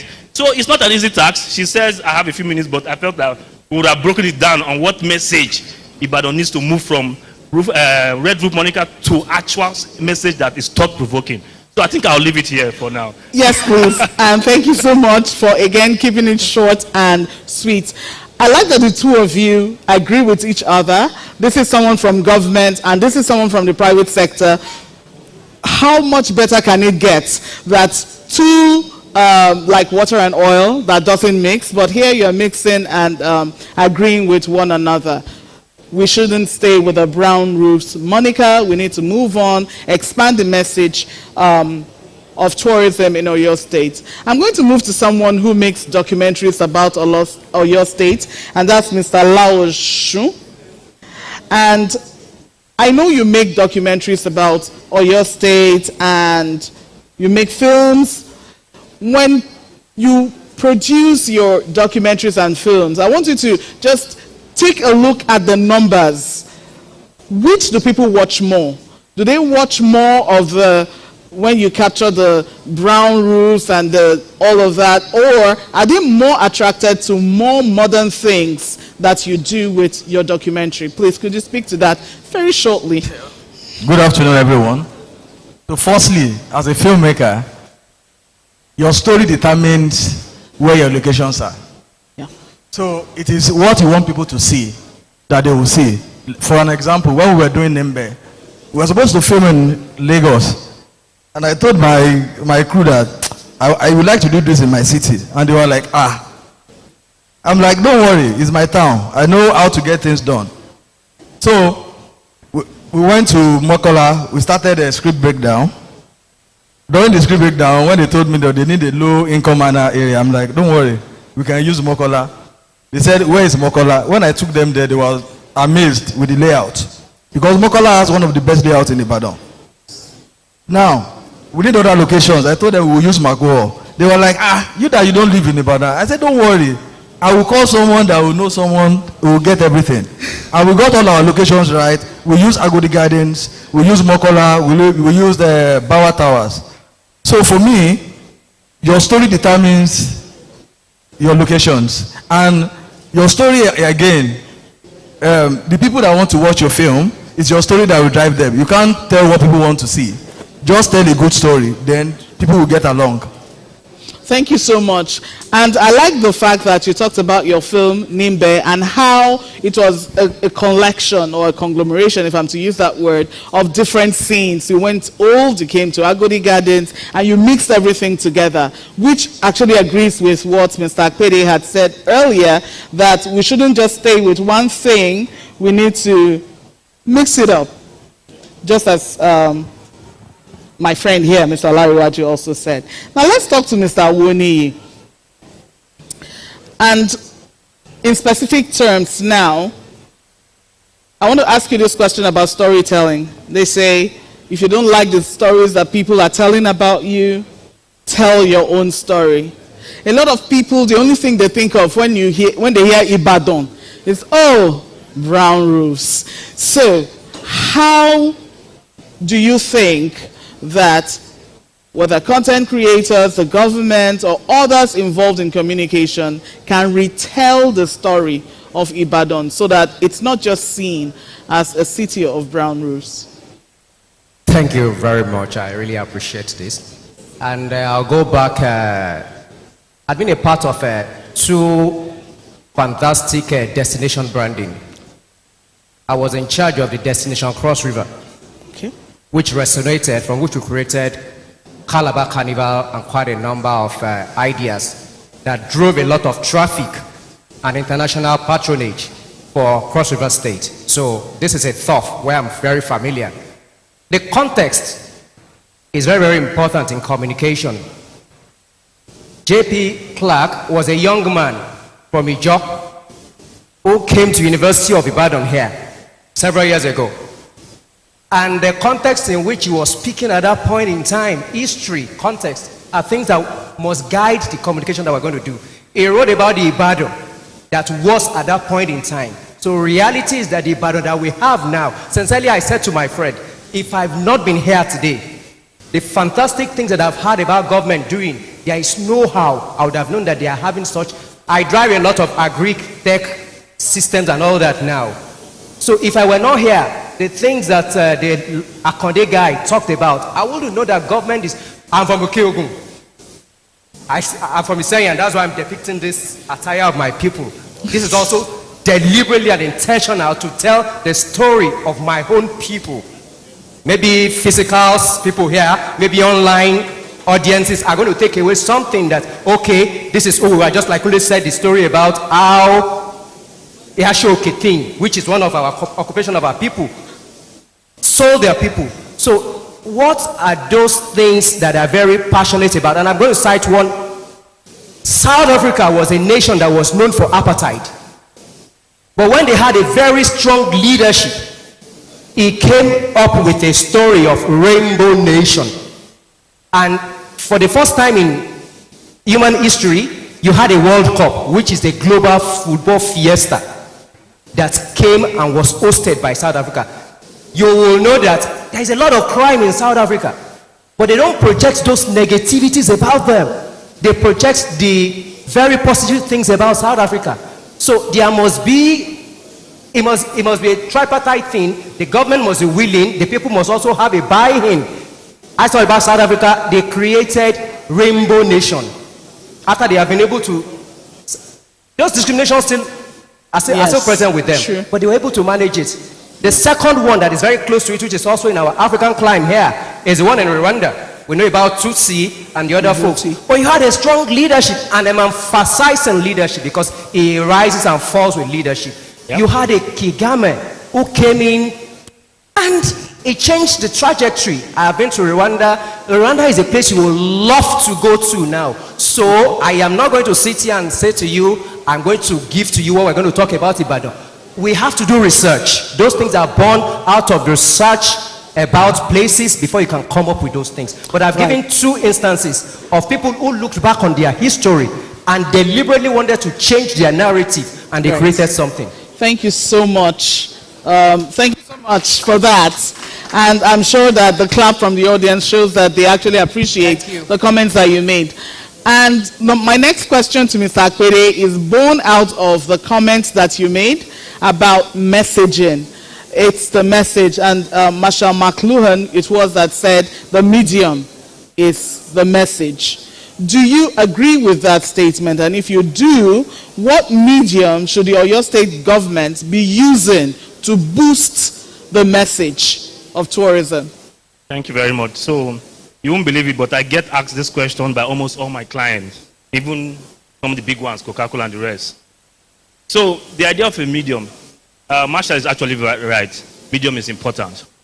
But I ask myself every time, how many outdoor assets are there?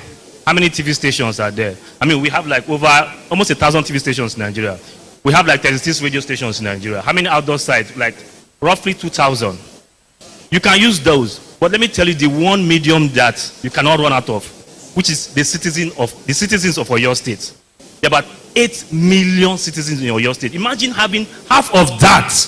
Imagine having half of that speaking about your message. Because by the time people come into Oyo State at the airport, it's not us that they will see there. It's that guy that is not here. And if that person does not reflect the messaging that Oyo State has been trying to push, it falls flat. If that person dupes that person at the airport, that person will never believe all the nice things you've said, all the money you spent on the message. So everybody needs to be carried along, and they will start speaking. That is the strength of word of mouth. Word of mouth is the biggest medium you can ever think about. And guess what? It's almost cheap. I shouldn't be saying that, but it's true.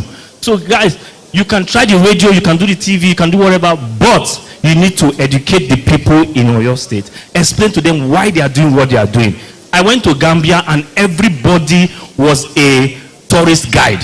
Everybody was telling me, oh, you can do this here, you can do this here, you can do this here. Everybody sounded like they knew what the memo was. And that is why I discovered that people are the best medium. So thank you very much. Thank you so much. Thank you so much for that. And I like your emphasis on the people. And that will take me back to the person who's representing the government here.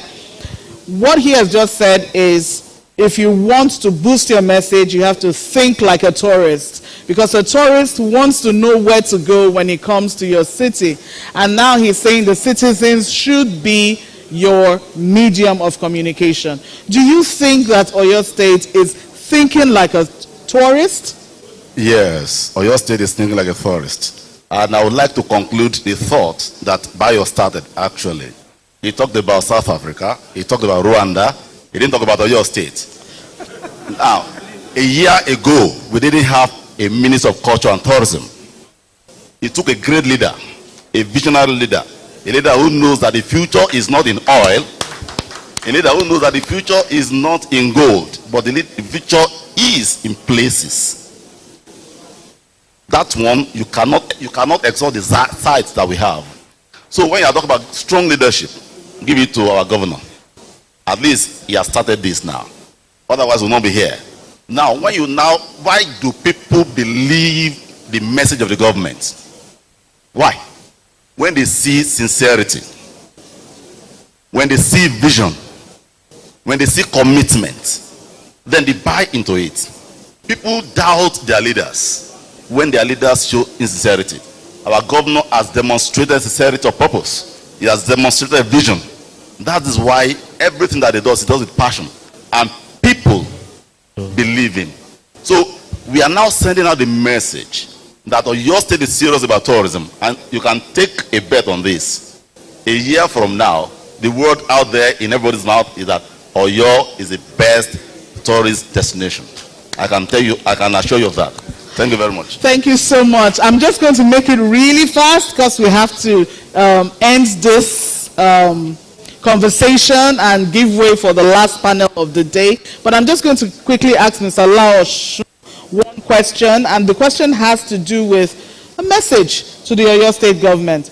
If you were to advise the state on what to do as someone who creates films, what would you advise that they do now that can propagate that message of come, see,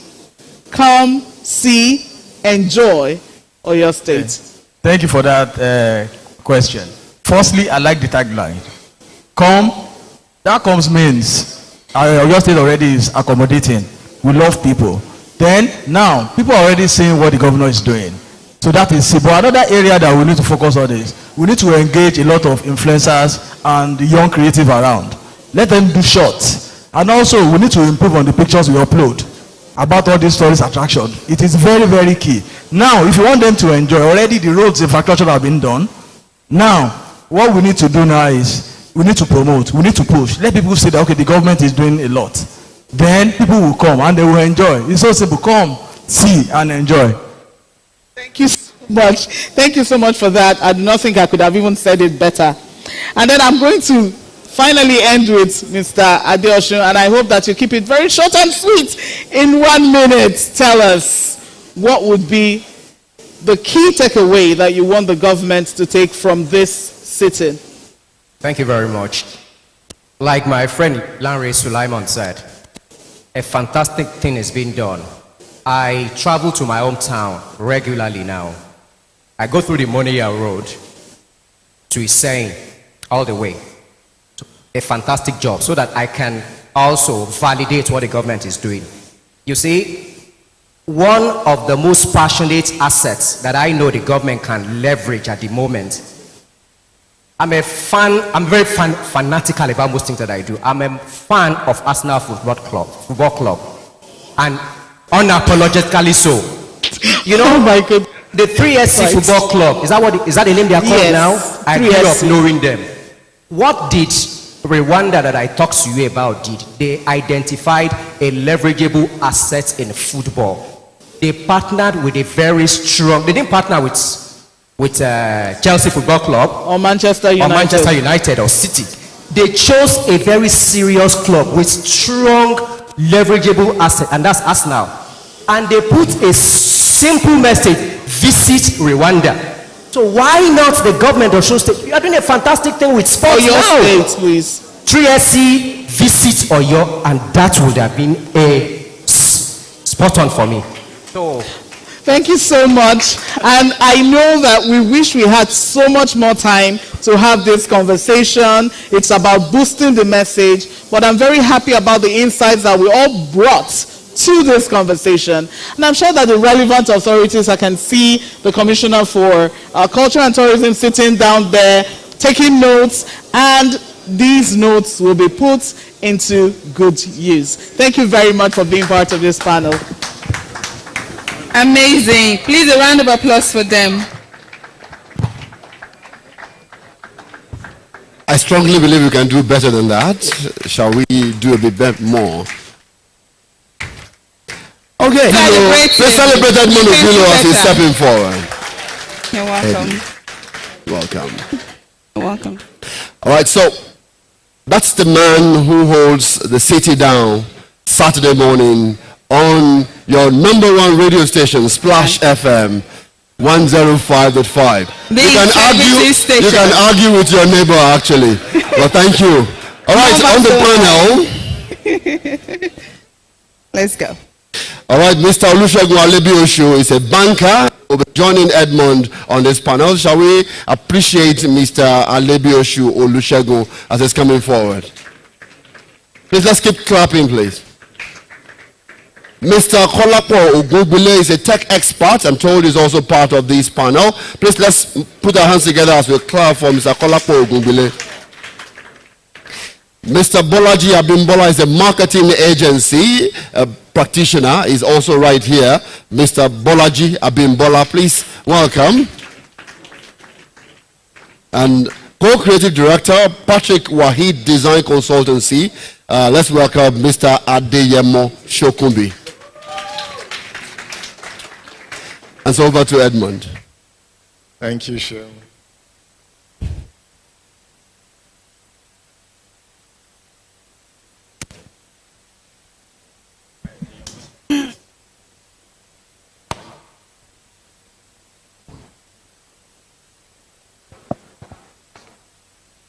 Thank you.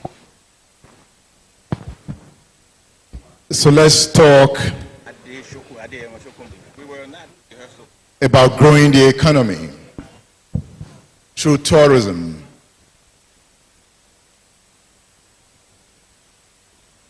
From what I have seen over the years, it is clear and undeniable that tourism has the potential to lift Oyo State economy. So at this point, how do we create that synergy between tourist enterprises and other private agencies? And that is what we want to look at here. We live in the age of technology. If you want to fly, you must fly with tech. Is it not true? Absolutely. So if tourism must fly, it must fly with tech. Absolutely. Tell us more. Yeah, thank you very much. It's an honor, a privilege to be here. I mean, the way I see technology is simple. It's to make lives better. You know, that is the simple way to look at technology. And we must embrace it in all aspects of our life. And if you think about the intersection of tourism and technologies, it's the same. I saw a drone flying here, you know, capturing, you know, beautiful moment of what is happening here. That is technology. And one of the panelists mentioned earlier about beautiful pictures, you know. And if you think about how you can leverage technology in tourism, it's a lot. I mean, the first way you can think about it is all businesses wants to make money, right? And they want to collect payment, all right? So thinking about it in that way is that there is a data by Statista that by the end of 2027, close to 90% of businesses, tourism transaction will be online. All right, and I think that's a very interesting data point to look at as someone in tourism. So if you're expecting somebody coming from US, how can they easily make payments in Ibadan? All right, and the network is going to break. How can we build platforms, technology platforms that can seamlessly integrate, you know, with local businesses here to easily accept payment? So that's one of the way, but I can keep going on and on. I run a tourist agency, and I want to come into partnership with you. What would you do for me to boost my business? All right, I think fundamentally is the experience, right? So the first thing you want to do as a tourist, or if you're just traveling even for business, is to check out where you're going online. You know, you want to pick up your smartphone and Google hotels in Ibadan, for example. I'm sure people here on the panel, they've probably done that. That's the first thing. And once you do that, it's important for a business to have a great experience online, a beautiful website that is interactive, that people can connect with seamlessly. I think that's where the experience starts from. You know, what platform do you have online that people can seamlessly connect with? Then we can take it further from there. What are the other services you need to add, you know, before people even get to your hotel, you know, and start the, you know, the real experience. I was going through Mr. Adeyemo Shokumbi's profile. Your work emphasizes ethno-tropical contemporary architecture.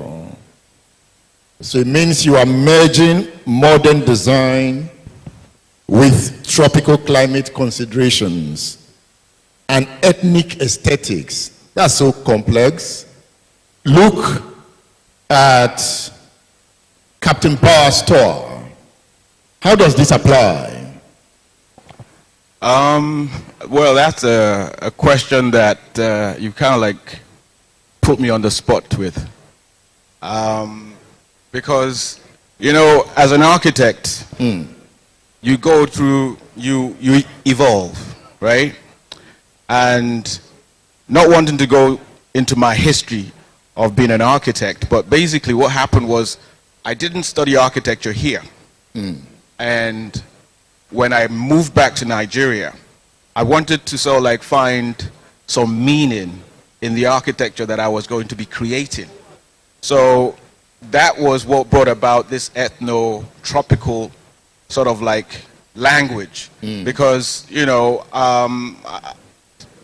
the language of architecture that I had kind of like really delved into when I was practicing outside of the country was very modern, very contemporary.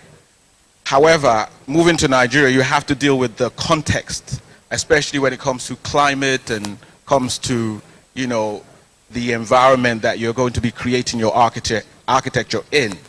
So, so that led to the ethno-tropical language.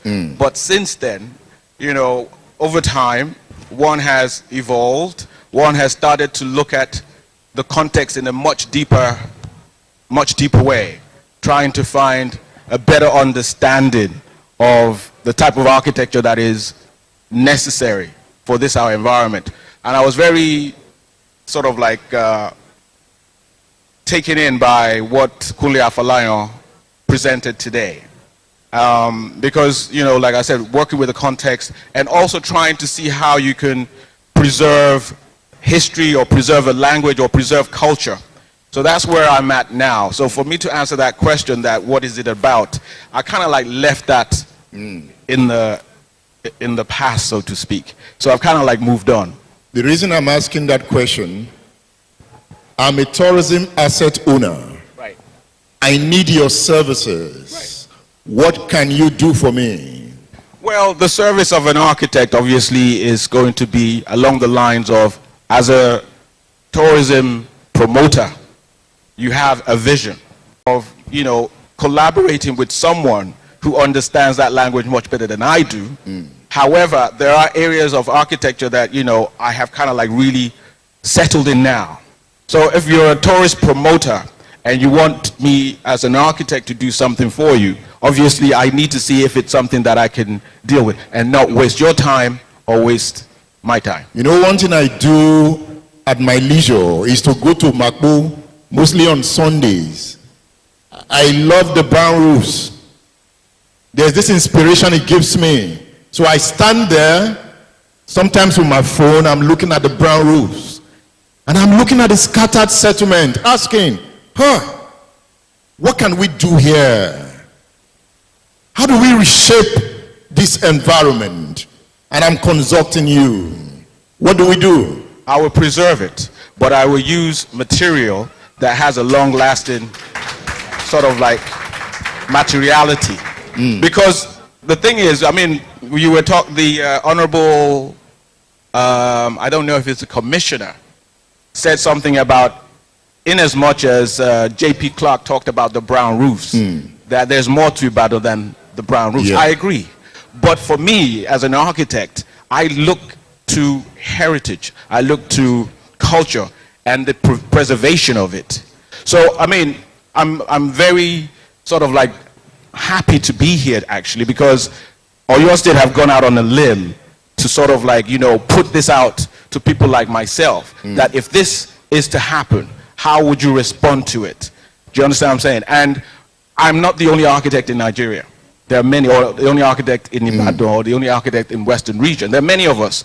And I'm a believer that one has to collaborate with others, not just even with like-minded professionals, but also with the people that actually are from that context or from that location or from that area. So rather than just trying to impose my own understandings on them, I have to work with them. I have to work with, you know, people that come from that locality. So that's the type of architecture that I believe should be perpetrated in Oyo State, because Oyo State has a history, very, very, very deep history that needs to be preserved, you know, and I am an advocate for that. Thank you, Mr. Shokunbi. Thank you. Thank you. Let me come to Mr. Kolakbo Ogunbile. Okay, sorry. Sorry. Mr. Bolaji Abimbola, yes. Mr. Abimbola, he's a professional with extensive expertise spanning public relations, advertising, events, and experiential marketing. We are talking about tourism here. How expensive are you if I want to partner you as a tourism company? Thank you very much. When you say how expensive will my service be? Yeah. It depends on what we're looking at. So if we're looking at it in the context of business, so it's going to be, I'm offering you this service, this is what I charge professionally. But for government, and I think it's about partnership, it's about collaboration. Of course, I'm from here, I'm from Ibadan. Somebody mentioned my family house at the beginning of this session. We have one of the oldest palace, the Refin Palace. That's where I'm from. So I see myself as a stakeholder. And other than seeing this as a business, I like to see it as my way of contributing to development of the tourism potential of the state. But that's not to say that I'm going to do it for free. But of course, I'm not going to be charging you as I would charge my commercial clients and partners. Thank you. But again, I'm a private business. I'm a tourism business. I need promotion. I need advertisement. And I want partnership. Okay. So, I think I spoke to dealing with working with the government, but now working with private organizations who are in tourism business. Again, it's about scaling. So I speak to these in our industry that it's better for you to be part of the building of a monument. So there are some clients that you need to grow with.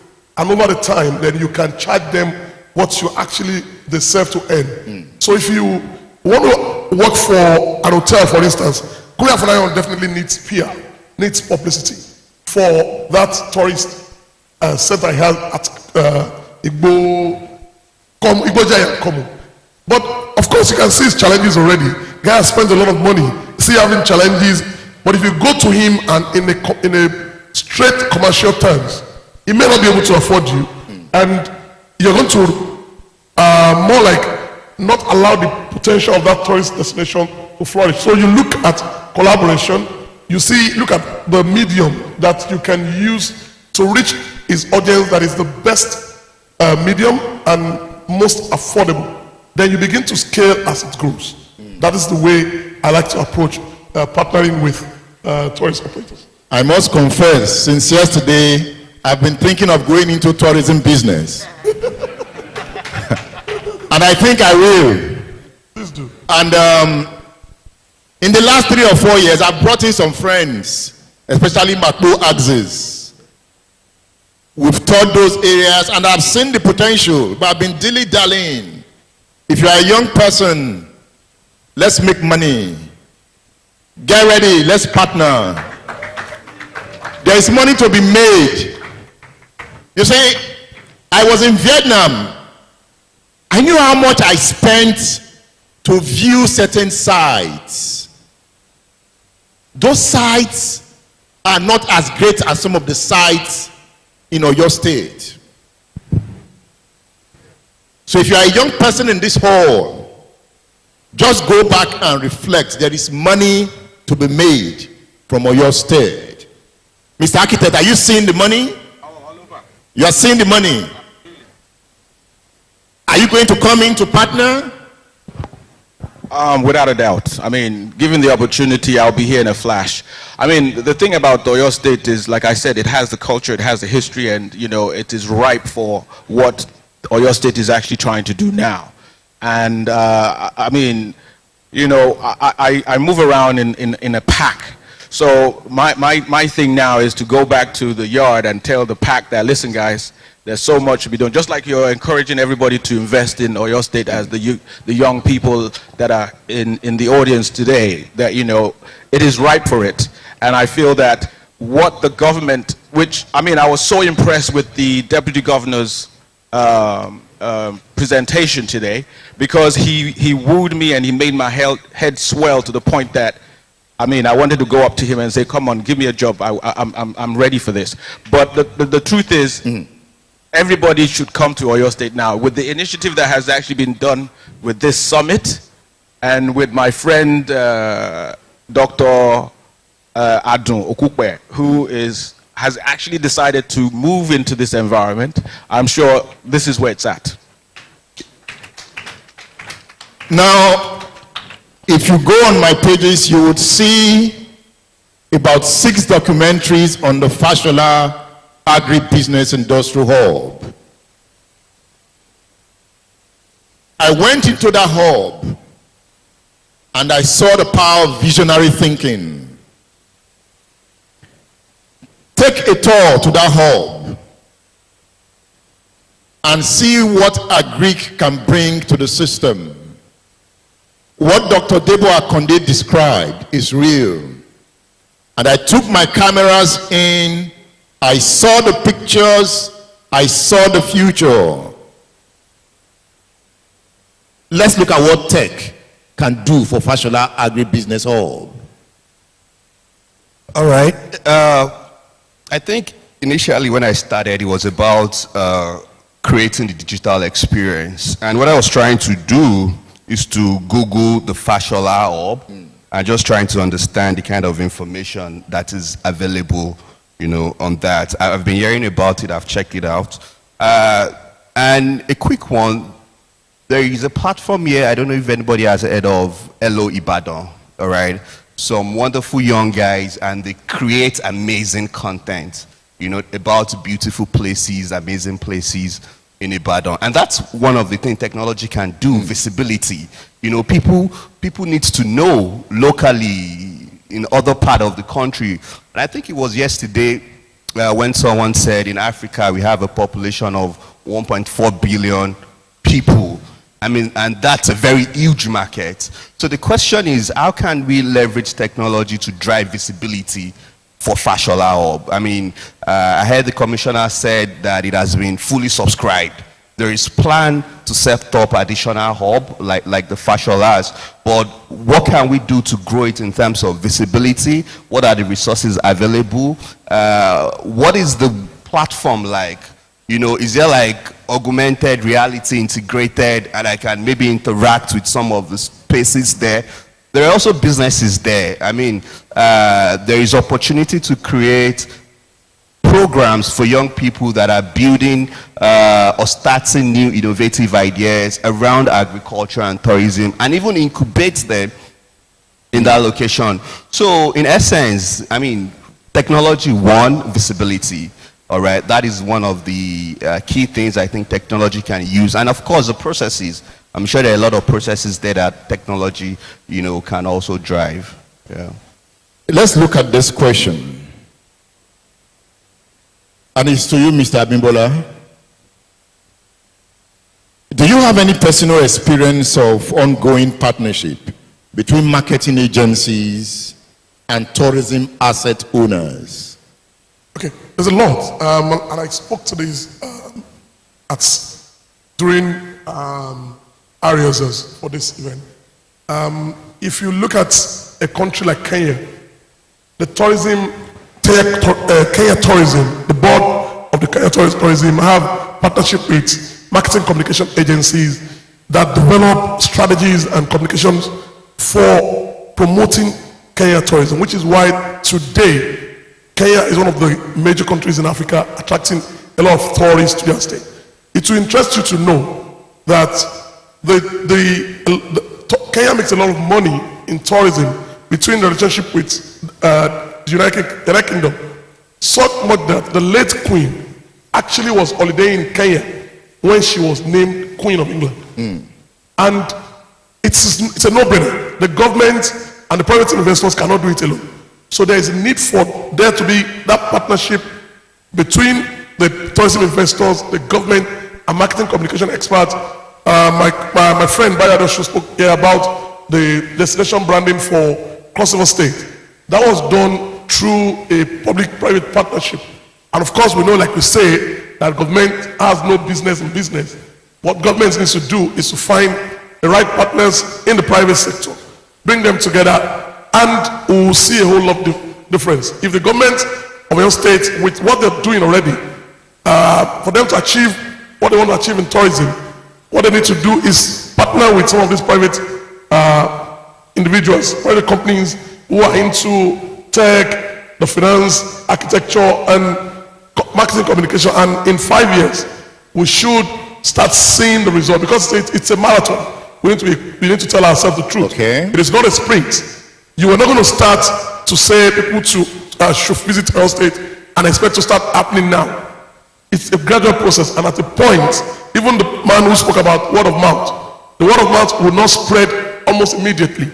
It will be a gradual thing. We have to ensure that the citizens bought into the vision of the government to use tourism to develop the state. And in 5 years, we should start seeing traction as well. Thank you. My experience in Samara in Kenya, at that point, you could see clearly why Kenya is a big deal. You know, the tourism vehicle on the road that day were up to 500. Even the animals had no space.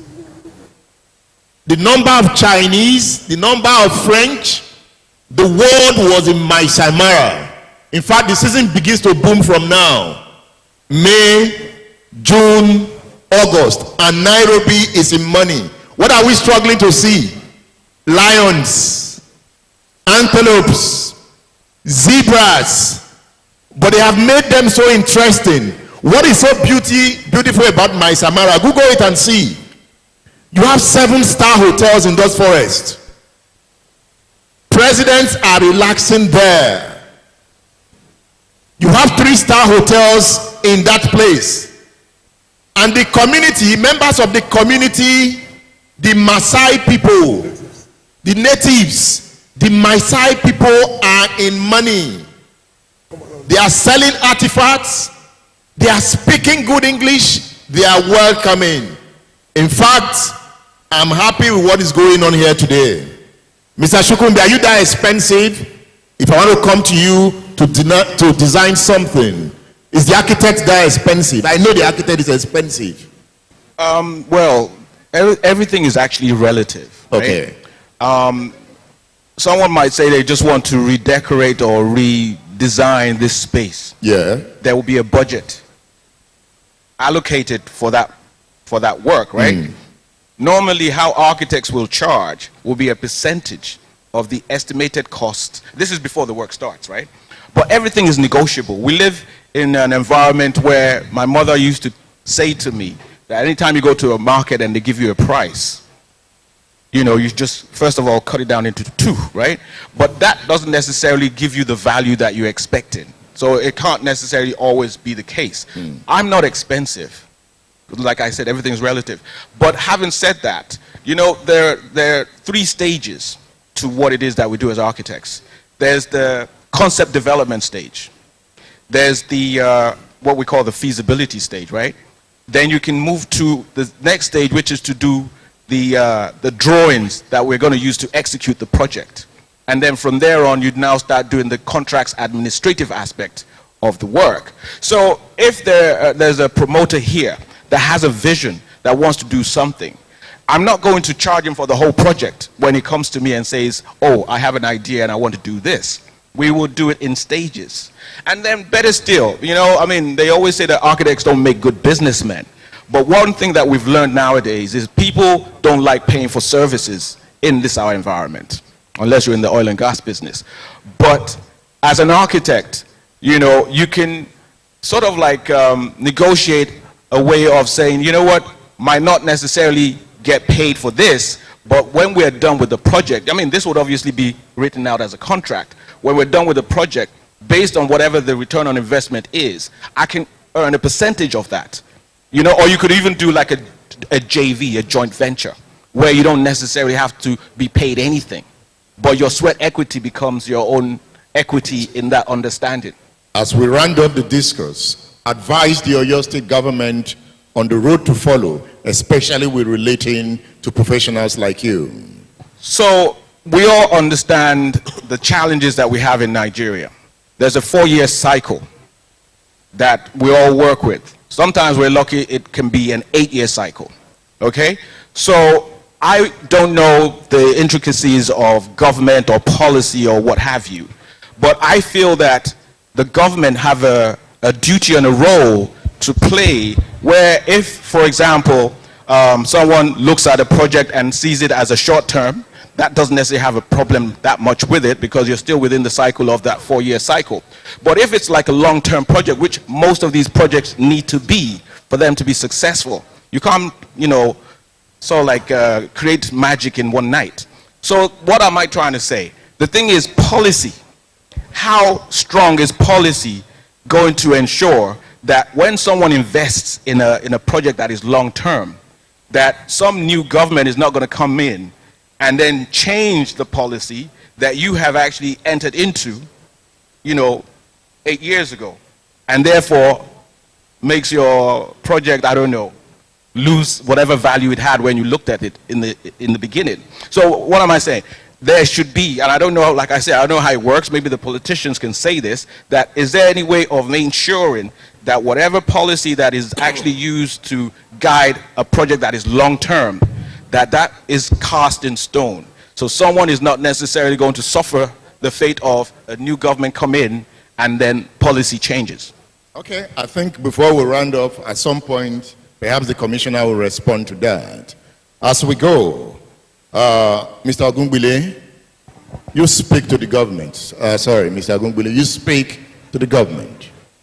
All right, yeah, so Ms. Bland mentioned yesterday that we have to think global, you know, when you're running any business or you're trying to create new industries. And I think that's important in the type of product that we build. And when I say product, I mean technology product, right?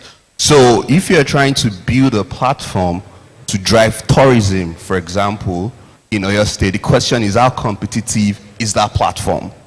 Is it a world standard platform? What type of web application are you using? What type of experience are you giving people online? Because if someone is planning or thinking of coming to Oyo State, I've probably researched maybe like 3 other places, you know, before I'll probably decide this is where I'm coming. And my first interaction is the platform. So what type of platform is the state putting out there? You know, how educative are those platforms? What are the information available on those platforms? How interactive are those platforms? What type of technology can you use to enhance those platforms? I was talking about augmented reality. For some of these lakes, you know, how can you leverage technology to create the experience for people? I might be sitting down in Calabar and I'm having a feel of the lake right in my sitting room. And a typical experience is, I was in Finland some years ago, and I had to choose between 2 hotels, right? And one of the hotels gave me a 360-degree view, you know, of the reception area, you know, and the other one was just book rooms. And I went for the other one, right? And when I got there, it was like, I've been here before. You know, that's the experience. That's kind of the value, you know, technology can give you. And it's important that the state thinks about building world competitive technology platforms that is competitive globally. Mr. Bimbola, the ball is in your court. Okay, for me, I think it's partnership. The government must bridge the gulf between the public service and the private enterprise, bring them together for us to achieve the goal. And again, we must, if we are very serious about making tourism a very serious income earner and the mainstay of our economy as a state, then we must weave it into the vision that is driving the state. Because we all talk about Dubai. What is driving UAE is the vision to be the first, to be number one. They go to places where nobody has gone before. They want to be ahead of the world. So if we're serious about tourism, then we need to weave it into the vision such that even the governments to come will have no choice but to follow through to see that tourism, of course, become the mainstay for your state. We also have to work with the Federal Ministry of Tourism and Nigerian Tourism Promotion Board to ensure that, and we have to be on the road. We have to constantly be on the road. There are road shows we need to go study best practice everywhere. I was in Zambia last year. It's a journey of 5 or 6 hours to travel to one of the World Heritage centers, which is the Victoria Falls. But if you check online and see, you interact with, you want to go there, and you will not even imagine you will not even think about the pains of the road trip to that place when you get there. So I hope that we can get this started from now, because already the government is doing everything possible necessary.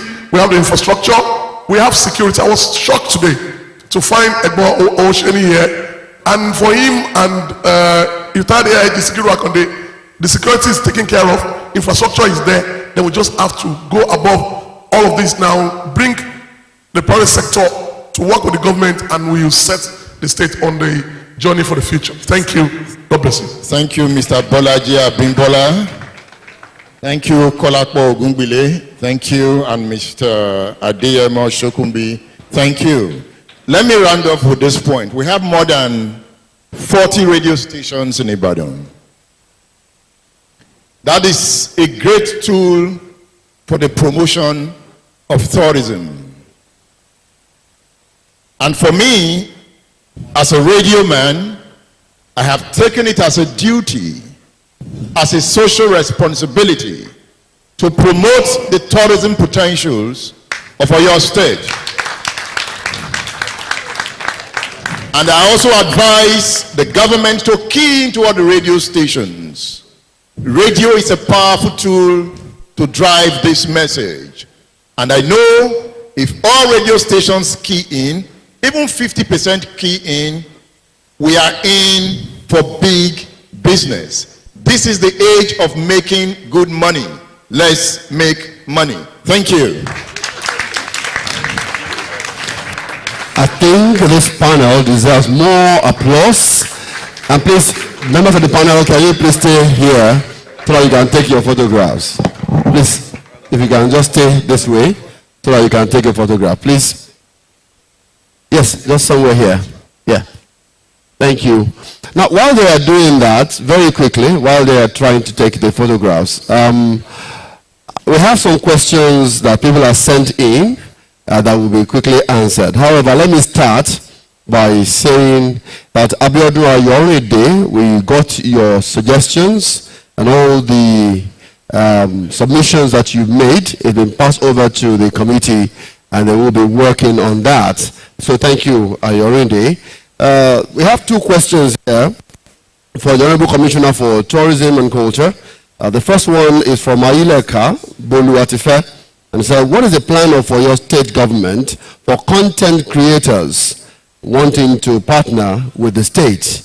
That's for content creator. And also the question that says, any plan to support event planners, food tourism events in the state? These questions are for Honorable Commissioner for Culture and Tourism. And the questions that you have for 1 minute each for each of these questions. Any plan to support content creators? For content creators, I think we have been doing that before.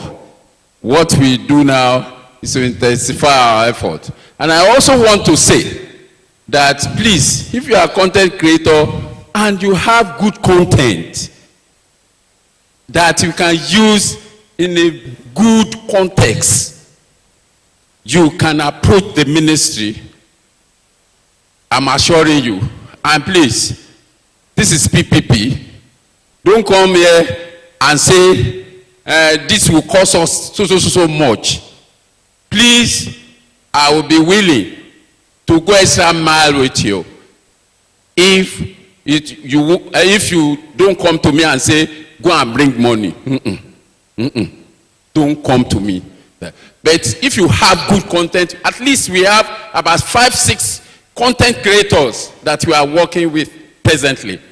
And by the time, maybe by July, you will see result of one. In fact, thank God that we have one team here that's helping us in packaging a Google festival. Honorable Commissioner, your time is up. Oh, sorry. So what I'm saying in essence, I'm sorry. So what I'm saying in essence is that we believe that we can't do it alone. Please come up with content that will promote the tourism industry in Oyo State. So as far as we are concerned, and we have our people. When you are talking of technology, you are talking of social media, you are talking of marketing communication. In every aspect of it, they are up there. So we work together to make sure that the tourism industry in Oyo State is lifted. And for event planner, just like that, in fact, we cannot do any event without you people. But the problem I always have with them is that, okay, we have this concept, we have this event. Now you are now saying that I should go and source for money. Okay, how do you want me to source for money? Do you understand?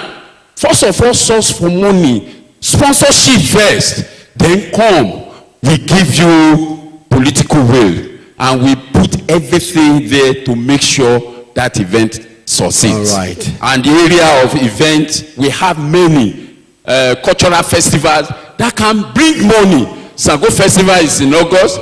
We have a Google Festival. We have Omitoto Cultural Festival. All these can bring you money. Thank you very much. Amazing. Thank you. Thank you so much, Honorable. The next question is for the marketing and communications consultant to the Oyo State government in person of Ms. Abigail Anaba. This question is, after this innovative and experience gathering conference and seminar symposium, what next? Implementation. Well, we are going to have a post-mortem of the entire event. What are the things that we have learned from this event? What are the things that need to be implemented? What are the policies that need to be based on the content that was shared during this event? So there's going to be a post-mortem, and then, of course, we look forward to another event like this soon. All right. Thank you so much. Thank you very much. Thank you very much for keeping the time. Thank you so much. All right, Dr. Moron Kola Thomas will be the one to answer this question. In a progressive approach, it's imperative for government to allocate a dedicated budget annually towards supporting youth-driven initiatives that promote tourism. This includes bolstering existing event brands that embody the essence of our state's tourism potential. What has Oyo State government done to achieve this? Dr. Moron Kola Thomas. Is here. Okay. Just hand it over to you. You want me to read it again, or I should hand it over?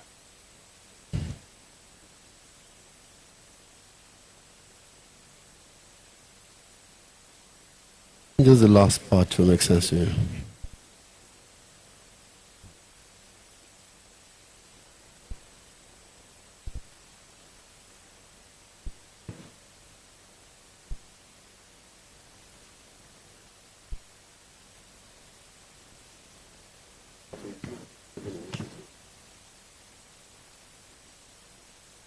Well, thank you very much. One of the greatest youth-driven initiatives is that of sports. And I happen to have been Commissioner of Youth and Sports in this state. And I have seen that progressively, this government, more than the past ones, has consistently been investing in sporting activities. The new stadium is not just about 3SC. It is for the youth to crack their brain and come up with novel ideas through which government can partner with them. Because the thing now about investment is PPP. Okay. And not just government putting money somewhere. You have seen so much in this summit. In art and crafts, you've seen the young lady that came up with the artworks. The Commissioner of Tourism and Culture is available. The Commissioner of Youth and Sports, very young lady like you, is also available. I think we must understand the fact that we have departed from the era of government just putting money down the drain. Creative and innovative ideas, when they come from the youth, will be supported in terms of partnership with government. And I challenge our young ones to come up. In this summit, we are cracking our brains on how to give an award to people who have committed themselves to publications on tourism. It was difficult. You graduated in theater arts, you graduated in English. Can you write? Can you come up with something? I'm just giving you an idea. No. There are so many ideas. Thank you. Once you come up, government is ready for you. Thank you. Thank you you so very much much for that. All right, and the last question that I have is for the Chief Press Secretary to the government of Oyo State. And the question says, what is or what are the roles of tour companies, operators, and tour guides in Oyo State tourism development? How are you going to enhance their capacity to deliver? No, we won't enhance their capacity. We have already prepared the table for them. All they need to do is launch out and tap into what has been provided. If I were a tour operator, for instance, what I would do, I would rent a coach from Lagos, put people in that coach, bring them to Ibadan.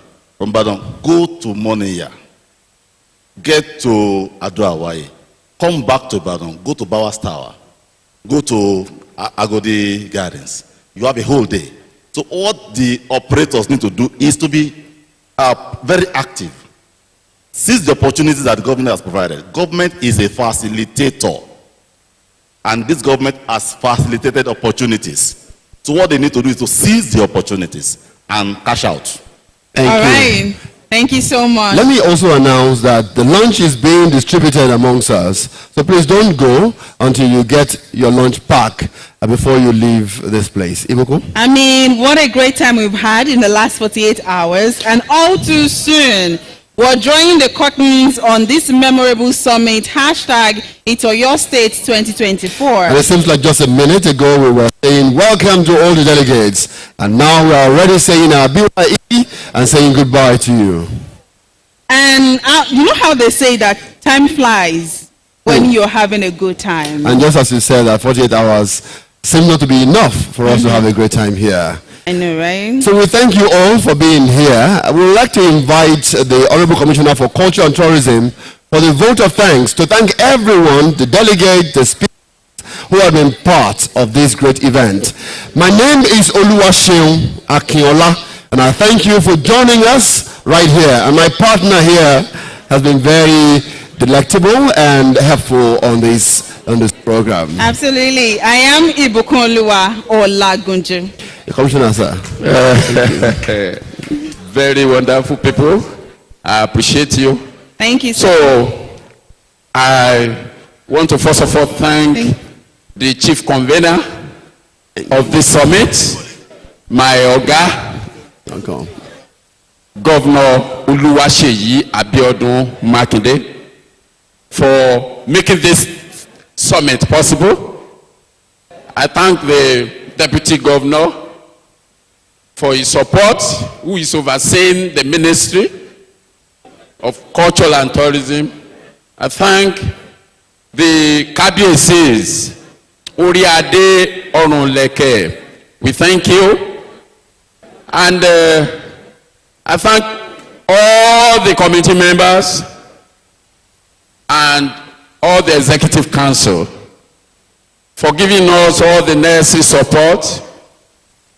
And I want to single out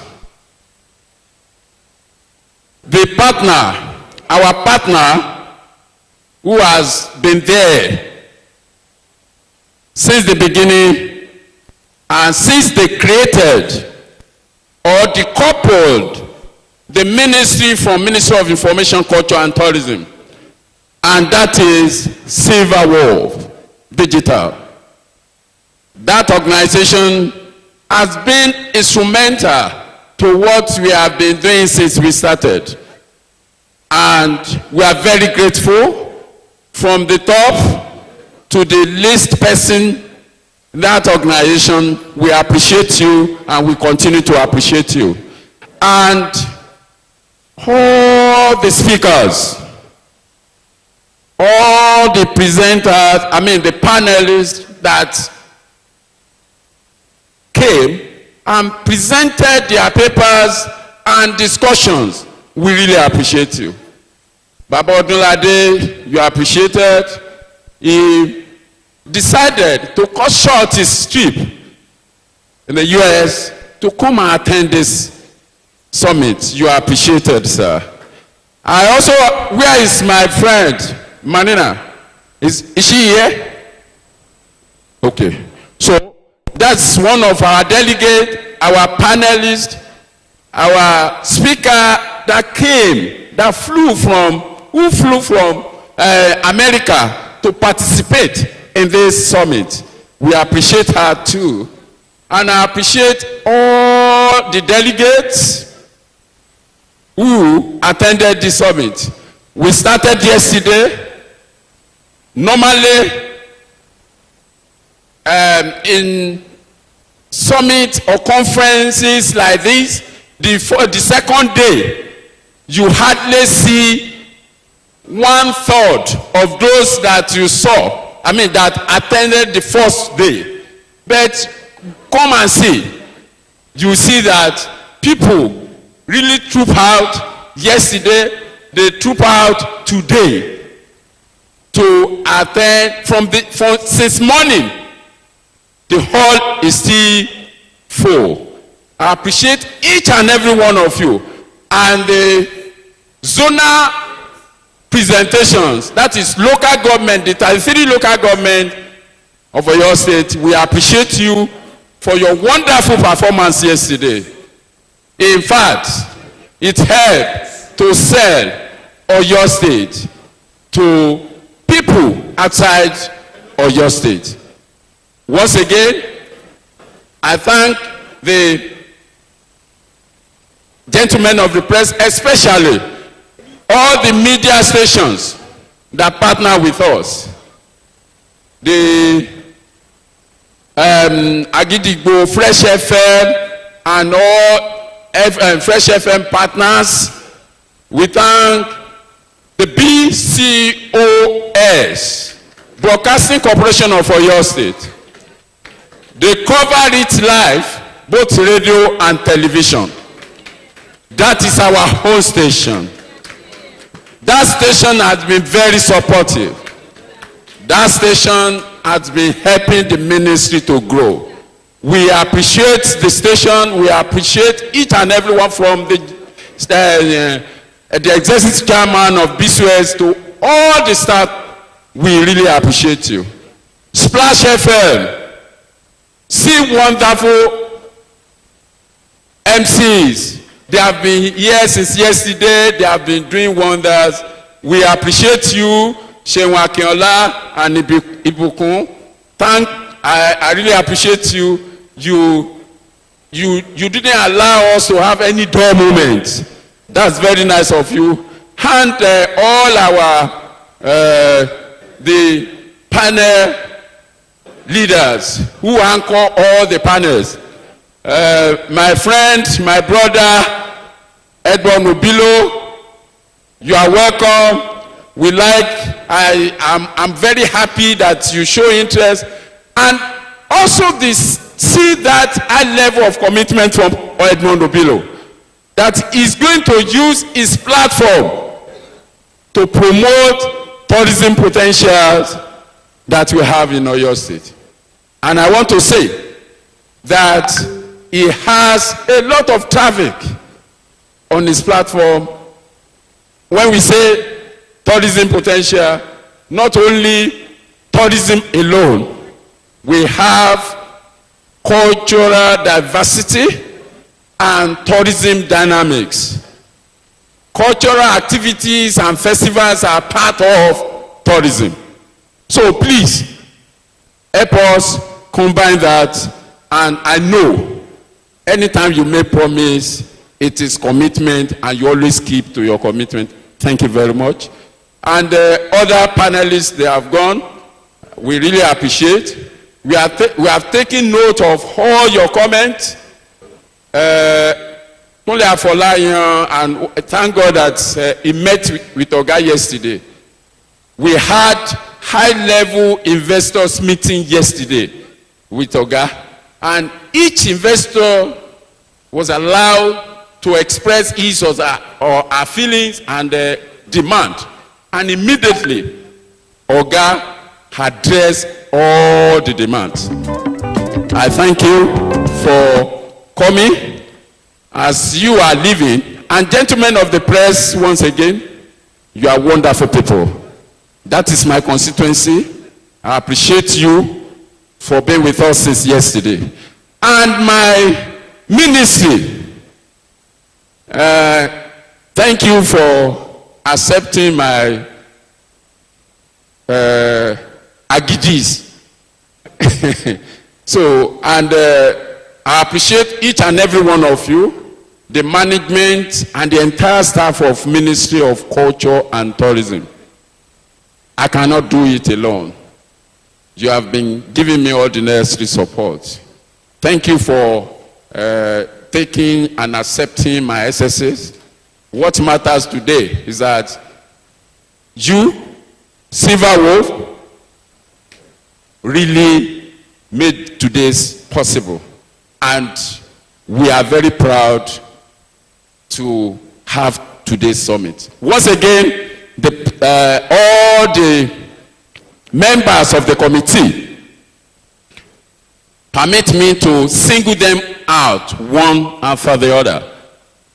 The powerful secretary and the engine room of the committee.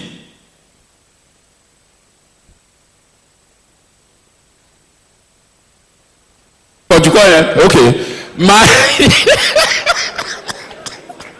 Madam Abigail Anaba, please appreciate her for me. Please appreciate her for me. Please a shout for her. Thank you very much. That's the secretary and engine room of the committee. And I called this man, he's a commissioner emeritus. But I will make sure I help him for him to get to heaven. Because so, and that is Dr. Moronkola Thomas. Please appreciate him for. And also we have our powerful Chief Press Secretary and SA Media to the governor. I've not seen, this is my first time of interacting with a CPS to the governor who is humility personified. Pastor Sulaiman Olariwaju, please help me appreciate him. And I have the man in charge of all the investments in Oyo State, and that is Director General Oyo State Investment Promotion Agency, OSIPA, Chief Alagba Alaji Tilewa Folarin. And we also have my powerful brother, who did this presentation via Zoom the other time, and that is DG Osada, Dr. Debo Akande. Please help me appreciate him as well. And my colleague, Honorable Commissioner for Finance, Honorable Akinola Ojo. Please help me appreciate him. So, and my humble self, the chief messenger of that committee. Thank you very much. My name is Wasiu Ajani Adewale Olatubosun Ọmọ Ìyá Alágbo. Thank you very much. Bye bye. By next year, inshallah, by special grace of God, ní orúkọ àwọn olílẹ̀, ní orúkọ àwọn aláyé, we are going to have every year, we are going to be having second, third, fourth international tourism summit. Please keep a date. By the time we fix the date for next year, we'll let you know. We want you to come in numbers so that we celebrate. By next year, we'll be celebrating our success in tourism. Thank you. God bless you all. Bye.